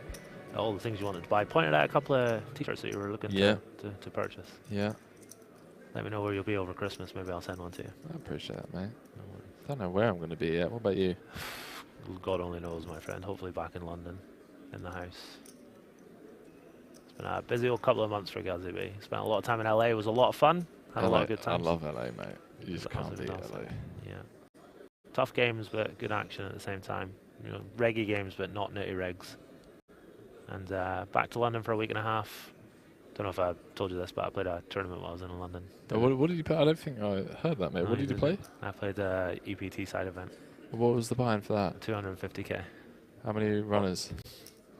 Millions. It was a 330 pounds. Unlimited rebuy, 1 bullet, 1 trophy. EPT finished for me. And then straight out here to Rozvadov, arriving late last night. It was beautiful though, just driving through Europe as we see the all-in of Peluso here with King 7 of diamonds. There's 13 bigs, I guess we fold. Mind you, what was it, 11? I don't think Savinelli ever calls her a King 10 offsuit. Yeah, I have to agree. Based on what we've seen. How much did you win, mate? 21 GBP. 21 GBP. Yeah, made a deal. I used to like bragging about that being worth $60,000, but unfortunately, about $100 right now. the bragger has Yeah, the old roast stucco. Yeah. This would be so fun to go to America. It's like, oh, everything's 30% off, 40% off. Not anymore, though. No. I got roasted sufficiently by my friends. Apparently, you shouldn't do deals when you're the chip leader, which I did not know until I made a deal as the chip leader. And my friends told me off for it. Good times. Rightly so, mate. How much do you have of yourself? 90? All of it. I swapped 10 with a friend, but I had all of it. So you didn't have all of it then, so you had 90%? Yes, I had 90%. Well played, mate. Good for you, buddy. £18,900. Something like that, yeah. It's a nice start. And you're here at King's now to try and give it all back to the local 5-5 PLO race. Well, yeah, I was playing 5-card PLO out here. It was tough to not have an 80% VPIP as Peluso. Again with a playable hand on the button. It is tough, isn't it? 17 bigs. Tough life. What's he going to do? Okay, now his chip stack. Looks at the dealer, that sort of suggests he's all in. Bit of a sloppy raise here coming. Half stack. I mean, Sire. Yeah, I mean, even... Interesting decision. Let's say Fog looked a bit perplexed there. Fog wondering what's going on. It looks to have gotten through. Slight delay in the graphics. Fog folds the Jack 3. We'll never know what the big blind had. Peluso winning some much needed chips. He is at a very swingy day, as we've mentioned. He now finds himself in third place, being the chip leader not too long ago. He'll be hoping for a swift turnaround, getting himself back into first place as soon as possible.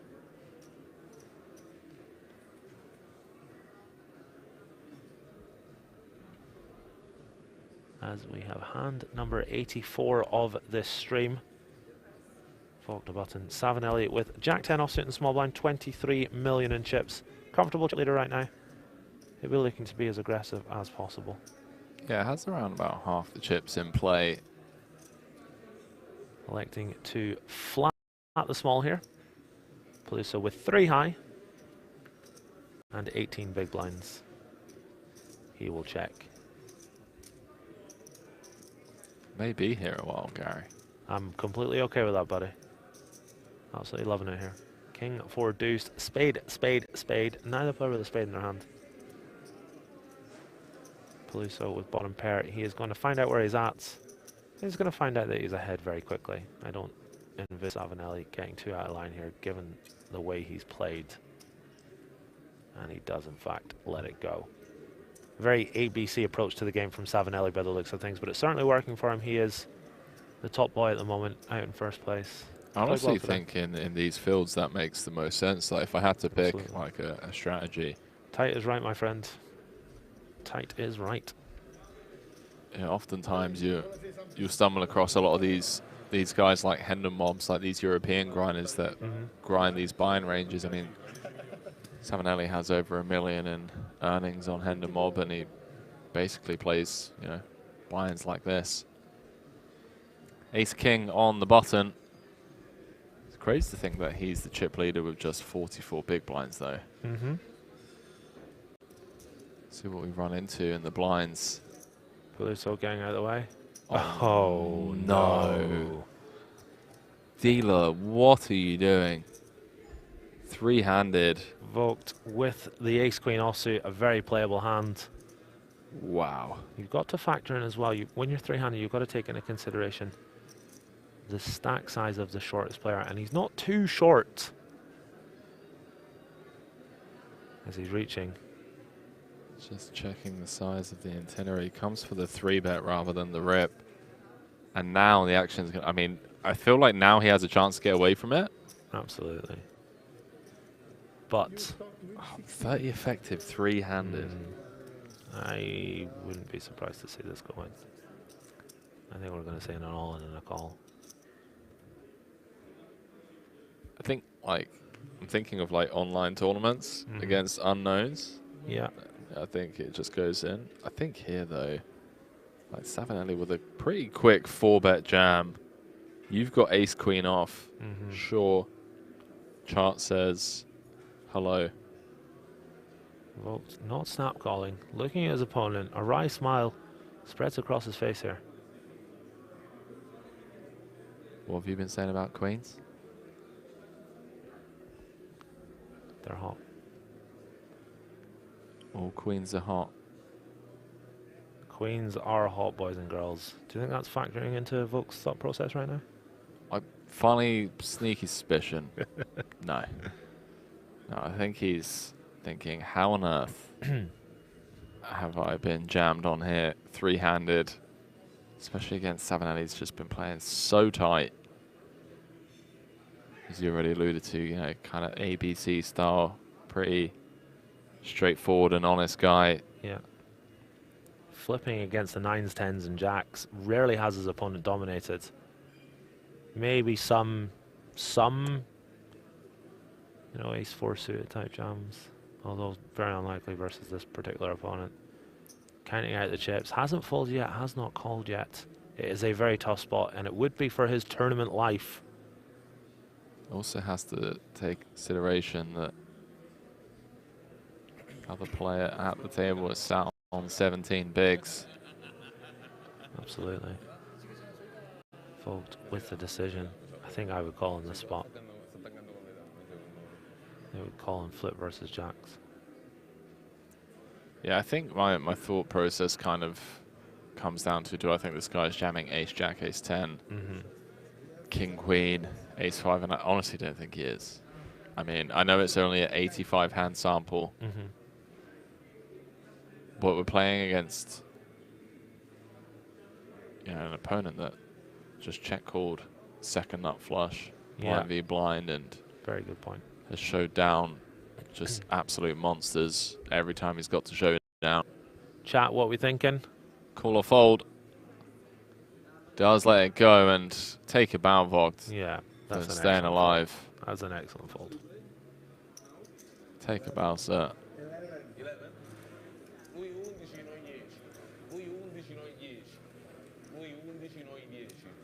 I think obviously in a vacuum against an unknown, against someone we have, you know, little history against, or not much of a sample, then we get away from it.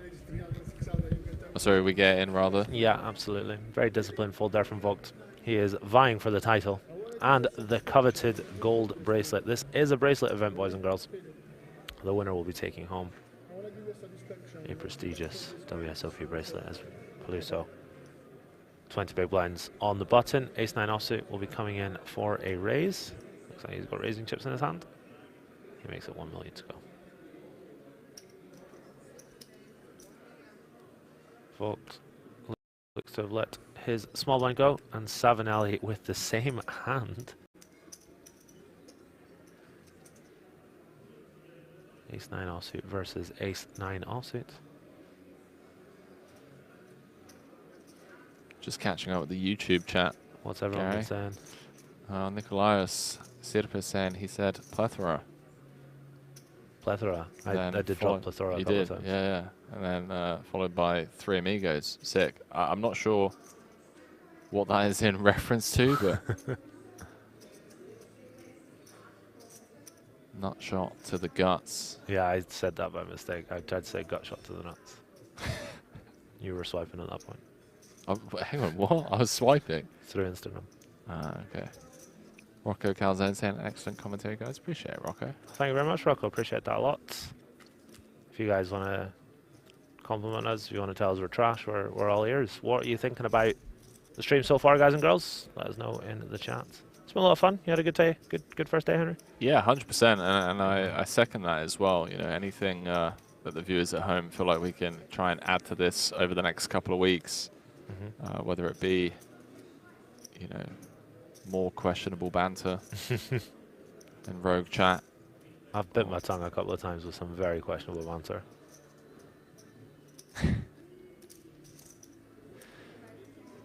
Yeah, definitely made you roll your eyes a couple of times. My kind of like dad joke. Yeah. Yeah, I know. I'm sorry, mate. That's all right. Don't worry about it. That's fine. It was me. Are you breaking up with me? We'll get there. We'll work it out. We can start seeing a therapist. A very dramatic check back on the turn from Peluso, rolling his eyes, looking away. Ace high, how high? Chop it up. 2 Italians, 2 identical hands. Question: if you get told ace high there, and you're sat in Peluso's shoes with ace 9, do you think you've won or lost the hand? Ooh, like 70% won. Yeah, has to be, right? Well, although you only beat ace 7, ace 8. You lose to ace 10, maybe ace jack. Yeah, 50%-ish. There you go sometimes. That seems fair. Yeah. But yeah, chat, anything we can do. I mean, I've got a couple of ideas noted down coming in for tomorrow. I'm going to speak to the floor ahead of time and just get, information on all the players. Yeah. Get some like resumes, maybe give them some sheets of papers to kind of answer questions beforehand or something. Just some fun facts about them. Yeah, favorite color, that kind of stuff. Yeah, favorite color, football team, tennis player. A couple of things like that. But yeah, let's get some background on the players. I feel like it's their one chance to get themselves on stream. What's that, sorry? Yeah, I said it, I think it's a good idea. We'll get some background info on the players. Yeah. Be nice to be able to introduce them a little better to the chat. And once again, chat, we're very, very grateful for you guys hanging out with us, tuning in, enjoying the show, supporting the stream. Thank you very much for doing that. We'll be with you for the next few weeks. Apocalypse UK saying, Henry, can you do an Irish accent? I can't, no. Don't do accents. I grew up in Northern Ireland. I might sound a wee bit Irish from time to time. Well, I mean, I am first generation born in the UK. Oh, you are? I thought you were Bulgarian parents. Bro, you're just trolling me at this point. Like, you're absolutely trolling me. As we see Savinelli coming in with a rare small blind raise. This is one of the first ones we've seen today. Peluso with pocket ochos. Ocho Libra. I love that by Cassin. That's a good idea. Ask them first pet's name, city of birth, mother's maiden name, name of first school. I wonder if any password's going to get cracked. Who's he stolen that banter off? Because there's no way he's just made that up on the spot. I mean, he's been dropping some absolute bangers in the chat today, not going to lie. Excellent. Good for him. Should we have like a chat person of the day? Yeah, I think currently Cast is leading the way. Cast is winning it. We'll do one every day. Henry will give away $5,000 to the chat person of the day every day. Mark Corley saying, go get some food, guys. We will, mate. We will. Peluso all in due course. With the jam. Savinelli with the folds.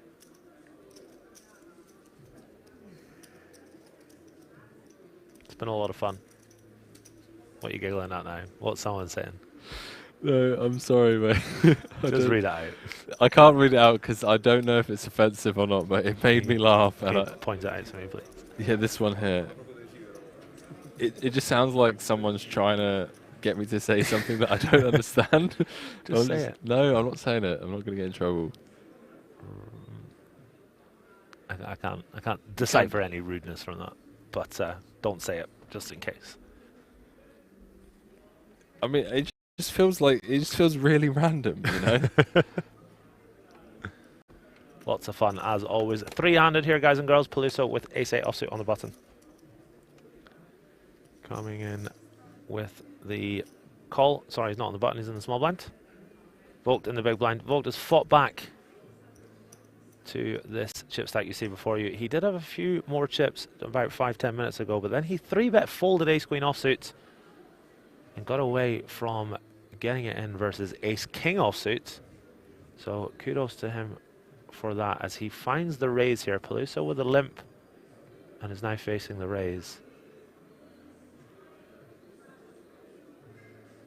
What's Peluso gonna do? Counting out his chips. He looks strong here to me. If I was sitting across the table from him, I would say that he looks quite strong in this spot.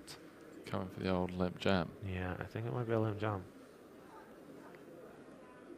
That looks like what is coming to me. Limp calling doesn't feel appealable. Limp folding certainly not appealable. Limp jamming might be the one.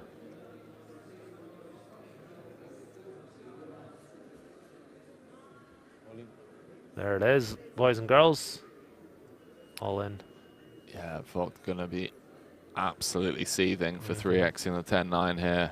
Just feels like a Yeah, great hand to knuckle back. Yeah. C3 with C3. I like that. Back down to 3 of 3. Still 20 bigs or thereabouts.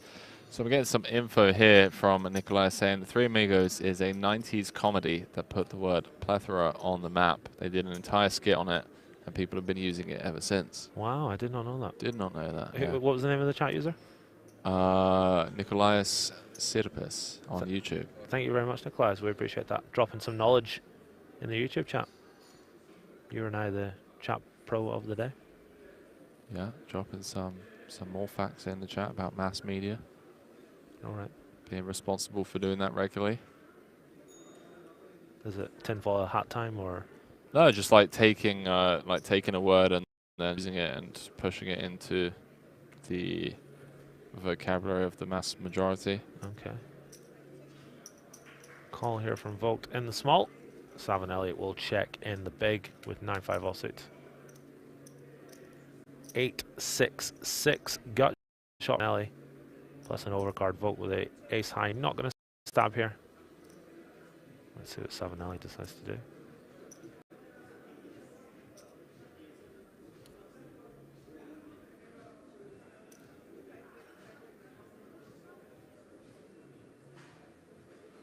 Hey, let's go for a little stab. One big blind bet. 100% range after knuckling back from the big blind. Vogt not going anywhere just yet with his ace high. 3 diamonds on the turn. Still with the best hand. See if 7 only it feels like a nice hand to actually continue barreling with here. It's unblocking like some of the ace high, king high, queen high type hands. Have equity. Should we need some emergency outs? The overcard, of course, extremely important. I'd much rather barrel this than a hand like 5 deuce, for example. Or 7-4. 7-4 is a better example. That extra 3 outs can make all the difference sometimes.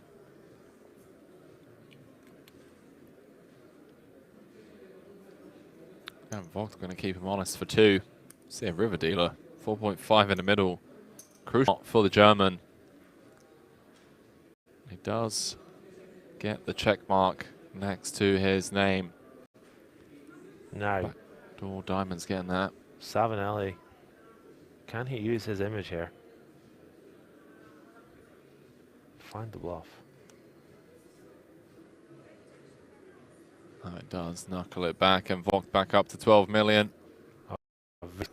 Check call on the flop and on the turn from Vogt. That 7 not too ideal. Blocking hands like 10, 7, 9, 7, 7, 5, 7, 4.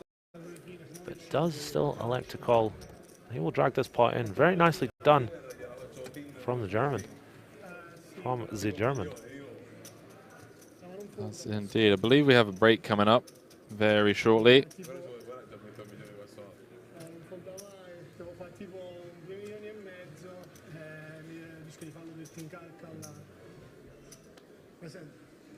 Just trying to figure out exactly when it's going to be. I'm very impressed by that.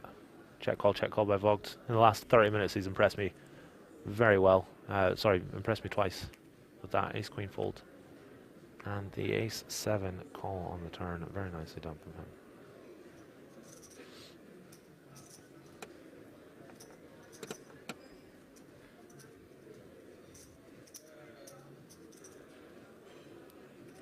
Small blind v big blind battle. Savinelli has his fellow countryman dominated. Jack 7 v 10 7. These two tangoing, not for the first time today. They've been in plenty of battles, sitting side by side. Swift fold from Savinelli.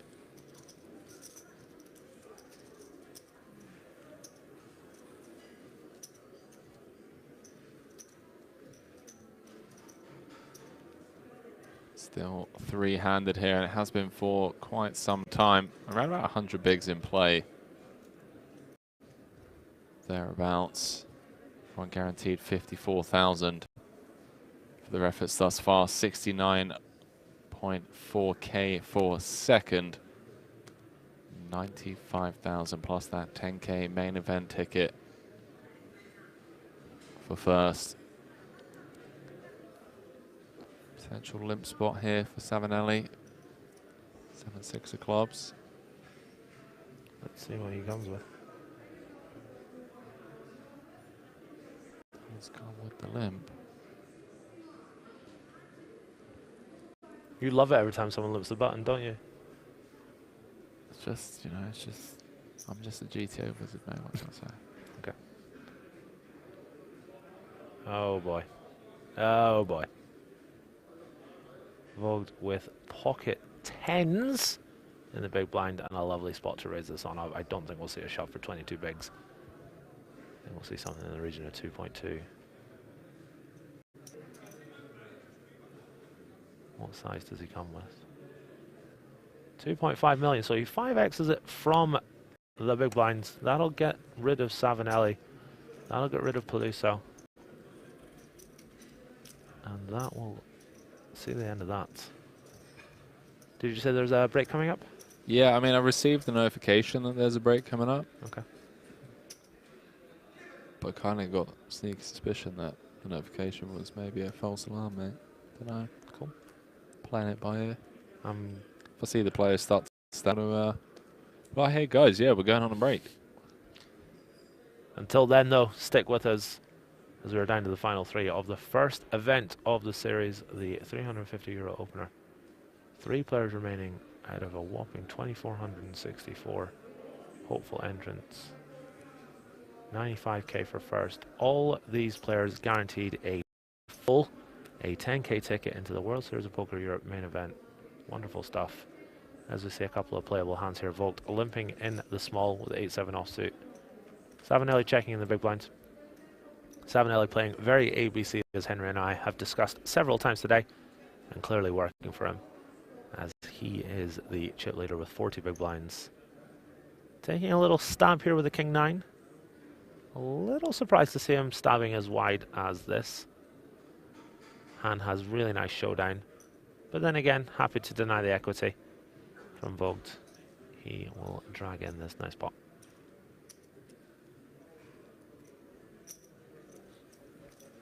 Yeah, I don't know. I received a notification from a bot.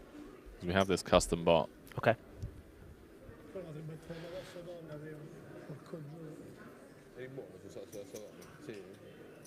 Don't fall in love with it. AI, trying to take over. Yeah, seen the film. Joaquin Phoenix, Her. Great film. Ex Machina? Yeah, great movie. No, it's not Ex Machina. What do you mean? It's a film with Joaquin Phoenix. He falls in love with his computer.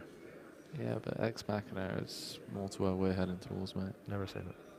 Never seen it? You actually haven't? No. Is it good? Oh, mate. Oh, mate.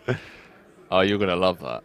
All right. I'm glad you haven't seen that. I'll check it out. I love it when, like, people haven't seen, like, a banging movie and you're just like, okay, yeah, go watch it. Should we stick it on just now? Stream that? Yeah, just put it up on the side, yeah, man. Let's do it. No, I meant instead of this. As we see the raise from Vogt on the button. 10-8 offsuit.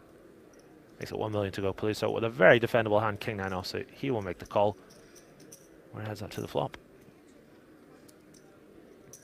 Vogt just grinding away. Yeah. Trying to get something to happen. 9 in the window with a king behind it. No, how about 7 as well, Gary? Aye, aye. Open ender for the German. Top 2 for Peluso.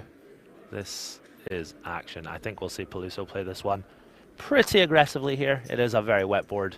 You want to slow play your top 2s on King 8-3 rainbow, but King 9-7 flush draw. There are about 750 gut shots and straight draws and flush draws. Oh boy. Here we go. Here we go. There are a few cards in the deck that are going to get us close to heads up. Vogt with the bet. Peluso with the decision to make.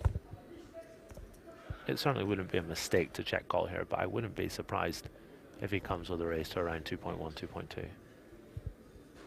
something like that. And he is reaching for calling chips. No, he isn't. That be a raise, Henry. Is indeed. 1.8. It's for 2.6. This comes with what? 4.3x. 2.6 indeed. Really tough spot for Volk now. Must feel like he has no fold equity. If he does elect to jam, he's always getting called.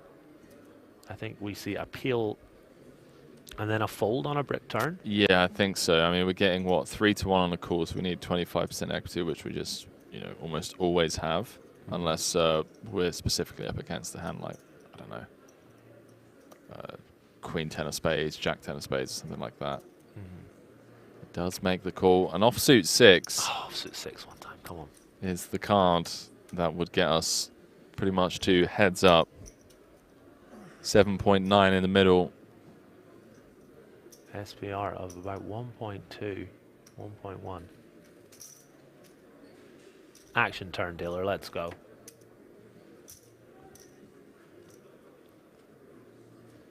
It's close. Inconsequential for diamonds. Close, but no cigar. Now, does Peluso just move it all in here? Or does he choose something a little more on the small side? His flop size has put him in a bit of a tricky spot now because of the weird SPR. If he goes slightly smaller, he can just bet the turn and shove the river. Whereas now, 9.1 million is the effective stack, 7.9 million in there. Let's listen in.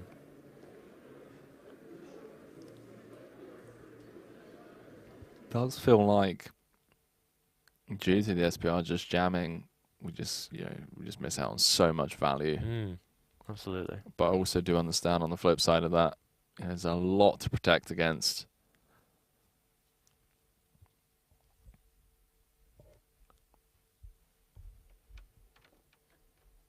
Let's listen in, he says, as the audio seems to go on holiday for a few seconds.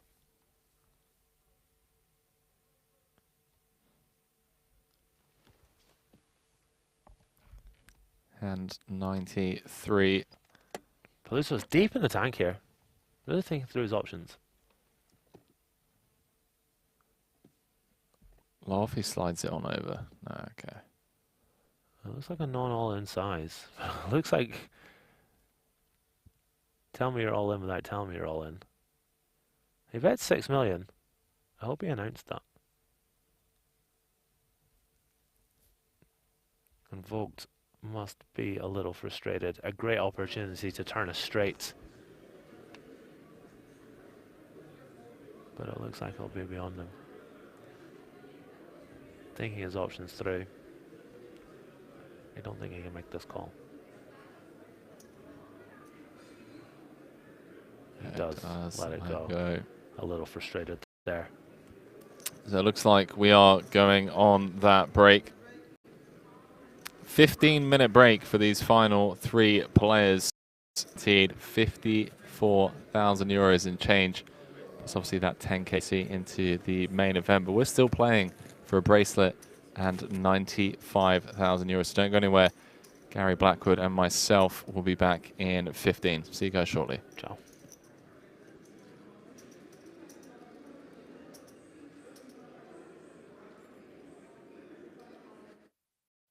This October, the biggest poker event in Europe is coming back to King's Resort. 15 gold bets, the biggest poker names, 12 million euros guaranteed. Will the aces hold? They will!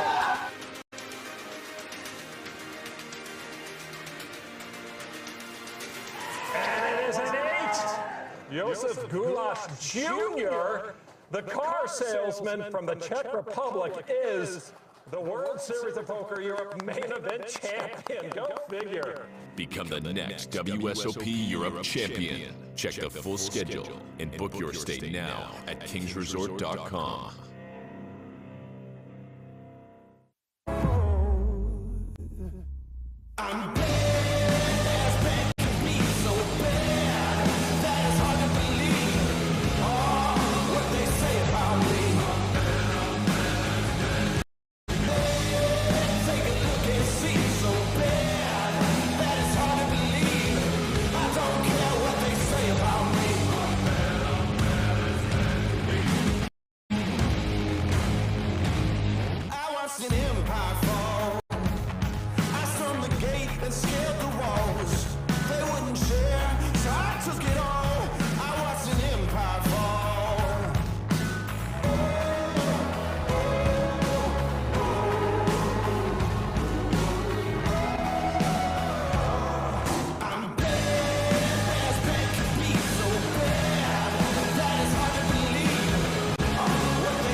Main event champion.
Welcome to King's Resort Rotterdam, home of the World Series of Poker Europe. With this year's festival expected to smash all previous records, we wanted to take you on a journey through WSOP Europe history. Follow me.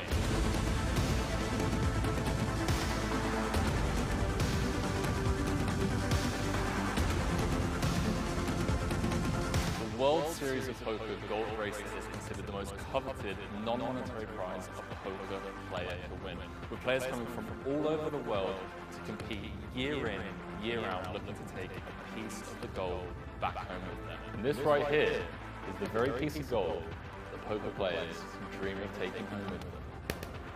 So what does it take to run a prestigious series such as the WSOP Europe? About 140 poker tables, over 10,000 decks of playing cards, and over 750,000 chips in play throughout the entire series. Now let's not forget about the staff. We have over 500 staff members, which include not only the 200 dealers that we have, the floor staff, the cashiers, the chip runners, and of course the production crew with all of their equipment. They're going to be bringing you the 2 feature tables. So this year, not only the main stage behind us, but we have the outer feature table, ensuring that you guys at home don't miss a single hand from the events throughout the series. With 2 feature TV tables, live reporting, and social media content, there won't be a single hand missed from this year's coverage. You can keep up to date with all of the live reporting as well as the full WSOP Europe schedule over on the kingsresort.com website, as well as following us over on the live streams for all of the coverage from every single event at the World Series.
This October, the biggest poker event in Europe is coming back to Kings Resort.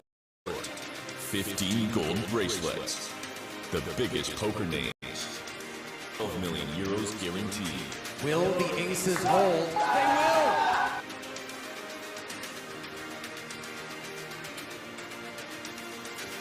And it is an 8! Josef Gulasch Jr., the car salesman from the Czech Republic, is the World Series of Poker Europe main event champion. Go figure. Become the next WSOP Europe champion. Check the full schedule and book your stay now at kingsresort.com.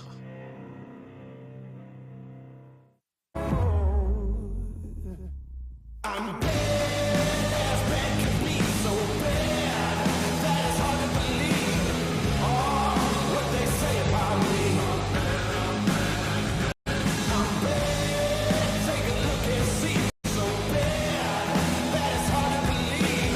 I don't care what they say about me.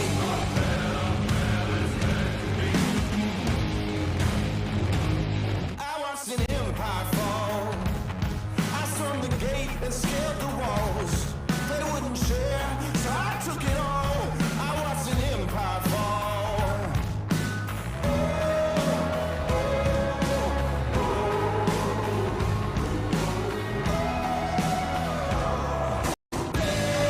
As bad can be, so bad that it's hard to believe what they say about me. That can be.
champion.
A very warm welcome back to King's Resort, ladies and gentlemen. We are down to the final 3 players here in event number 1, the €350 buy-in opener.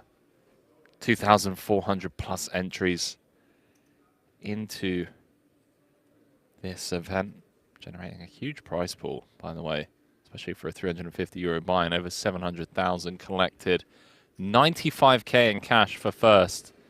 These guys are all guaranteed 43,800 euros for their efforts in cash, plus a 10k seat into the WSOP Europe main event. Well, it looks like we have player missing, by the way. Hasn't shown up yet. Not sure where he is.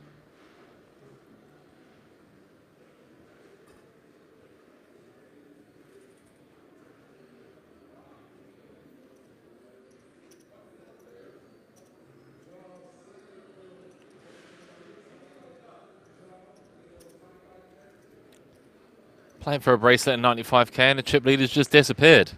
Don't know about you guys. Deal the cards, dealer. The other players are waiting. Or am I just being a bit harsh? Bit cranky, perhaps.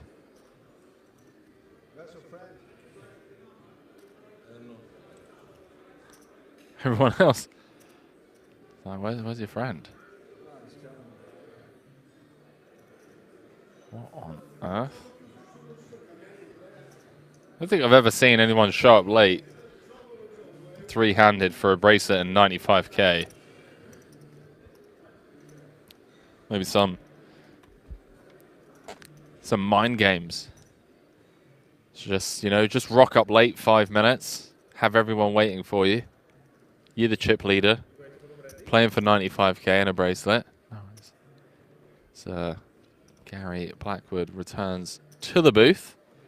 Joining myself, Henry Kilbane, for the entirety of this World Series of Poker Europe Festival. I was thinking about what we were talking about out there. I don't think it's going to work between us. Are we live? We are live. Yeah, mate, I've got an absolute splitting headache. Oh, okay. Yeah, no worries. It's fine. Just crack your jokes. He just comes back and like nothing said. So yeah, I'm 5 minutes late. Did they wait for him? Yeah. What a life. What a life. Do you think they'll wait for you and I if we were 5 minutes late? I mean, I already told the chat what I think should be done, and that is deal the cards. I quite agree. You know, you got 15 minutes, like. Quite agree, my friend. Quite agree. Still 3-handed after the break. Nobody busted. One player took a 15-minute break. Shout out to the chat, guys. Hopefully you guys have enjoyed the show so far. Many viewers across the 2 platforms. If you are watching on YouTube, take 3 seconds out of your day to click that like button. We would for sure appreciate it. I always love reading these first-time chats out. Shout out to Parasar1990 says, "Go Carletto." Don't know what that means, but thank you very much. We've got Kuz ETH saying, "Lol, what was that?" Don't know what that's about, but okay. What else have we got in the chat? Gary doesn't understand what Go Carletto means. What does Go Carletto mean? What does that mean? We have 2 Italians at the table. I assume one of them is called Carletto. I thought it was like like one name, you know, like Ronaldo. I thought it was just Peluso, Vogt, and Peluso, Vogt, and Ronaldo. I love it. I absolutely love it. I hate you. I'm going back to the UK. 10-9-8, 2 hearts. Vogt with the big blind with 5 high. Peluso with the OESD. That stands for open-ended straight draw. Come on, Zindako. First time chat from Cesc Farina. Vamos. King of Spades on the turn, helping neither player. Peluso might be inclined to take a stab here with the open-ended straight draw, but doesn't like to check again. Vogt with 5 high. Checks once more. 3 of clubs on the river. Both players making a pair. Check, check. Vogt not going to be able to win this pot. He's got kicker problems. Yeah, so Carlo Savinelli, chip leader. Fabio Peluso, the bucket hat and the yellow hoodie. And then Stefan Vogt, currently the shortest stack. That says Carlo. That says Carletto. Oh, I forgot you got a headache. You're not in the Way. You're not in the mood for my bants. That was good. That was strong. Yeah, big shout out to everyone that has joined so far. Hopefully you guys are enjoying the show. Like I say, guys, if you're on YouTube, click that like button. We would for sure appreciate it. Show your support for the stream. For Henry and myself, I say it at 74. Can we get it to 100 by the end of the day, Henry? Yeah, I mean, what should we give away? What shall we give away? Subscription to GazzyB123 YouTube channel. Well, they can do that for free as well. We got him. Aaliyah in the chat saying, Aaliyah in the chat saying, shout out from the live reporting team here. You're doing a great job of making our jobs easier. You are way too kind. You're exaggerating. And I also just witnessed you accidentally walk in on someone in the bathroom, and I'm all here for it. It was funny. And how did you see that? Isn't Aaliyah a girl's name? Yeah. So over in the VIP, and you have the men's bathroom, and then you have like this. It's like a disabled / woman's toilet. The gentleman in there decided to not lock the door. Okay. I've come out of the men's, just open the door, and he's just like, someone's just in there. Aaliyah, knock before you enter. Come on, you can't be doing that. No, hang on. No, hang on. No. No, I disagree. I even said it's like that. That's not a you problem. That's a not locking the door problem. Carletto, Francesco, Savinelli with the ladies coming in for the raise in the small blind. Oh boy. Ace 3 of diamonds, 18 million. That's Jam. 30 big blinds. Jam. Do it. It's saying calling me out loud. Not at all. It was hysterical, and we're gonna talk about that for years to come over dinners and live broadcasts.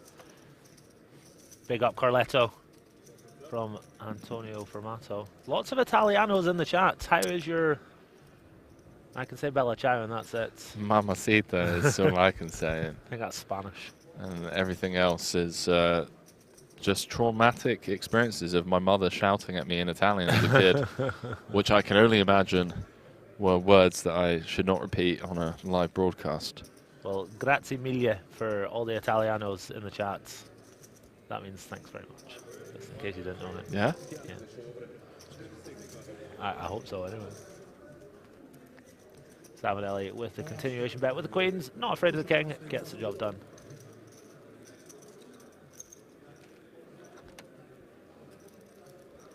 Shout out to the Dublin D1 crew. Dublin D1 crew indeed.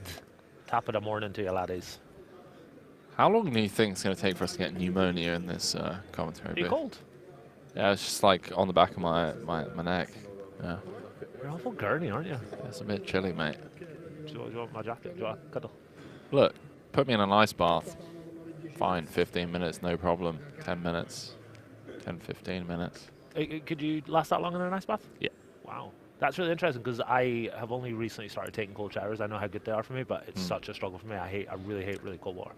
The thing with cold showers is, you know, have the nice warm shower first, and then transition, and then just go full blast, like full cold. That is horrible. That is nasty. Hate it. Yeah, you can see the vapor just. I see all these first-time chats coming in saying "Go Carletto." Shout out to Nelos946 with the "Go Carletto."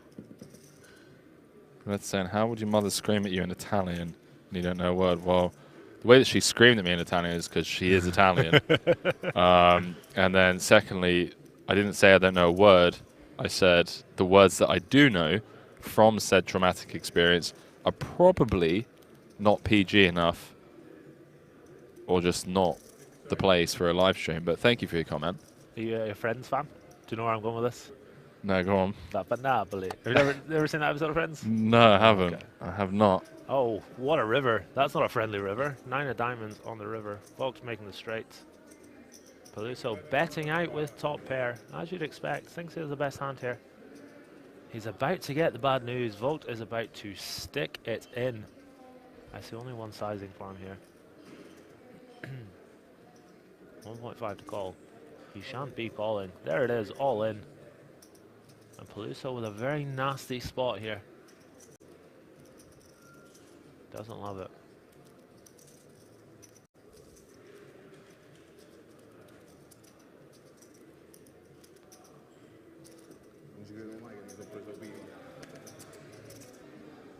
Chat, first 5 viewers to write the word opener into the chat receive a free Twitch subscription. As Vogt scoops in the pot. Go! Opener. First 5 in the chat. Type the word opener into the chat ASAP. Veneto, right in there, my friend. Well done.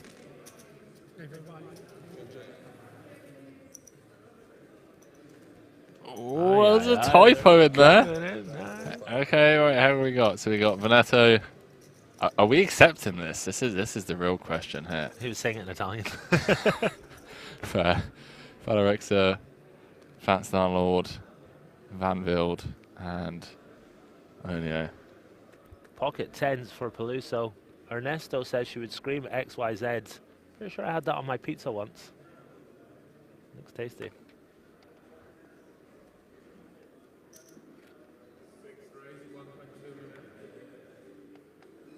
Peluso coming with the raise. Vogt with Jack 10 off in the small blind. Looks appealable to play. But when you've only got 15 big blinds, you have to tread very carefully. He looked down at his chips and then thought better of it. I thought for a moment he was going to stick it in there. A very ambitious jam for 15 bigs. He does like to let it go though. And Savinelli with 8-3 also in the big blind. I don't think we'll see him make this call. Given the way he's played so far today, he's been very reserved with his chips. Yeah, I assume this hand is over and done with. Dithey in the chat saying, what kind of Christmas elf is the worst? Oh, has it got to that hour? Go on then. I don't know. Are we telling jokes? I mean, apparently, it's just you, me, and Twitch chat. Oh boy. There was me thinking he was about to fold. I'm very surprised to see this. This is an unbelievably loose peel. Just 3-bet the old. Oh, he's 3-betted. 8-3. He's 3-betted to 3.5. Sorry, I thought he peeled.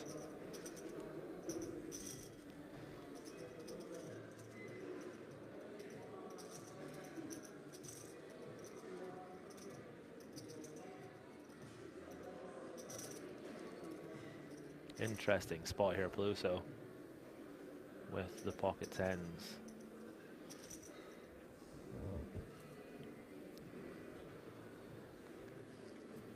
And how many big blinds?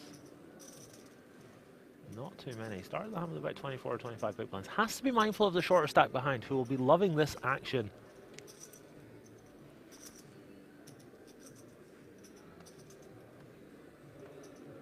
Stanley B23 says WSOPE. Yes, sir, it is. Yeah, I don't know why that giveaway is in the chat, but that giveaway is over and done with. Chat, don't bother wasting your time. Giveaway's ended. Yeah, we have handed out a rather lovely hoodie to one lucky winner. We did indeed. To the tune of €100, is that right? What's a €100 hoodie? It does there's come the for the jam. all-in Savinelli gifting chips to his compatriots with the 3-bet with the 8-3 offsuit.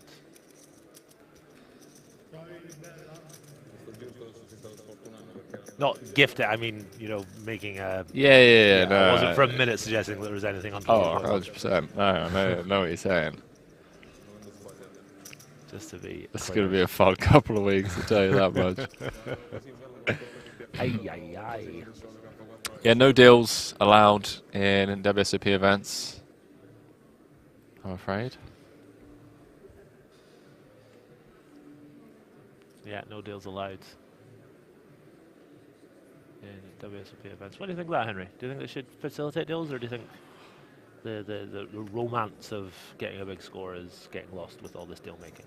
Yeah, I mean, I'm Switzerland when it comes to this. I honestly think there's a part of me that, you know, if you've bought in to a tournament, it should be your right to look into numbers. But I think around events like this, where, you know, there's the prestige of, you know, winning a coveted WSOP gold bracelet, there's a lot more glory involved in winning a bracelet event than there is just, you know, a normal tournament.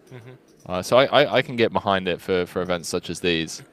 And Savinelli coming with the check jam. What do you guys think in the chat? Deals? Should they be allowed? Yes? No? Maybe? I don't know. Yeah, let us know, chat. Let us know, chat. What do you think? Should the World Series of Poker facilitate deals? Valorexa says yes. I'm undecided. I think I'm pretty Switzerland about it too. I do understand their refusal to facilitate it. Detracts from the romance of a big score. You know, you want to see people winning $500,000. You don't want to see 3 guys chopping it up. It's great for the viewers at home. But yeah, if you've got any thoughts, chats, do let us know. I also see that like button creeping up, 78 now. Boom. On YouTube. Let's get this to over 100 by the end of the day. You could win a 10-minute FaceTime with Henry Cobain. Wow. Savinelli with the open rip. Savinelli just ripping it in. That was a chunky rip. And Vogt in the big blind with the ace. Aye. Lets it go. Very solid fold. I've been impressed with his discipline. Yeah, I've been incredibly impressed with Vogt overall. I noticed that number didn't jump when I said 10. All right, let's try again. Those of you watching over on YouTube, it's gone up. Hit the like button. And if we get to over 100 likes, Gary Blackwood will be invited to do commentary again tomorrow for the PLO bracelet event, as well as all of the high-stakes cash game streams. And if you didn't already know, Gary Blackwood is an upswing poker coach, cash game grinder. So he knows a thing or two about cash games, and having him in the booth for the high-stakes no limit hold'em cash games we have coming up later this week is going to be quite the treat, especially for those of you looking to learn from some of these streams, take something away. Exclamation mark Gary in the chat, and exclamation mark upswing if you want to find out more about Gary's coaching and content that he produces over there. I just want to address a couple of things in the chat real quick. Somebody said Savinelli is such a fish. I think he's played extremely well. That 3-bet was a little on the ambitious side, but certainly not a fish. Seems to be one of the top pros of the field. As you see, Peluso flopping the nizzles here. Savinelli with less than 1% chance to win. I just wanted to address that real quick. Oh wait, how does he can't win, right? It's less than 1% chance to chop. Queen X jacket. Yeah. Man. And he shows. Love it. Love to see it. What else? There are a couple of other things I wanted to address in the chat. In normal events, yes, but in WSOP events where you can win a ring or a bracelet, you shouldn't. Yeah, I think that seems completely reasonable. Belgian Beast says normal people deal, brave people win. very harsh words from Belgian Beast there. Oi, oi, Belgian Beast. Belgian Beast. Just because you've got KDB, all of a sudden. Gonna win the World Cup? Yeah, you want to bet on that? No. Alright, that's what I thought. Vog's turn to most likely open jam, and he does. Moves all in on the button, and he's likely to get looked up here. This is for 12.5 bigs. It could be an all-Italian affair. All-Italian affair. All in and a call. Peluso gets out of the way, folding an ace in the process. And a heart as well. Folding the ace of hearts, as we see.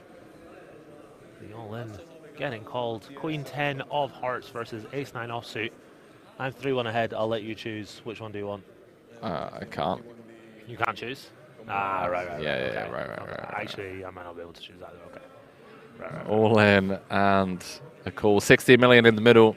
RTS Hurricane says, true flip. You are not wrong, my friend. It is a true flip. Not wrong. Fair as it gets. To get heads up with a sizable chip lead over his fellow countryman, Samanelli just needs to hold with the ace-9, and, well, never easy. It's never easy. Ace, Jack, even though Samanelli has flopped top pair, he has some ounce to fade. It is just never easy. 3 9s and 4 kings, 7 ounce for the German. Oh, I thought it was. One card away from being heads up for 95,000 and a bracelet. Can Samanelli hold? Dealer. Ping it off. Jack of Hearts seals Vog's fate. Fist bumps and GG's all around. GG's indeed. Shout out to Mr. Vog. I thought he played very well. A couple of incredible folds, the ace-queen versus the ace-king. Getting away from the ace-7 offset a few seconds ago as well. I thought he played very well indeed.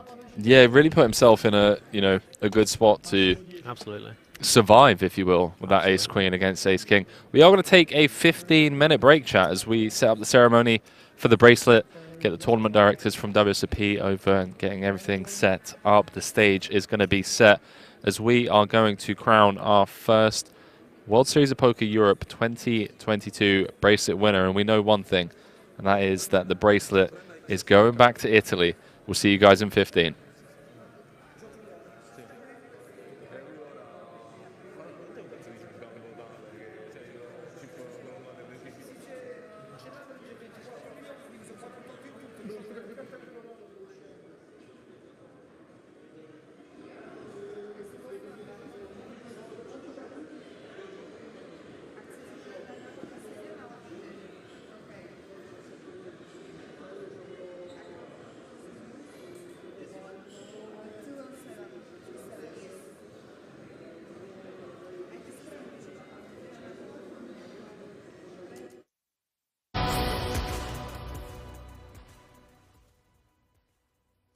This October, the biggest poker event in Europe is coming back to King's Resort. 15 gold bracelets, the biggest poker names, 12 million euros guaranteed.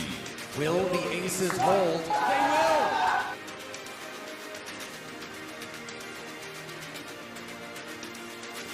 And it is an 8! Josef Gulasch Jr., the car salesman from the Czech Republic, is the World Series of Poker Europe main event champion. Go figure. Become the next WSOP Europe champion.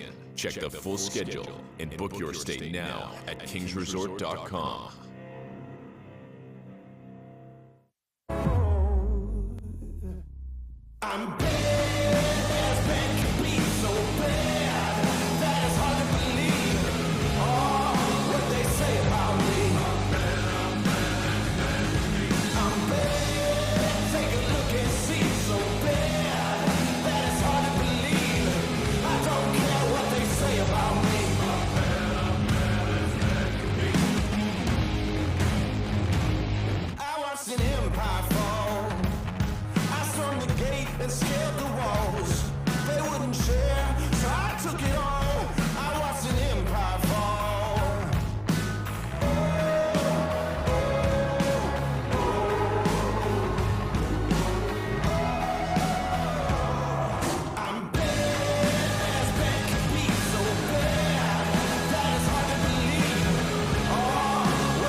Main event champion.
Welcome to King's Resort Rotterdam, home of the World Series of Poker Europe.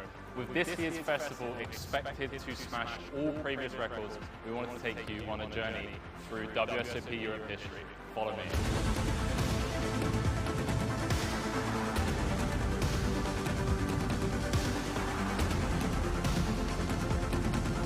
The World Series of Poker Gold Bracelet is considered the most coveted non-monetary prize a poker player can win, with players coming from all over the world to compete year in, year out, looking to take a piece of the gold back home with them. And this right here is the very piece of gold that poker players dream of taking home with them. So what does it take to run a prestigious series such as the WSOP Europe?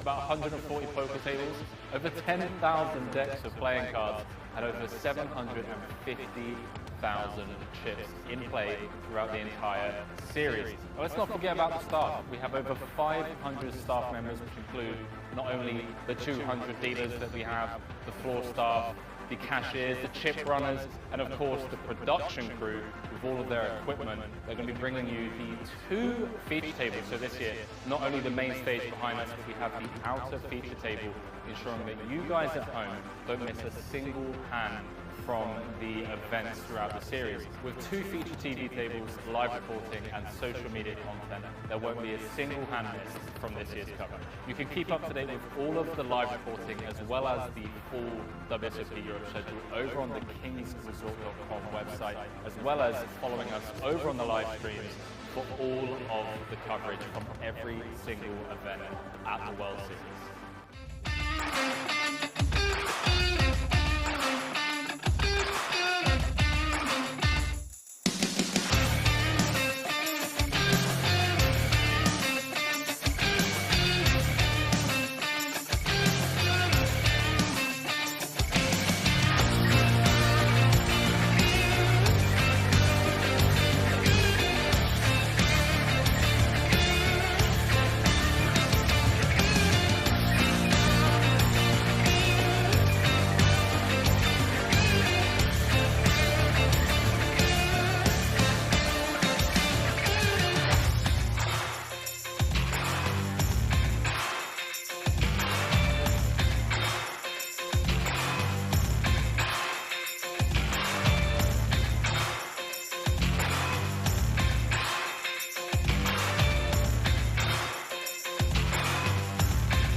This October, the biggest poker event in Europe is coming back to Kings Resort. 15 gold bracelets. The biggest poker names. 12 million euros guaranteed. Will the aces hold? They will!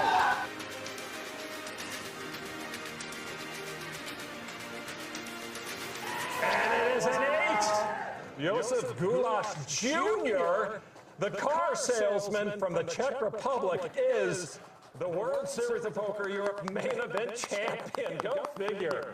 Become the next WSOP Europe champion. Check the full schedule and book your stay now at kingsresort.com.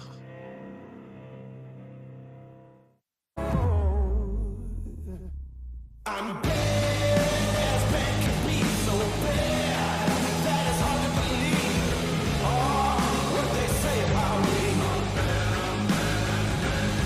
I'm bad, take a look and see, so bad that it's hard to believe. I don't care what they say about me.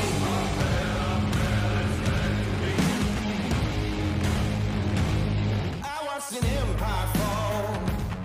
I stormed the gate and scaled the walls.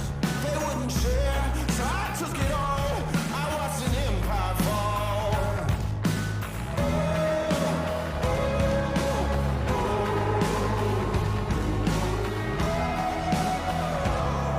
I'm bad, as bad can be, so bad that it's hard to believe what they say about me.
Welcome to King's Resort Roswell, home of the World Series of Poker Europe.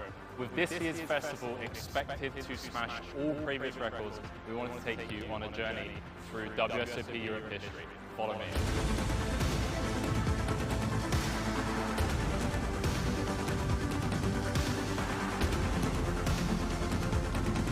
The World Series of Poker Gold Bracelet is considered the most coveted non-monetary prize a poker player can win, with players coming from all over the world to compete year in, year out, looking to take a piece of the gold back home with them. And this right here is the very piece of gold that poker players dream of taking home with them. So what does it take to run a prestigious series such as the WSOP Europe? About 140. This October, the biggest poker event in Europe is coming back to King's Resort. 15 gold bracelets. The biggest poker names. 12 million.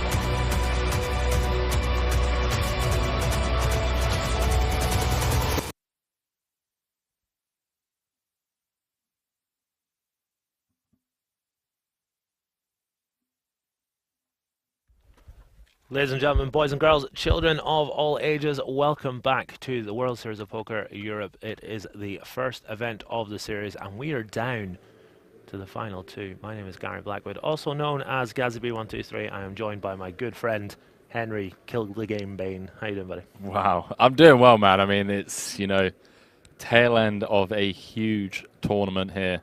Over 2,400 entries, rather. Ponying up that €350 buy-in. And this is what we came to see. Bracelets being won. We know it's going home to Italy as the two final players, Savinelli and Peluso, making it 2 heads up. 95k in cash for first, Gary, as well as that gold bracelet. How was your break, mate? That was fantastic. I stood and lingered as you talked to the bosses, and I just felt like I didn't really know what to say, and then I came and sat in here and chilled out. It was good. It was nice. Yeah, it's nice to take a wee break for a few minutes. Yeah, just, you know, the old bracelet presentation being brought out by the tournament directors. Indeed. The stage getting set, production crew ready, dealer ready, players ready. It feels like Gladiator. Doesn't it just? Yeah. Doesn't it just? I also noticed that we're up to 87 likes on YouTube, guys. Click that like button if you're enjoying the show. Look at this wonderful content. And do you know the best thing about this content, Henry? Free of charge. Free. Free of charge. Free of charge. Not $1, not one dime, not €1, not £1, not one yen. Completely free. Hopefully you guys are enjoying the show. If you are, click that like button on YouTube. Trying to get it over 100 by the end of the day. And Henry, I heard you talking outside about what's coming up tomorrow. Tell us a little bit about that. Yeah, I mean, tomorrow is one of my favourite tournaments of the series. Yeah. PLO bracelet up for grabs. Pot Limits Omaha. Yeah, the €550 PLO 8 max final day. I believe they were down to around the final 26. That was a few hours ago when I took a glimpse at the clock. So I would assume we're down to the final 2 tables coming into tomorrow. I still haven't had the chance to kind of see who's left in the mix in that one. Okay. But I'm hoping to see some PLO regulars, man. Some end bosses of the 4-card variety. As we're off to a pretty cagey start in the heads-up side of things. Just now Savinelli with Ace-Deuce opening it up on the button. No, he's not. He's limping it. My apologies. Peluso electing to check the King-6 suited. Check on the flop, and Savinelli love seeing that pointy Ace of Clubs rolling on the turn. Decides to check it back, though. And the river goes check as well. Interesting stuff. Electing not to bet. A little too concerned his opponent might have an ace. He didn't want to get check raised. I understand the cage you play. I mean, we're playing for 100 buy-ins heads-up match. 100 buy-in heads-up match.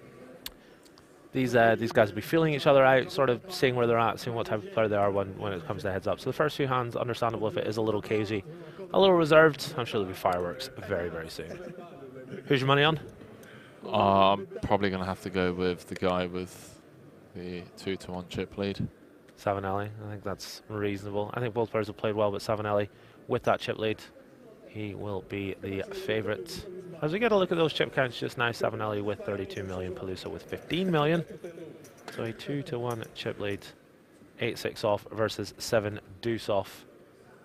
As we go heads up to Jack, 8-6. Peluso misses, Savinelli smashes.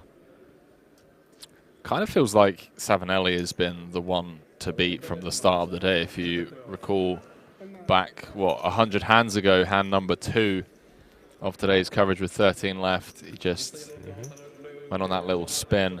Yeah, king on the turn, hasn't looked back. Really hasn't, and finds himself heads up with the chip lead for a bracelet. 95,000 euros. Jay Whistlelow in the chat saying the Omaha plays down to the final table today, so tomorrow is going to be final table coverage. That can obviously change. It is down to the tournament director's discretion. If it, gets too late into the day and we still haven't made it to the FT, there may be the off chance that they just call it a day and 10 players back, 11 players back.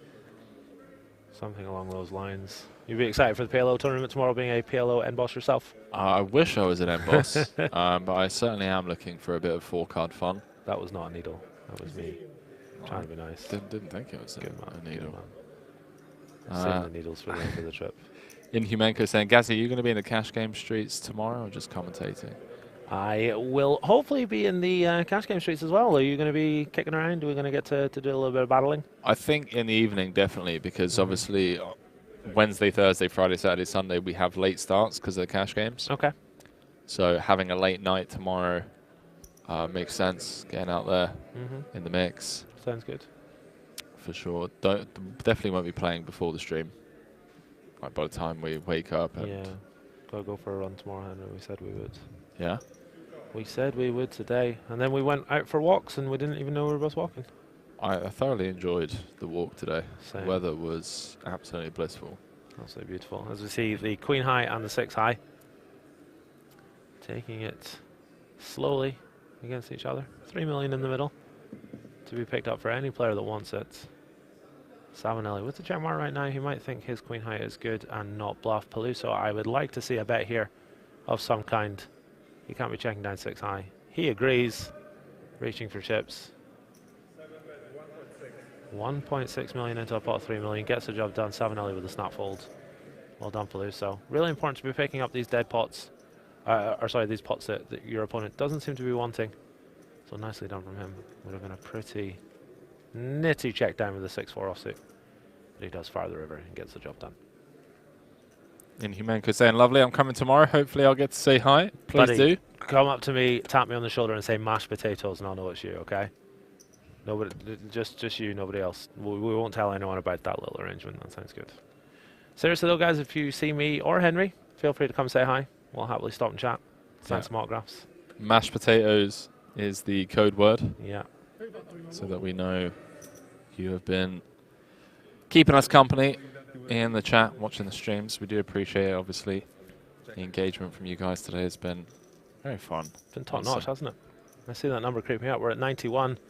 Can we get it to over 100, chat? If you're on YouTube and you're watching and you're enjoying the show, pick up your mouse, click that like button. Get the job done. Get us over 100. As we see 9-7 offsuit out flopping the 10-6 for now. Peluso with the open-ended straight draw and the backdoor flush draw. Picks up that straight and the flush to go with it. Bets out. I got a funny feeling we may be here for a while. Does seem to be rather reserved in terms of the pace of play so far, but that's completely fine. I'm strapped in. Henry's strapped in. Hopefully you guys are strapped in as well. You strapped in? I'm strapped in. Oh, Chat strapped in. Strapped the F in, buddy. I'm ready to. You're all in. See this out. Strapped in. I'm all in. Are you calling or folding? I fold. Folding rivers. Henry's got a slight headache tonight, guys and girls, but he's Digging deep for the chat. Oh, we're here for it. Apocalypse saying we do have a rule on this channel that anyone from the Twitch chat who appears on stream has to be wearing a "I'm a Twitch chat pro, get me out of here" shirt. I love it. I love that. Do love that. That should be that. People should have to sign a contract upon signing up to the casino. I quite agree. At entry. I quite agree, my friend. So as mentioned, slightly, I'm going to come out there and say it, and so this is not a needle at the players, but a slightly nitty start to the heads-up proceedings. Completely fine though, these guys are feeling each other out, they want to see how the other player's playing. Don't want to do anything crazy just yet, both biding their time, hoping to cooler their opponents. I was really hoping the camera was going to zoom all the way in there, like to the point where you could see the pixels on that large screen. For those of you wondering where Gary and I are, by the way, we are tucked in behind that wall. It's like I mean, this is all soundproof, right? Yeah. I think it is, yeah. The old soundproofed booth. That's not true. Henry is in seat 1 and I'm in seat 2. We're actually commentating and playing at the same time. Do you guys like my hat? Oh, right, prop bet chat. Who do you think's going to play heads up for a bracelet first, me or Gary? Come on. 1 in the chat for Gary, 2 in the chat for me. Come on. What do you mean, come on? What do you mean, come on? They're obviously going to choose me. Mate, I'm telling you now, just out of spite, I'm going to just go ghost, disappear. Right. For like a year and a half. Again? Yeah. Again. And then you're just going to rock up to the next World Series and just fire absolutely everything. Deuce of 7, triple draw, I'm in. Raz, I'm in. Stud, I'm in there. PLO, high low, like, let's go. We're firing everything. Let's do it, mate. Everyone's like, well, hang on a minute. This Henry guy was like not even playing, 5Ks before. What's going on? I love it. Absolutely love it. I love your dedication to spiting me because of a passing comment in the literally Twitch chat. Have you never spite called someone before? I have. I've never changed the entire outlook of my life before. But everything you've just said, it's really adorable because it's not going to happen, is it? I mean, the reality is like... Can't be ours. You're not going to get heads up for a bracelet ever. Okay, thanks. Do you want a lifetime bet? No. No? I'll probably forget. Savinelli with the pocket 9s, the Niners coming in for the raise to 1.5 million chips. The old Ocho. No. Did you just fish hook me? I did. Yeah, oh, he's got me. Got him. Got him. Jack 8 of diamonds, very defendable hand. Yeah, these two hands could glide on certain board textures. Not this one. Upside down 9. King 6-4, rainbow. Savinelli. Not too much to be concerned about. Just 1 over to his 9s. Complete wiffle ball for Peluso. Savinelli checking it back. Giving Peluso a free card. Peluso with just jack high. He's going to start firing. Check, check. Both these players using the folded arm check. Oh, okay. Let him catch up. That's what happens when you give your opponent 2 free cards. Peluso with a bet. Savinelli with a call. Jack is good. Peluso going to see the bad news. Don't mind a flop check. Turn check with the bottom card pairs. Not sure. Then again, he's doing very well indeed today, so who am I to question his strategies? Seems to me Henry is not giving enough respect to an EPT winner. Oh my days, can we be best friends in Humano? I think we just became best buddies. Well, I mean, you firstly need to read his name out correctly, and secondly, that is a lie. You are not an EPT winner. EPT side event winner. There we go. You keep hogging the laptop, so how am I supposed to read that? Why check flop and turn? Freddy Krueger, CZ. It's an interesting question, I think. Check. You got to respect the wideness of both players' ranges. The defender can have a lot of king deuce offsuit type hands. So checking the flop seems okay. Sometimes you betting it is fine, checking it is fine. Both are plus EV options. And checking the turn, same rule applies. Your opponent can still have a lot of king X, can have a lot of 4X as well. So just taking a slightly more passive route. I would have leaned towards betting the flop because for the same reason your opponent has a lot of top pairs, they've got a lot of second and third pairs as well. So I would have liked to have seen a bet on the flop there. Checking the turn, I don't mind too much when the bottom card pairs. You lose to a king, you lose to a 4. Not too much value to be had. And you want to allow your opponent to bluff the jack-8 on the river when the river's a complete brick. You want to allow your opponent to take a little stab. As we see, Savinelli here with just 6 high. He's got the gut shot. Peluso with 10 high and the flush draw.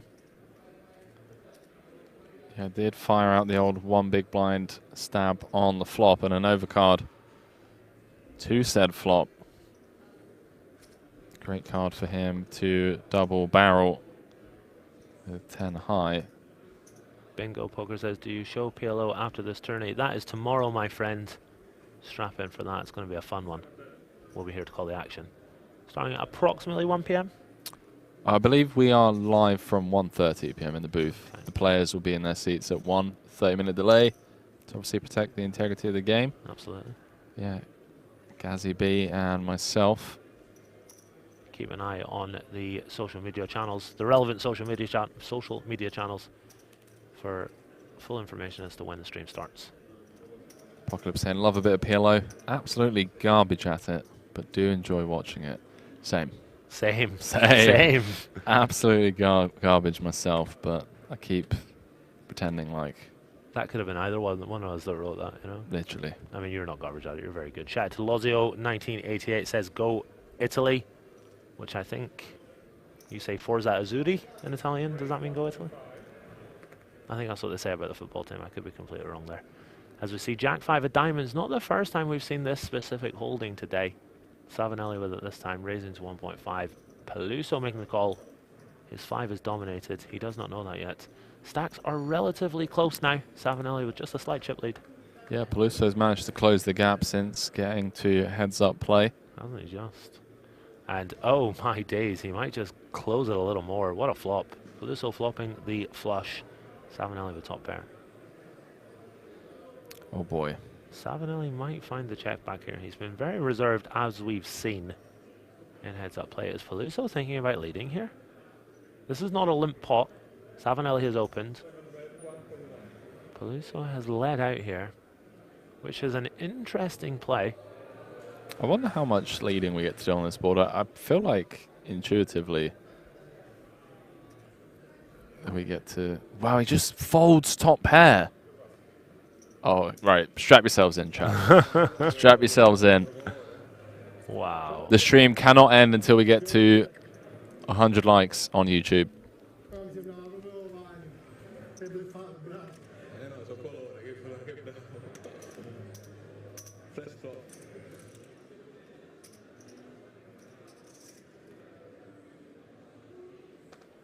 Let us know what you think about that one, chat. That is a tight fold. And Twitch says, wow. I like PLO, but I'm a really tight player, so it's not the game for me. Yeah, you got to be in there willing it about if you're a PLO player, for sure.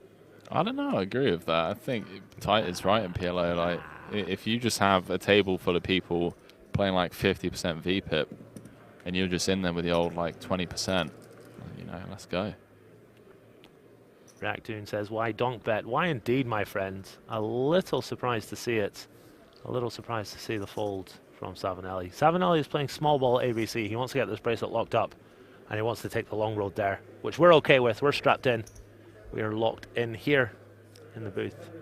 Yeah, it reminds me when I was at base camp, or base, was it base 2 or base 3? Base 2 of Kilimanjaro. And we were about 2.5 days in. So we're only like 12 miles into the hike, which is about a quarter of the way there. And you kind of, you know, you're prepped at like the start of the hike, like, right, let's do it. You got 6.5 days of this, 49 miles, around about 80 kilometers, just shy of 80 kilometers. And you're super pumped. Like, right, long road, we got this. Then you kind of start getting your way up. It's kind of like players getting eliminated from the final table as they drop, but then you get so focused on the peak, reaching the summit, that you sometimes forget to put one foot in front of the other and stumble on your own feet. Savinelli needs to be cautious to not just let Peluso run away with this. He's given him a lifeline after coming into heads-up play with a 2-1 chip lead. Generally, you'll find when two players are playing heads-up, the more aggressive player will be the more profitable of the two. Yeah. Trying to think how to rephrase that. If you've got one player who's playing extremely passively and one player who's playing extremely aggressively, and the aggressive player is not, spewing his guts out, the aggressive player is much more likely to win. And the reason for that is just the wideness of both players' ranges, particularly in a tournament where there's a lot of limping going on. They don't have to think about rake, there's an ante, etc. Both players' ranges are extremely wide, which means that they're going to miss a lot, which means the more aggressive of the two is more likely to prevail. Makes perfect sense. You can see in the top right-hand corners of your screens. Final two players out of 2,454 entries. As we see our first all-in of the heads-up match. Savinelli ripping it in for 40 bigs versus the 2.5x open. Ladies and gentlemen, we have made it 100 likes on YouTube. Thank you so much for that. Hopefully you guys are enjoying the show. Think we can get it to 200 by the end of the stream? All right, mate. All right, we will. Yeah. We're going to start setting milestones. Yeah. So we're going to increase it by 10%. Tomorrow we want 110. Yeah. Although PLO doesn't seem to get as many viewers as the the purists out there. They love the No Limit Hold'em. So. Really? Wow, I'm surprised to hear that. Gold Roger says, great Italians. They are indeed. Strong facial hair in both these players. It's commendable. As a man who can't grow a beard, it's very commendable. You're telling me, mate. Jesus. To be fair, you're only 12. It'll come in. It was a bit of an inadvertent needle there, wasn't it? Top pair for Savinelli Peluso with the gut shot and the 2 overs. 2 overs, very important in heads-up poker, as his 8 will be live a lot of the time. And indeed, we see it as live here as the bet comes in from Savinelli. Peluso going to come with the call.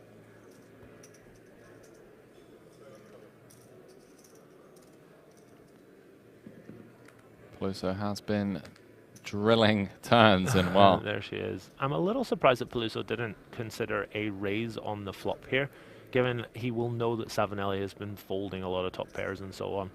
So with the gut shot and the 2 overs, maybe could have pushed his equity a little there, but elects to just call, elects to ping the turn. Yeah, in a very disguised way. Had a 6 rolled off, had an 8 rolled off.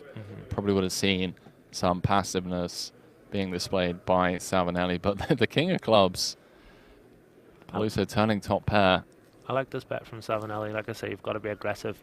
And being aggressive doesn't necessarily mean bluffing all the time. It means going for thin value, betting turns a little thinner, all that great stuff. So I really like this bet from Savinelli. We can see that he is behind, but he's going to be ahead a lot of the time here. And he does about if behind. He does not improve. This is going to go check, check.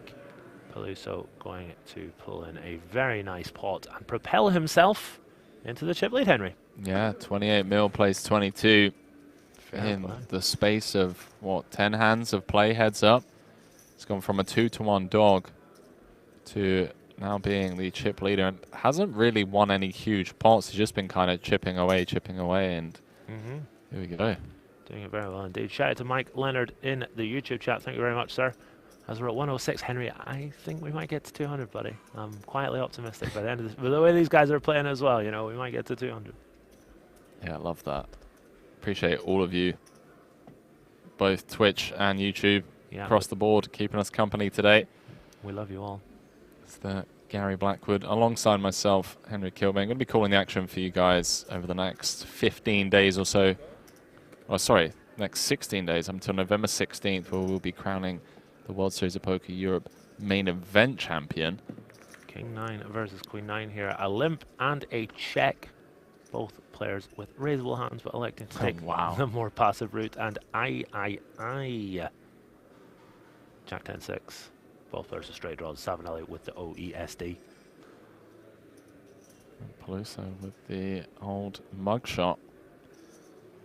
Although Savinelli can never have ace-king here. Indeed. So it's always going to be Jen, and wow. Oh boy. Queens are hot, Henry. They are indeed.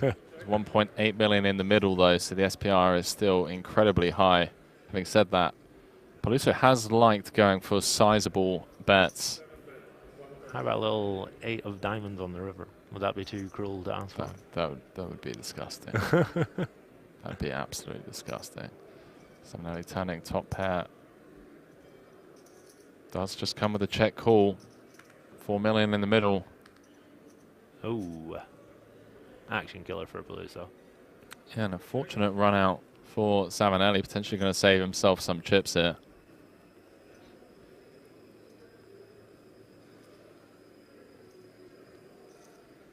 See what size he comes with. Looks healthy. Probably seething at that run out. I mean, I know I am, and I'm here in the booth. I'm not even playing the hand. Both players will be pretty frustrated. Little does Savinelli know. It is a very good run out for him. I'd rather hero with a hand like Queen Deuce than Queen 9 here. I don't know if that's me overthinking things, but I'd rather have Peluso be turning like a 9 into a bluff. Absolutely. So having a 9 kicker to go with our Queen, I don't know whether I'm just being really results oriented here, because I can see the cards. No, I think that's a really good point, Henry. You want to unblock your opponent's bluffs, and if anything, we do kind of block the 9-7s, the 9-5s in this live. I'll be surprised to see Savinelli make this call here. I think he's played very well today. I think he'll just let this one go. And he proves me wrong by making the call. Aye, aye, aye. 11 million pot coming the way of Peluso, who is dominating this heads-up match so far. And just like that. 2-1 chip lead. 2-1 chip lead after coming in a 2-1 dog just 10 hands ago. He's turned this ship. I was going to say something. I stumbled across my words. Turned the ship right on his head. Right, there we go. Yeah. I was going to go with he's turned the ship around. I don't know where I was going with that. No, this is not a call. Bird saying that he doesn't love the call. As we have our chat pros in the mixer. Yeah, I'm seeing that too. One less like. 105. Someone's just teasing you, mate. Imagine 6 people on like. That would be disastrous. For hand number 120. Hasn't felt like 120 hands. It feels like it's been a lot faster than that. As you see Savinelli, he limps in. Wow, so Savinelli limping in off sub 20. Peluso just here puts we him go. in, and Savinelli snap calls. Hang on a minute, Gary. Savinelli has gone from a 2-1 chip lead just 10 hands ago to now being the first player all in at risk in this heads-up match. The fairest of fights. Ace-7 suited versus pocket 5s. The Cincos for Peluso. And he's going to need to get there just to regain that 2-1 chip lead. Absolutely, yes. Started off the day winning a flip. Can he end the day by winning a flip to put himself back into the chip leads? Tense stuff for these two Italians. €37,000 flip and that coveted WSOP gold bracelet on the line. Jack 6-4, not even a club, Gary, for the old backdoor flush draw sweat. Diamonds for Peluso. Savinelli looking for one of the 6 immediate outs. Ace or 7 needed. See a turn card dealer. 10 of clubs changes nothing. And Gary, that man right there with the bucket hat and the orange hoodie, Peluso is 1 card away from winning a bracelet and €95,000. Just needs to fade an ace or a 7. Oh, it's tense. Good luck to both players. The river. Deuce of diamonds. We have our first bracelet winner of the World Series of Poker Europe live from King's Resort. And I'll tell you what, Gary, that man right there, bucket hat, yellow hoodie, been chatty, been in the mix, gets it done, defeating his fellow countryman, Carlo Savinelli. Wow, Henry. What a great game. These two played very well. Very different styles. Very different styles. Very different styles indeed. But congratulations to our winner. Nice embrace from both of the Italian players just at the end there. But yeah, congratulations to the man with the bucket hat. Peluso winning his first gold bracelet. The first that we are giving away this series. Savinelli a little more reserved with his approach. 2 great players playing different styles. I really enjoyed the matchup today overall, particularly the heads-up match. We saw the the chip leads deteriorate relatively quickly, and then change hands. An ambitious call in the penultimate hand, and then one flip to finish it off. Henry, if you're going to win tournaments, you've got to win your flips, buddy. That is very true. Fabio Peluso walking away with 95,000 euros, a seat into this year's WSOP Europe 10K main event, and of course that WSOP gold bracelet. As he chats with Israel, fist bumps with the team. Yeah. Anyone in the chat speaks Italian, feel free to translate for us. But yeah, congratulations to Peluso. Like I said, I thought he played very solid, very aggressive.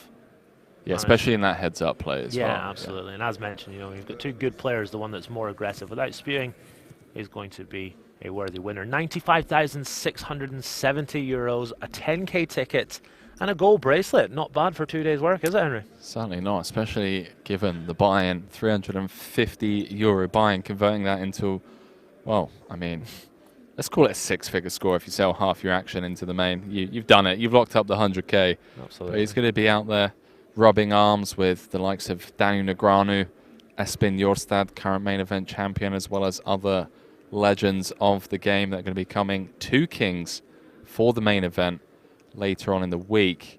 Gary and I are going to be calling it a day after we have presented this bracelet. We'll be back tomorrow, 1:30 p.m. local time, for the final table of the 550 euro PLO 8 max. And lastly, Gary, shout out to everyone at home for obviously keeping us company, and to the staff, the production crew, everyone involved. I mean, those guys, you've seen it. They've been working tirelessly for the last few days, getting everything set up so that we can broadcast this around the world to all of you at home, and of course to my partner in crime, Gary Blackwood. Yeah, it's been a lot of fun. Really enjoyed the first day. I thought the quality of play was very good. Nobody taking themselves too seriously. They played fast, they played quickly, they played well with a smile on their face. They did. And I can only echo what Henry has said about our wonderful production team. You guys don't have no idea the amount of work that goes on behind the scenes. These guys do a fantastic job. I know they can hear me right now. So thank you very much to everyone who has made this possible. And yeah, thank you to you, Henry, for having me. It's been a lot of fun. Appreciate that, man. We are going to get a close-up with our bracelet winner, I believe. See the dealer just getting the presentation ready. Once again, chat, tomorrow, bracelet event number 2. Later on in the week, high-stakes PLO and high-stakes no-limit hold'em cash games. Gary Blackwood and myself will be back from 1:30 tomorrow, Central European time. And for the last time, good night from us here at Kings Resort. See you guys tomorrow.